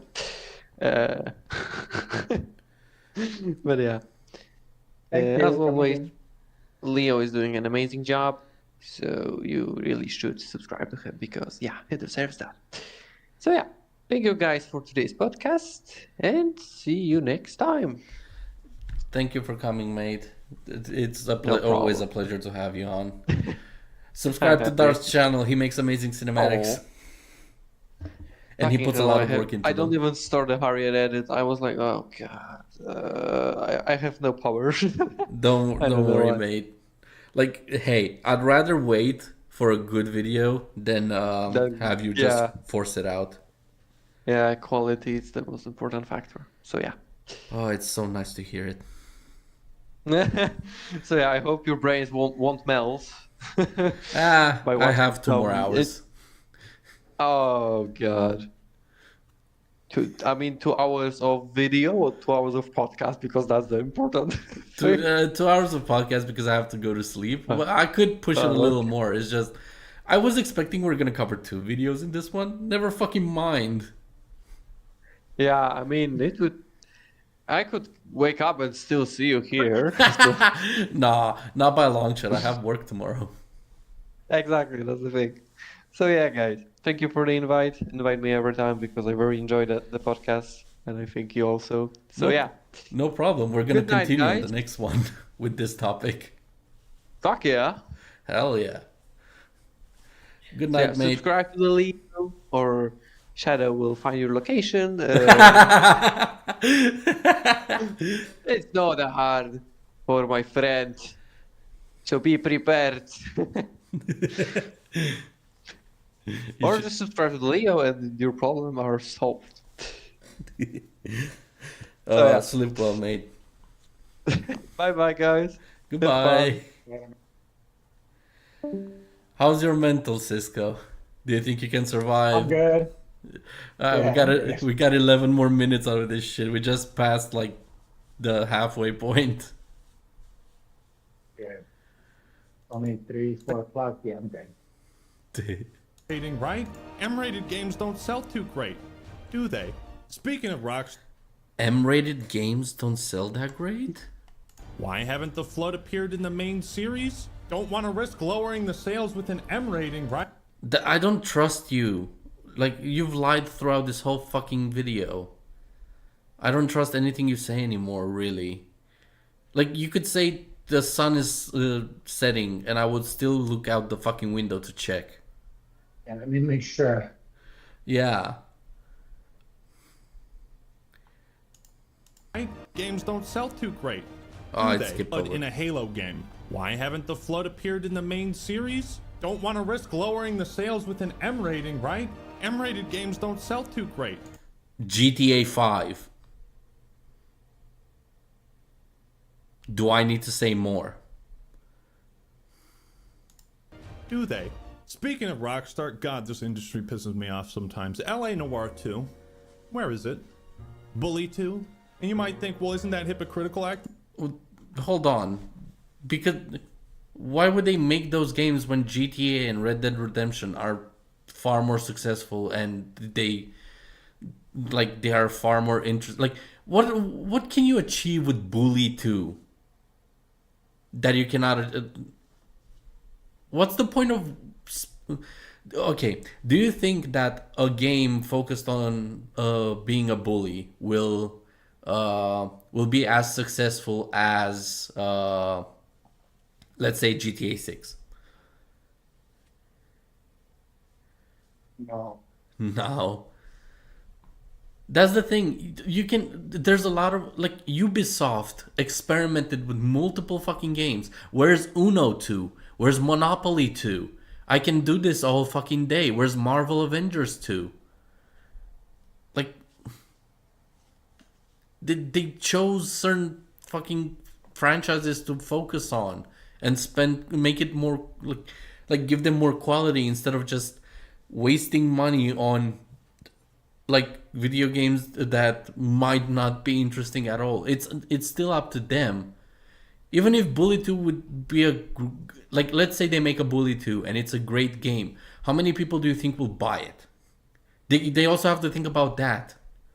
Because they're a fucking business at the end of the day. Unfortunately.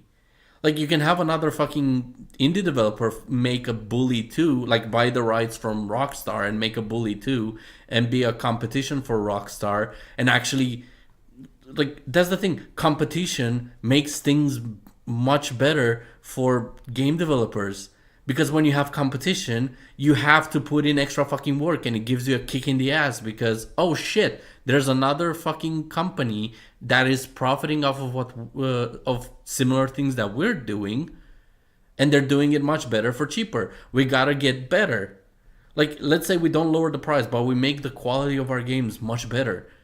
That's gonna be a huge kick in the ass for any fucking low tier. Like, if somebody makes a Call of Duty,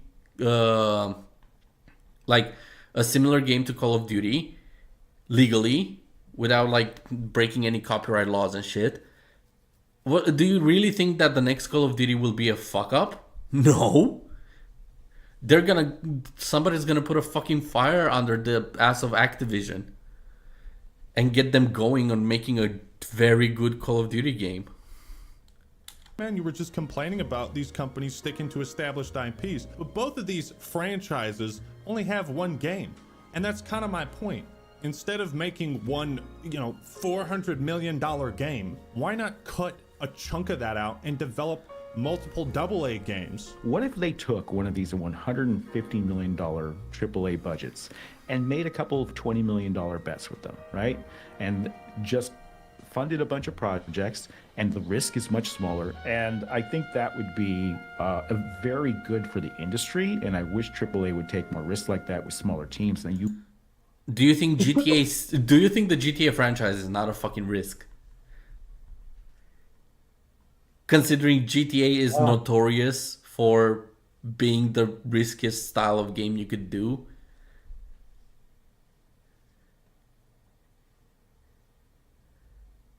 Like, is there Cisco? Do you know any other game that's as risky or riskier than GTA?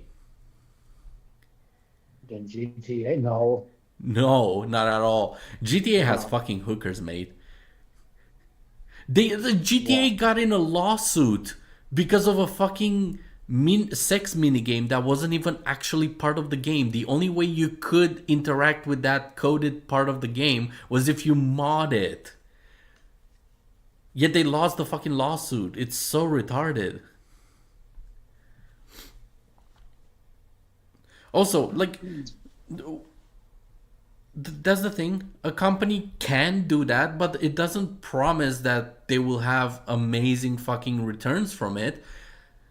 Like you said, take 150 million out of a big project. What makes or give to wait, how did he say it exactly? A bunch of projects. They took one of these $150 million AAA budgets and made a couple of $20 million bets with them, right? 20, okay. How many of these bets do you think will offer returns? You don't know. That's the whole fucking point. You're taking risks with ideas that possibly might not work, and instead of making something you're good at, you're throwing it out on possible.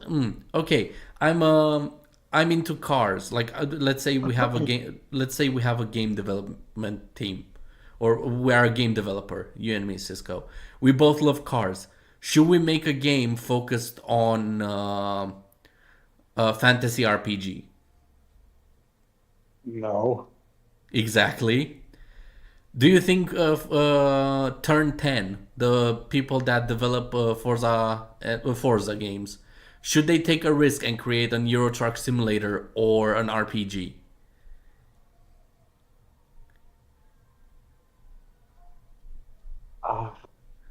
What was the question again? Turn 10, the people that make the Forza games. Do you think they should spend time on making an RPG game instead of making the next Forza game? No. If they want, they should hire a different, what do they call? Development team? Different side, yeah, development team. Let the people that know the game stick to the game they know and let them develop it. If you want to start something new, get people that know they're actually on it. What they're basically suggesting is throw money at the wall and see if they get sucked up or you make more money. No. I'm not. No, what they're saying. Oh, yeah. Yeah, like, instead of spending 150 million on a game that you're very good at making, make multiple $20 million games that might give you money back. Yeah. And just funded a bunch of projects, and the risk is much smaller. And I think the only thing I can interpret from the risk is much smaller is that, oh, I'm losing only $20 million instead of 150 million. But that is not a fucking guarantee that you're gonna lose that 150 million if you're smart with it. It's not a guarantee that you're gonna lose the 20 million, but it's a fucking higher risk if you're doing something you're not comfortable with.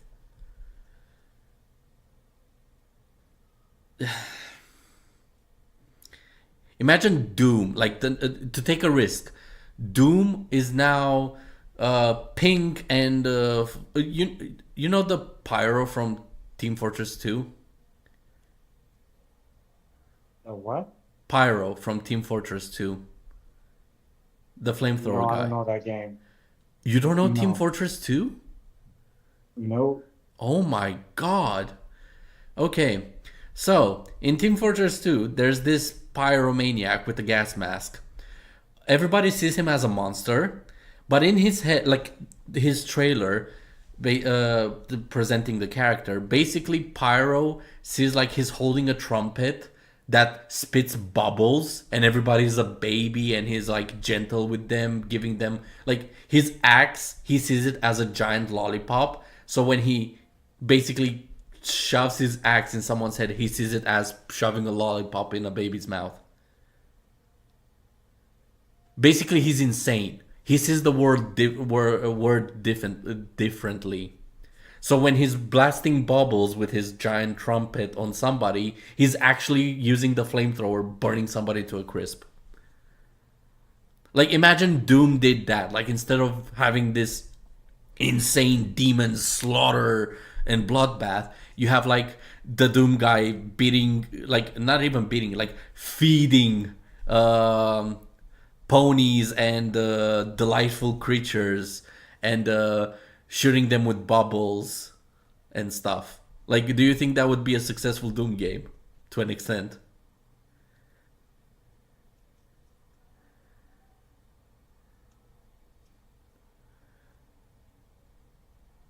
Did I lose you there? No, I'm here. No, did I lose you what? with the question? Yeah, you did. Sorry. So, picture Doom, the game, Uh-huh. but instead of a bloodbath where you slaughter monsters like a fucking badass, you are wearing pink armor, you are shooting bubbles with your guns, your sword is a giant lollipop, and instead of brutally killing monsters, you're feeding ponies and shooting dragons with bubbles. Like, it's very family friendly. Do you think a Doom game that changes to that this art style is gonna be as successful as Doom, like the normal one? No, I don't think so. I think it would be interesting as a level, like the Doom guy takes some drugs and everything turns from negative to positive. That would be If they did it interesting. like that, yeah. Yeah, but having an entire game based around it will be fucking horrible. To an extent, depends on the execution.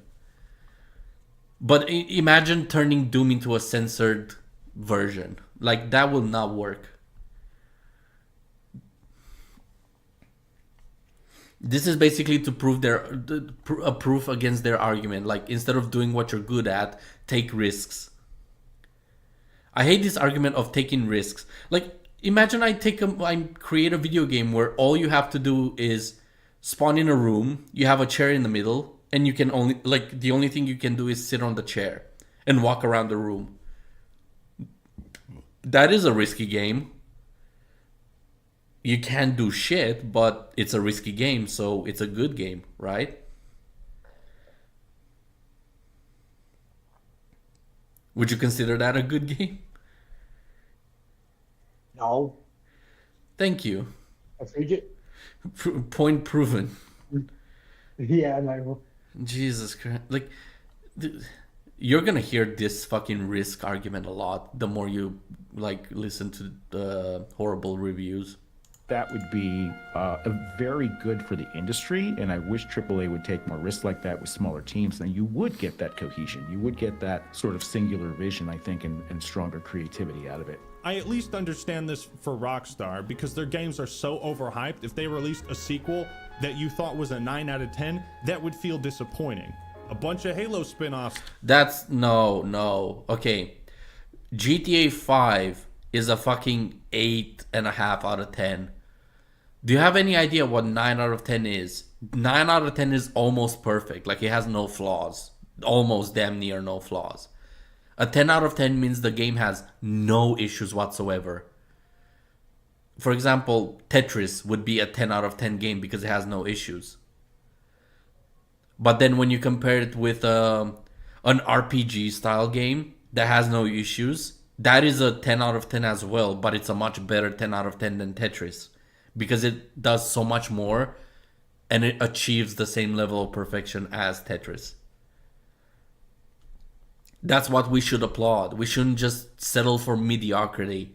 If a 5 out of 10 game gets promoted as a 10 out of 10 game by all of these fucking low standard reviewers, God help us all. Like, yeah, the game has problems, but I love it, so it's a 10 out of 10 in my opinion. I hate that so much. Yeah, don't do that. You gotta go? No, I said don't do that when you Oh, said that. I'll never do that. That's why I stay away from giving scores to video games. Like, even if I had to score video games out of, like, on a scale of 100, it's still not enough. There's so many video games and you have so much to take in consideration. Like, you know how the tier list website works, where you can have a tier B, C, D, E, F, G, and in that tier you also have a mini tier list, like from the left to the right. You would need something Yeah. like that to come close to having an accurate rating scale.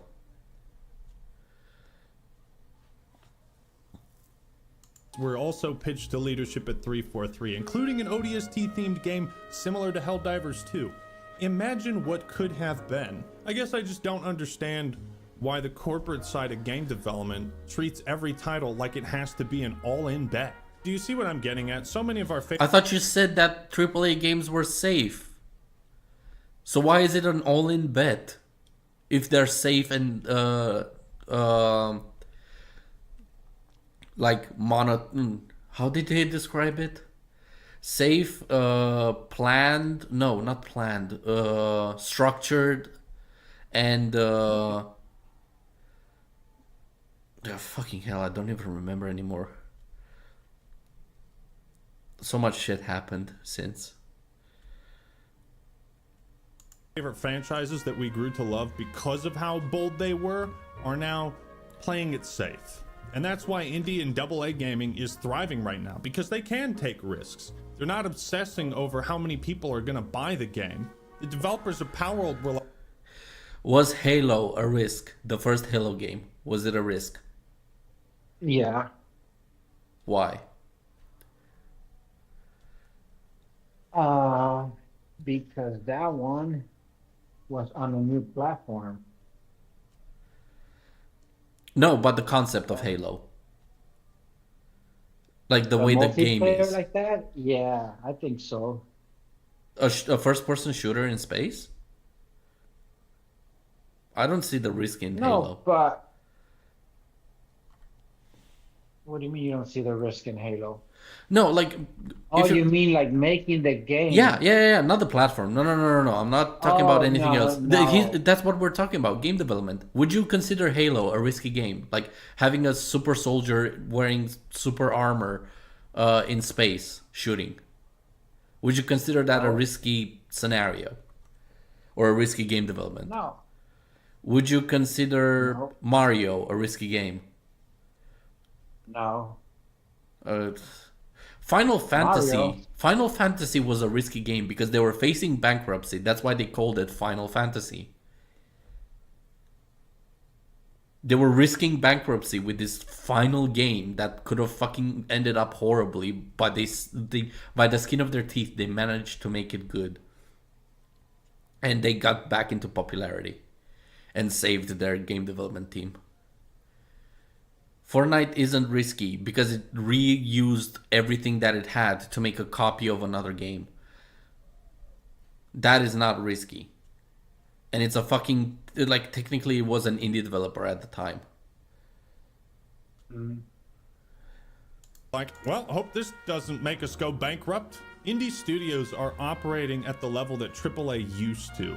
And when you don't have to make hundreds of millions of dollars to keep your company afloat and not fire your entire studio, you can take risks. And going back to my initial comparison between Arrowhead and Ubisoft, there's a huge difference in the mission. Why are you comparing these two? One is an... You literally stated that one is an indie game, one is a AAA. Statements of AAA and indie games. Baldur's Gate 3 is an indie game. Larian is an independent studio, but the quality is so amazing, you'd assume it's AAA, right? There's this trend of indie developers reassuring customers that they're not gonna nickel and dime us. No, there are no in-game purchases in our game. We believe in providing a complete and immersive gaming experience without the need for additional purchases. Vermintide 2 is one of the only... So that makes Helldivers worse by you praising that. Because it has microtransactions. This is what happens when you don't script properly. Imagine I said that ODST, like let's say Halo Infinite had an ODST and it had worse microtransactions, and I claimed that ODST does it better because it's a AAA. Wouldn't that make me a hypocrite? Yeah, you're liking one more game than the other. Exactly. That's why I spend months script writing. Well, like the Helldivers script was like a month, but the Assassin's Creed one, it took me like 2.5 months to write the script and go through every fucking single sentence in that script. I redrafted it like fucking 5 times and it was insane. But hey, I'm very fucking proud of that video. Like, that video will stand the test of time. I pretty much hope so. If anybody fucking finds problems in my Assassin's Creed Mirage script, point them out. I fucking dare you. Games to do loot boxes right because they didn't sell them. At the height of the loot box craze, no less. Helldivers 2 doesn't let you pay for tiers in the Freedom Passes. Indie developers can afford to be more player friendly because they don't have these investors hanging over their heads and these massive budgets. You might think all these egregious microtransactions. Helldivers still has microtransactions, even though it doesn't have investors over their heads.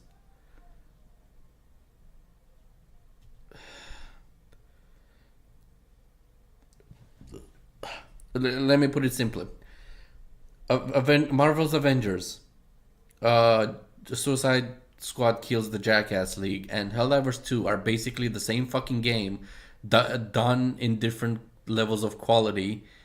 And the only reason why Helldivers is more popular than those two and much more loved is because they made a good game. They all suffer from microtransactions equally. Yes, Helldivers is cheaper, but it's no excuse. It's still sinning. Like, I'm not stealing $100, I'm stealing $5. You're still stealing. That is the point. Like, you're still committing a sin, even though you're claiming that you're for the community. Is just pure corporate greed, and there's a good chance some of it is, but it's also a safeguard, like a necessity. And I think the solution... Why is microtransactions a necessity? Wait, is he talking about microtransactions? Passes. Indie developers can afford to be more player friendly because they don't have these investors hanging over their heads and these massive budgets. You might think all these egregious microtransactions is just pure corporate greed, and there's a good chance some of it is, but it's also a safeguard, like a necessity. No, microtransactions were never a fucking necessity. Go back to 2010. You will not find a game with microtransactions that is loved by many. DLCs don't count as microtransactions, by the way. DLCs are DLCs. You're paying for added content, and you're like that. You can identify whether it's a good purchase or a bad purchase based on the amount of content you get from the DLC. That's right. I should know. Like, before GTA 5, can you remember of games that had microtransactions that were like a necessity for their survival? No, there wasn't none. Exactly. And I think the solution is just to make games smaller, dude. Now, a really shitty buy... No, don't make games smaller. You're gonna end up with fucking AAA. Why? Why would he say that? Make games smaller. Okay, Doom, the next Doom game has only 3 levels that you have to complete. That will be fucking boring. Game. We're already losing quality, and you're You're basically claiming, oh, just make it even smaller. Like we're paying out the ass for these fucking AAA games that give us dog shit when it comes to quality and mechanics and customization. Like we get less and less every year. Like nowadays, games get launched like a quarter way done with the battle pass and the hope of God that by the end of their lifetime they get turned into good games. And you're saying we should make them even smaller? Fuck off. By your logic, you should love Modern Warfare 3 because it's a very short, small game. Product of this risk-averse mentality is that a lot of these publishers are looking for a quick buck. They want to make easy money. So what do? Bingo! Flood the market with shitty remasters. Boy, there's been an abundance of these lately. The Last of Us 1 on PC, GTA Trilogy. The Last of Us wasn't originally on PC. When they made the remaster, they made it for PC as well. San Andreas technically is. That's the thing. You still have to. Do you have any idea how much you have to pay fucking developers to remaster a game? Why is that a quick buck? In what world would that be a quick buck?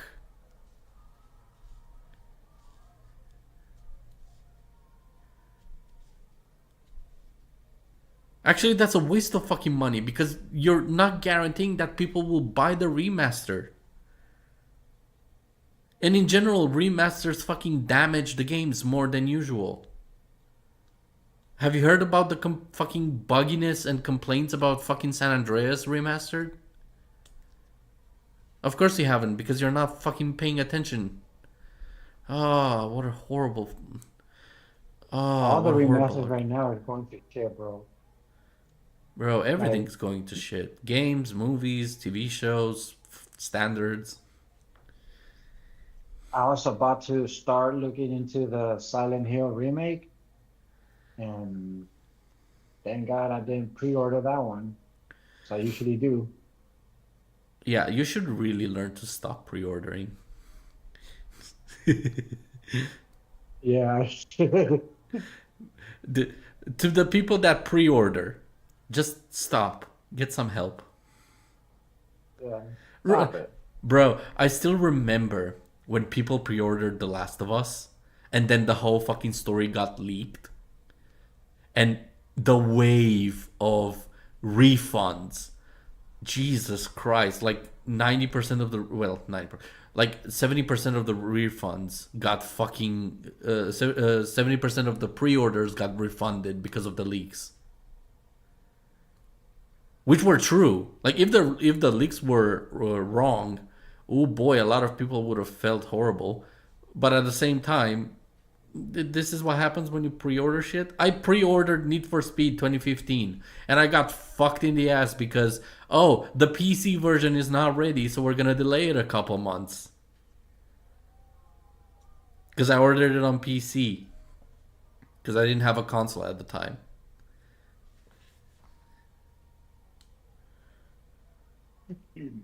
And I pre-ordered it for the early access so I can start making YouTube videos because I really enjoyed that fucking game.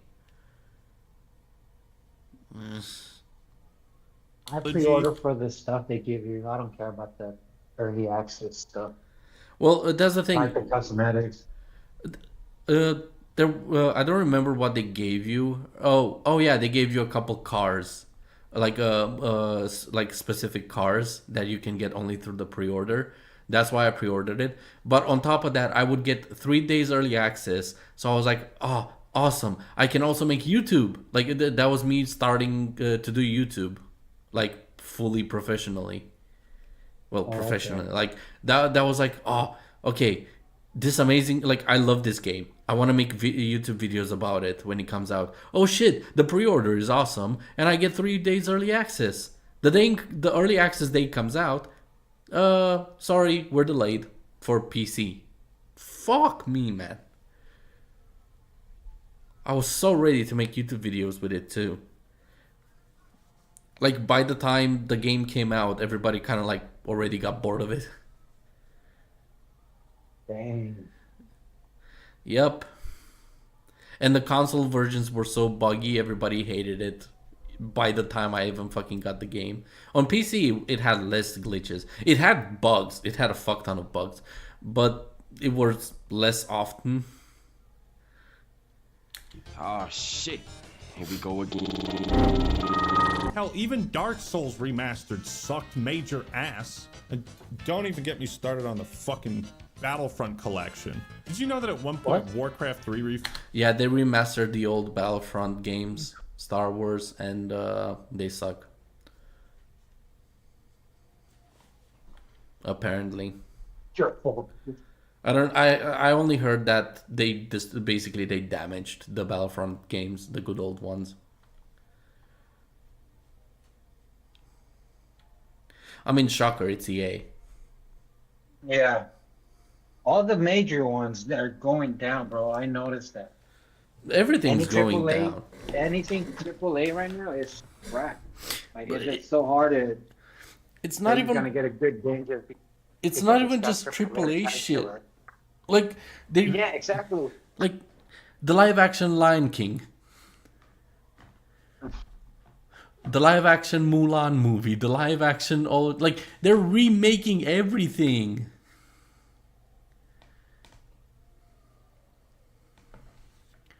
They're destroying everything. Jesus, I'm surprised. Oh yeah, the fucking Little Mermaid live action. Fucking hiring a black actress for Little Mermaid. Congratulations. Way to destroy your own fucking movie off the bat. Like the movie wasn't even out. And it was already a fucking huge explosion of controversy of why the fuck are you doing this, you assholes?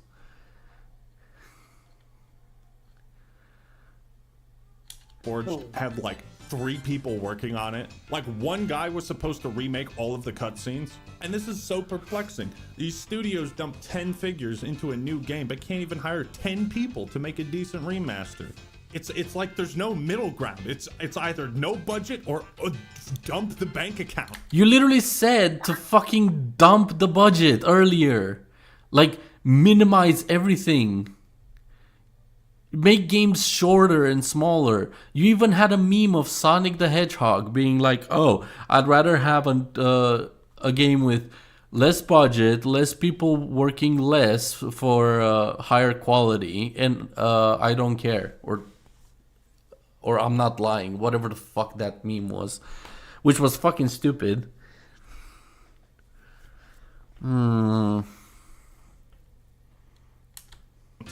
Company made by one guy. Now, because studios are investing so much, they tend to interfere with the creative process to insane degrees. They see trends that are making money elsewhere, and they think, well, let's just throw that into our game. I'm funding this. What I say goes. Redfall lost 70% of its Arcane staff during development, struggled the whole way. Development of Redfall began in 2018 as parent ZeniMax was quietly looking to sell itself and was encouraging its studios to create games as a service projects like Overwatch. Microtransactions were intensely encouraged. However, the problems in trying to develop Redfall surfaced early. Firstly, management kept offering conflicting visions of what the game would and should be, resulting in developer confusion about what they were creating. How to reconcile single player and multiplayer within an Arcane game was never really resolved either. Secondly, Arcane employed fewer than 100 people, which had been enough to make a single-player game, but was not a healthy number for developing a large multiplayer game with microtransactions to manage. Outsourcing work to other studios was reportedly not enough to alleviate the strain. As a result of plummeting... So it's all about the... So again, it's all about the greed. It doesn't matter what budget the game has. It doesn't... The project has. It doesn't matter how many people they... Like... It's irrelevant when you have sabotaging fucking the development teams or sponsors. If you have an idiot in charge of Helldivers, it doesn't matter how much money and fucking developers it had, it would have went to shit. Same goes for every other fucking game.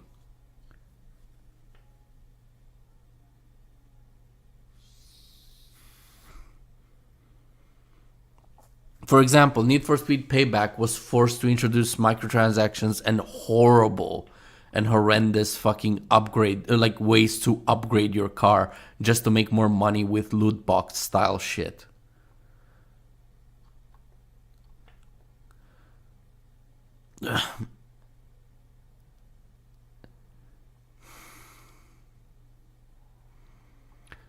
Wait, this isn't even a AAA game. Why are you're talking about the downfall of AAA? Yet right now you're pointing out how a fucking indie developer technically suffered from having like a shitty sponsor that encouraged microtransactions because they were greedy cunts.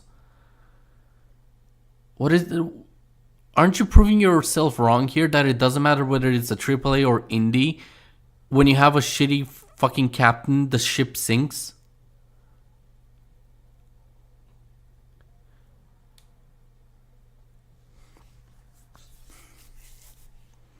Fucking hell, this video is a mess. Morale and lack of direction, veteran employees left the company in droves, with about 70% of the staff ultimately leaving Arcane. Redfall is not the only story of its kind. You can look at most AAA flops or AAA games that severely disappointed, and you'll find something similar. Management interfered. Management wanted this. I imagine they feel they have to micromanage these things, again, because of the investment. And if they don't, you get shit like Star Wars. The last, literally, okay, so Disney bought Star Wars from George Lucas. JJ had the first movie, episode 6. Then they gave it to episode 7 was JJ. Then the next one, episode 8, the middle of the trilogy was given to a idiot called Rian Johnson. And they told him, you can do whatever the fuck you want. And he literally fucking exploded everything. He sunk the ship. You know how the Titanic split at the middle? That was basically it. Like, the fucking sequel trilogy is genuinely the Titanic. The first half that's still up is episode 7. The crack down the middle is episode 8. And the last movie in the trilogy is already sunk below the water. This is what happens when you don't have a fucking leash on your the people you put in charge of projects. It has to be a balance between the two. You cannot just fucking do shit like this and be like, oh, just give people creative freedom and it's gonna be a-okay. If the creative freedom is stupid, then it's gonna be bad for your budget. Imagine Rockstar let the game developers do whatever the fuck they wanted with GTA 6.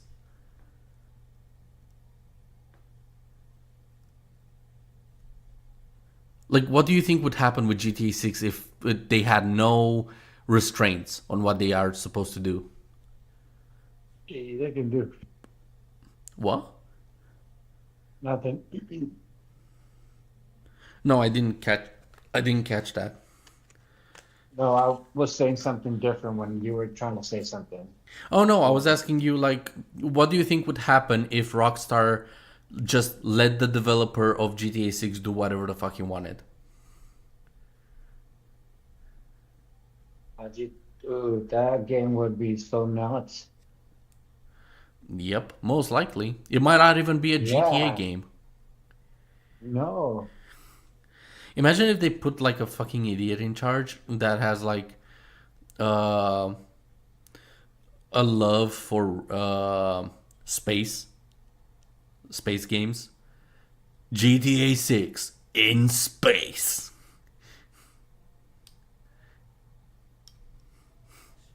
Fucking insane.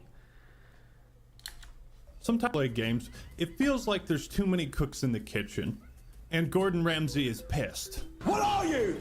And some people, and some kitchens don't have enough cooks for the whole fucking restaurant. Remember earlier when he said, "Oh, gaming developers either blow all their money on a project or don't give any money to the project."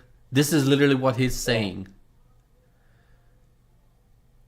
Like, there's too many cooks in the kitchen. have less cooks in the kitchen. And considering how extreme he takes this shit, like he doesn't have a middle ground. He just like based on what he's been saying so far, just have one chef that has a clear direction, even though he's not enough to cook for a 200 people restaurant.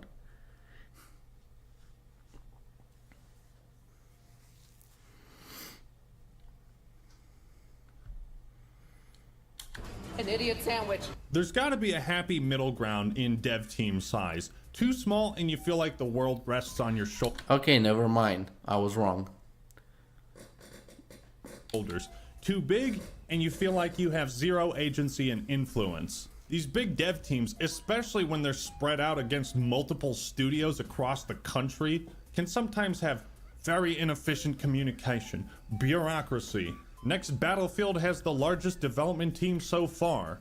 1 year later, former DICE dev says 2042 never stood much chance being great at launch. There's a At this point, wouldn't you say there's also fucking fake excuses? Like if every AAA game complains, we didn't have the resources or we didn't have the time and the people, wouldn't that like be suspicious? Yeah. Like, how can you have, let's say, 9,000 game developers, the game comes out, it's shit, and then people, like, the devs complain, we didn't have time to make the game, and we didn't have enough hands on deck, or money. Like, what the fuck happened? Give us more detail than Money, that. you know. What? Yeah. No, I was agreeing with you saying, where's the money going? What are you doing? It's not even where the money is going. Like, what the fuck is going on? What were those 9,000 people doing if you didn't have enough hands on deck? Were they out smoking in the fucking parking lot? Checking, like, making money for doing nothing? Their emails. Incompetence? Question mark? Yeah. You can blame everything on incompetence at this point. That's the only thing left to blame. I didn't understand that. Oh, shut up, Bixby. video by Timothy Kane, the creator of the original Fallout, about game development caution. And he talks about how certain things in game development now that could be fixed in 45 minutes now take 4 weeks. When we were making the Outer Worlds, the combat AI wasn't really in yet, so I asked for a very simple combat aggression code to be added. This is how simple it was. Every time an NPC got shot, they would see if that person was on the list of someone who'd shot them. If they weren't, they'd add them to the list with the amount of damage they just took. If they were already on the list, they'd just add the amount of damage they took. Whenever they're deciding who to attack, they attack the person at the top of the list. That's it. That's all I wanted. The programmer who it got signed to came to me and said, I need 4 weeks. And I'm like, why? Walk me through what you're going to do. And he goes, you don't understand. And I was like, I've coded this 3 times. Walk me through it. And he wouldn't. He left. He left angry. Lead programmer came back, started yelling at me, saying, if he says he needs 4 weeks, he needs 4 weeks. And I'm like, then I will do it. I'll have it done before lunch. And he said, no, because then people will have to support your code. I'm like, I'm going to walk you through what I want. And you tell me why this takes 4 weeks. He looked at what I wrote, which was about 10 lines of pseudocode on a whiteboard. And he goes, I'll come back. He came back about an hour later and said, what about 2 weeks? And I said, do I have any options here? Fine. 2 weeks. You want to fix these lines of code? That decision has to go through 10 fucking departments now. It needs to be approved. That's not what he said. He just showed incompetence of game developers. Actually, that clip right there proves how wrong you are. Complaining that, it's over, people are like, game developers are overcrowded and the budgets are too big. No, it's just pure incompetence. That's the proof we needed. Yeah. What the fuck? Then the moment you see this clip online from a game developer that created a full-fledged game that was successful, you should redraft your whole fucking video and be like, yeah, it's not about the budget, it's not about the size of the team. For the most part, it's about the incompetence of the people in charge. by your manager, by your manager's manager. It has to go through the marketing team, the DEI office, the fucking janitors. You're being too fucking hyperbolic to take you serious with this argument, mate. Like, we get it. Like, all you had to do was say, all you had to say was, oh, the developer is incompetent, and you have to go through their managers to explain why they're incompetent. To, oh, they have to go to their managers, dogs, janitors. You're hyperbolic as shit with this one. You're making your point weaker by being so fucking extreme with this shit. It's kind of like the fucking Elon Musk tweet. Like, oh, I couldn't commit crime in GTA. He threw the controller to the ground and protested like a fucking child. Like, no, I'm way too good for this. I'll not commit crime. Like, that's not what he said. What? Like I said in that fucking podcast, why are people taking it so out of fucking proportions when explaining stuff? Cousin prove it. Indie developers don't have the same level of bureaucracy. I imagine if there's a problem with the code, you could just walk over to the cubicle of Jimbo and ask him about it. I can also, mate, do you think there's no indie games that are bad? Do you genuinely think that every indie game is good? Just because it doesn't have bureaucracy or hunger for money? Like, go on Steam, for fuck's sake. You're gonna find so many horrible indie games. Cisco, have you ever encountered an indie video game that it's bad? Yeah. There's all kinds of video games that are bad. It doesn't matter if they're indie or not. It just depends on who made it.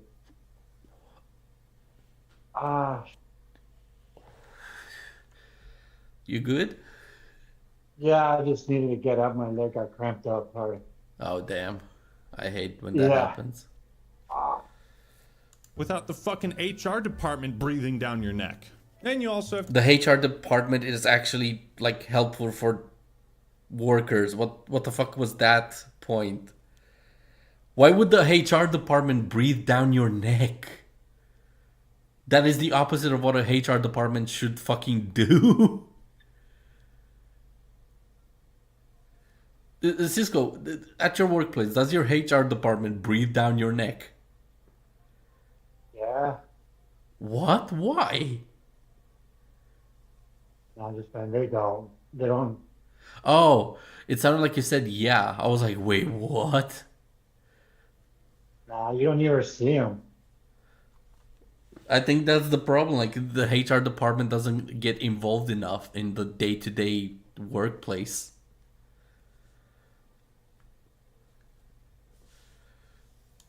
to make games that can be released in China. You need that China money. It has to hit certain quotas and scores on diversity, equity, and inclusion to secure funding. And the game needs to have microtransactions. Why are you showing The Last of Us when China has very strict anti-LGBTQ shit? Fucking Disney had to delete a lesbian kiss because of China's rules from their movie. Why would you show The Last of Us for the China stuff? The Last of Us would be completely off the fucking table on the China market. Yeah, I would. Oh my god. For this consistent revenue source, a live service business model, so that makes the investors happy. And can you see how creativity dies in this environment when games are made by committee and not creativity? It also seems like the more employees a company has, the easier it is for you to blend in and not be seen or heard. The creativity argument applies for everything. Imagine you have an indie development team that focuses on, okay, let's make a game for money.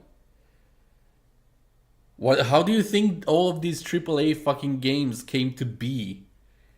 They started as small companies that created fun games to have fun and make a bit of money because of their hard work, to microtransactions and all this bullshit. And now other indie developers are like, hey, I'm making a game for fun. Ooh, I can monetize from it.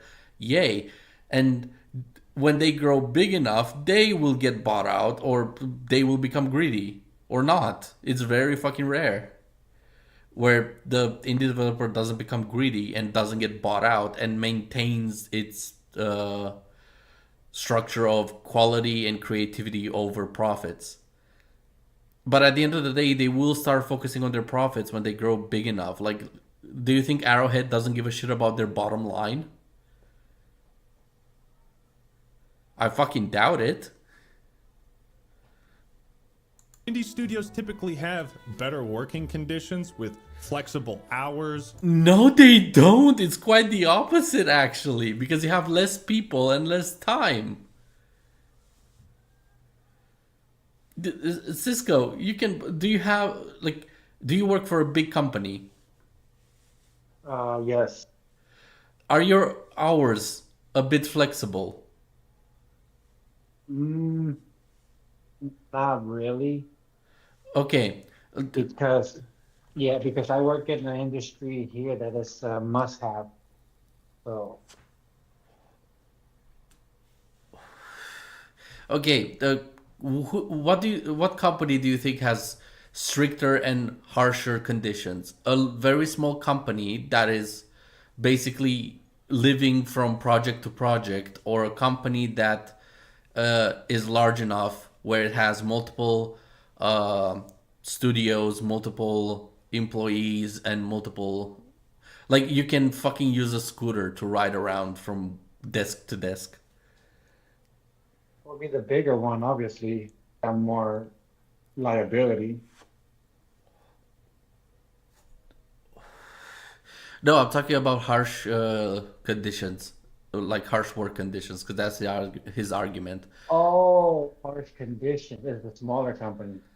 Yeah, because they're living from project to project, paycheck to paycheck.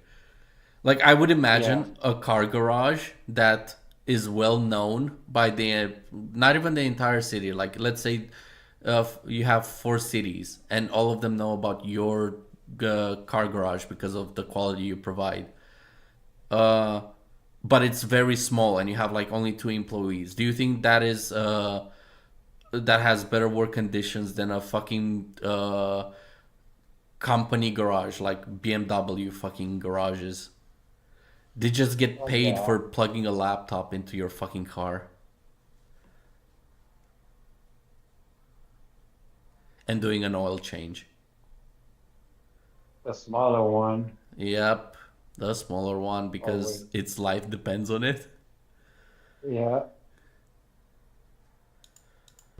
More creative control, smaller teams allow the individual to have more influence on a game and a greater impact. I've seen a lot of articles from ex-developers.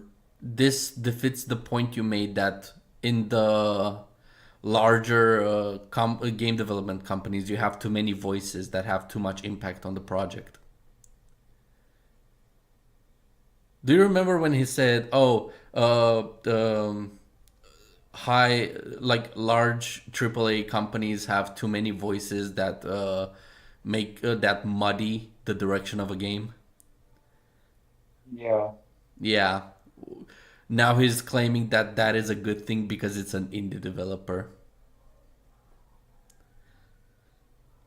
It doesn't matter if you have 10 people or 1,000 people. If their ideas have the same amount of direct, like, strength of direction for the game, and they contradict what the main goal of the project is, it doesn't matter how many there are. It would still be bad. Who say, this game wasn't what we intended to make. It wasn't what we envisioned. So why did you release it if it's not what you intended to make? The Cisco, if you create a game that's not what you intended to do, would you release it? No. Why would I release it? Would you even have the balls to like pre-order my game? No, not at all.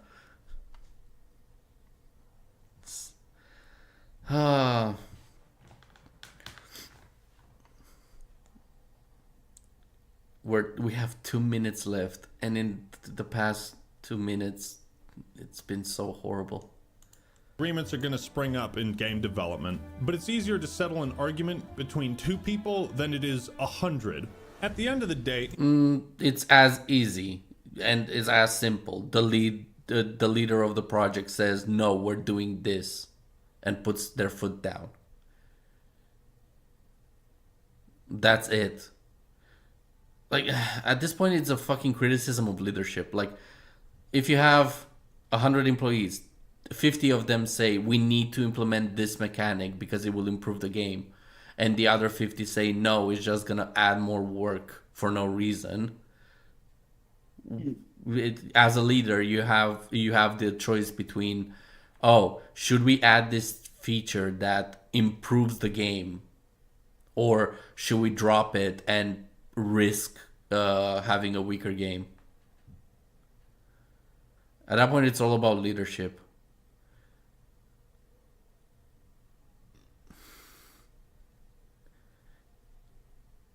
You just make a vote. If you're a horrible leader and like you can't be decisive, which I would argue you shouldn't be a leader if you can't decide whether you should add an option that improves the game or not.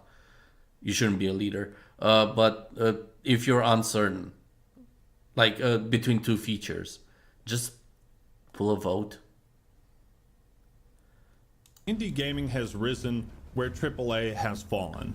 The decline of AAA gaming is due to the insane budgets, scope, and expectations of these. You proved yourself wrong earlier that it has nothing to do with the budget and it's all about the creativity or the skill of the game developers when you showed the fucking clip of the Fallout 1 creator like complaining that a simple code would take 4 weeks to make, and it has nothing to do with how many people are in charge or how many people are working on it. Like, why does it take you 4 weeks to make such a simple code? The guy literally said, "This is what I'm looking for. It's very simple. Explain to me why it takes 4 weeks." Fine, we'll do it in 2 weeks, even though I can do it by lunch.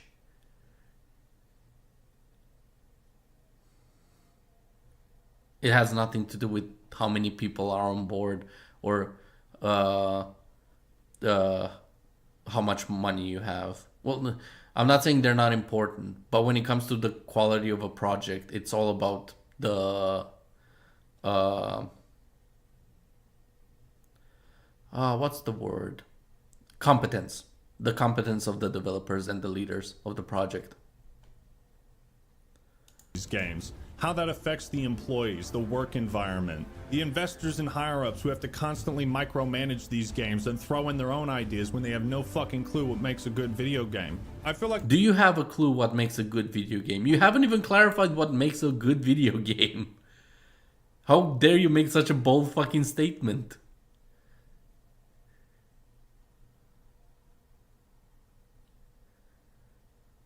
A lot of these developers simply don't have the same luxuries and freedom to create art like they used to. Game development in the AAA space is now a committee process where simple solutions to bugs can take weeks, where the freedom to express and create art and take risks is suppressed in favor of creating the generic and the safe. Too many external factors have disrupted what used to be a creative process with the singular goal of making the best and most fun video game possible.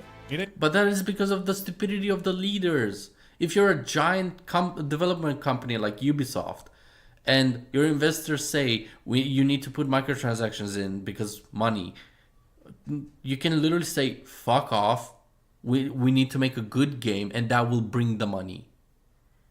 Stand your fucking foot, because put your foot down, because if you let investors decide what the fuck you're supposed to do, it will only destroy your company, your game. Like, your development team will fucking crumble under the pressure of constantly changing standards. Well, not even standards, constantly changing fucking views of the world or what we're supposed to do. If we're supposed to listen to what the majority of people say, we would be fucked in terms of how we should interact with people. And most of us would get fucking killed.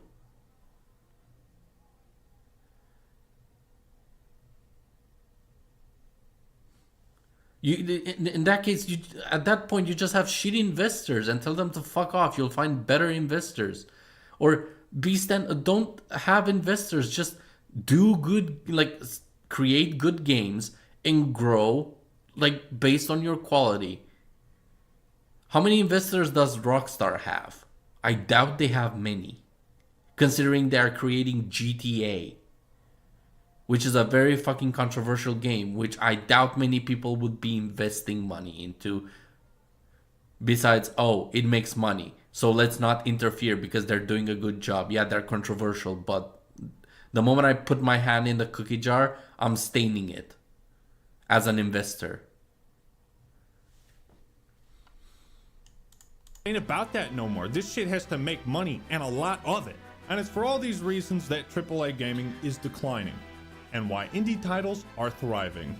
But what do you think? What are some of your favorite indie games? Let me know. Not all indie games are thriving, though. There's so many good indie games and bad indie games on the market, and they're not thriving because of either low feedback to improve the game, or people just don't care about the game that they're creating.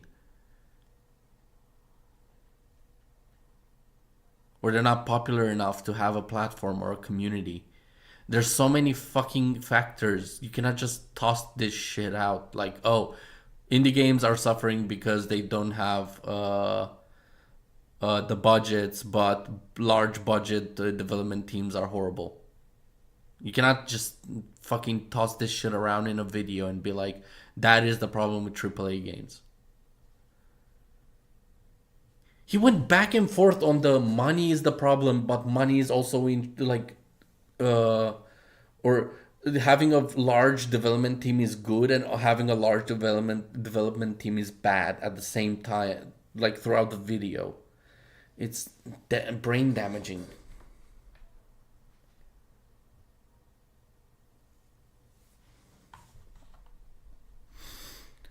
Ah. 1.9, almost 2 million subscribers.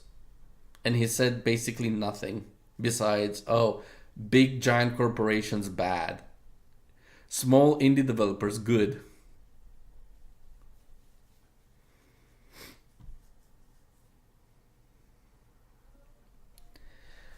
Ah, that was a shit show. I was expecting we're gonna have time for the second one, but we're gonna save it for tomorrow, if you have time.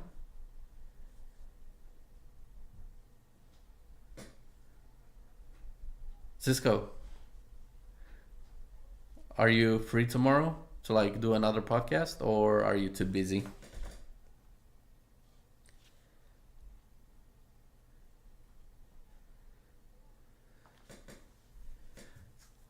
Did you accidentally mute your mic?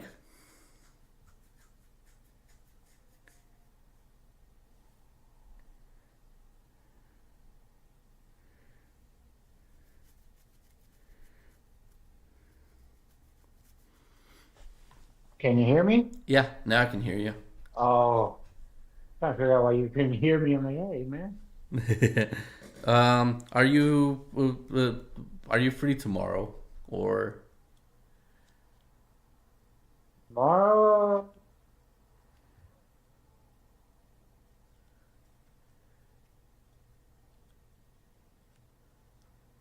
Yeah, I'll be free tomorrow. Around the same time as we started today? Yeah. Awesome. Because that's when I get off work, so we could continue this. I hope Dart and the others would be free as well. The next one will be a fucking interesting one.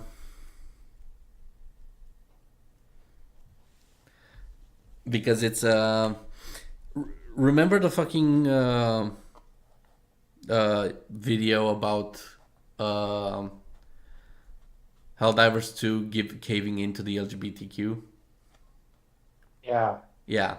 Well, apparently that same dumbass made a video about game development. However, This is a year-old video, and it's the last video he ever made that has nothing to do with gender politics and shit.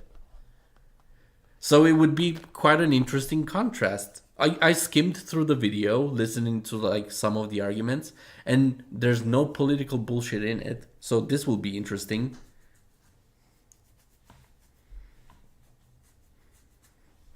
The annoying part is that right after that video that we're gonna cover is that's when he starts doing the whole political anti-LGBTQ stuff, and he paints every fucking video game anti-LGBTQ, fairly or not. So it's gonna be a nice difference in the pace from his old content to his new shit.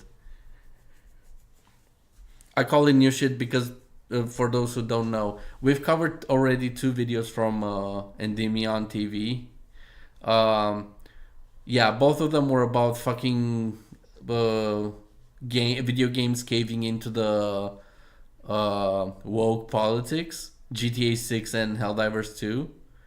And this one's so much older that it's a year old, while the others were recent.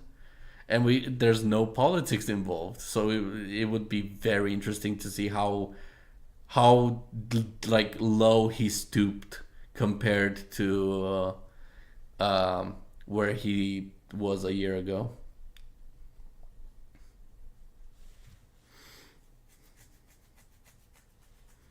Imagine if this video that we're gonna cover from him is so much better than the Helldivers one, because the Helldivers one was atrocious. Yeah. Like that was the biggest fucking lying video we ever fucking encountered. The Helldivers one? Yeah. Yeah, the Helldivers is now woke.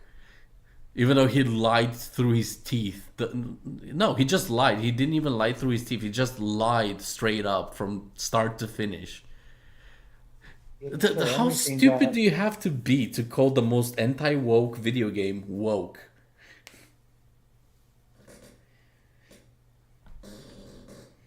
But that's gonna be a fun one. In any case, that concludes this episode. 5 hours and a half. Jesus Christ. I mean, to be fair, it's a pretty fucking major topic, like modern game development and how shit it is.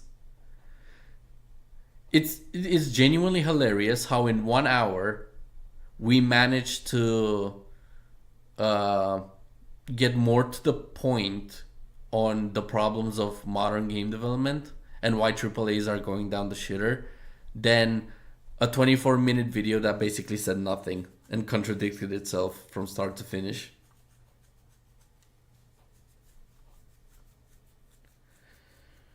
But yeah, that's episode 19, I think it is. Wait, let me double check. Oh no, it's episode 20. Yeah, that concludes episode 20 of the podcast. Hope you guys enjoyed it. We had a couple funny moments here and there, and comment responses. So from the people that commented on my Helldivers video. So check out my Helldivers video. It's a review of Helldivers 2. Is as objective as I possibly could, without turning it into a critique.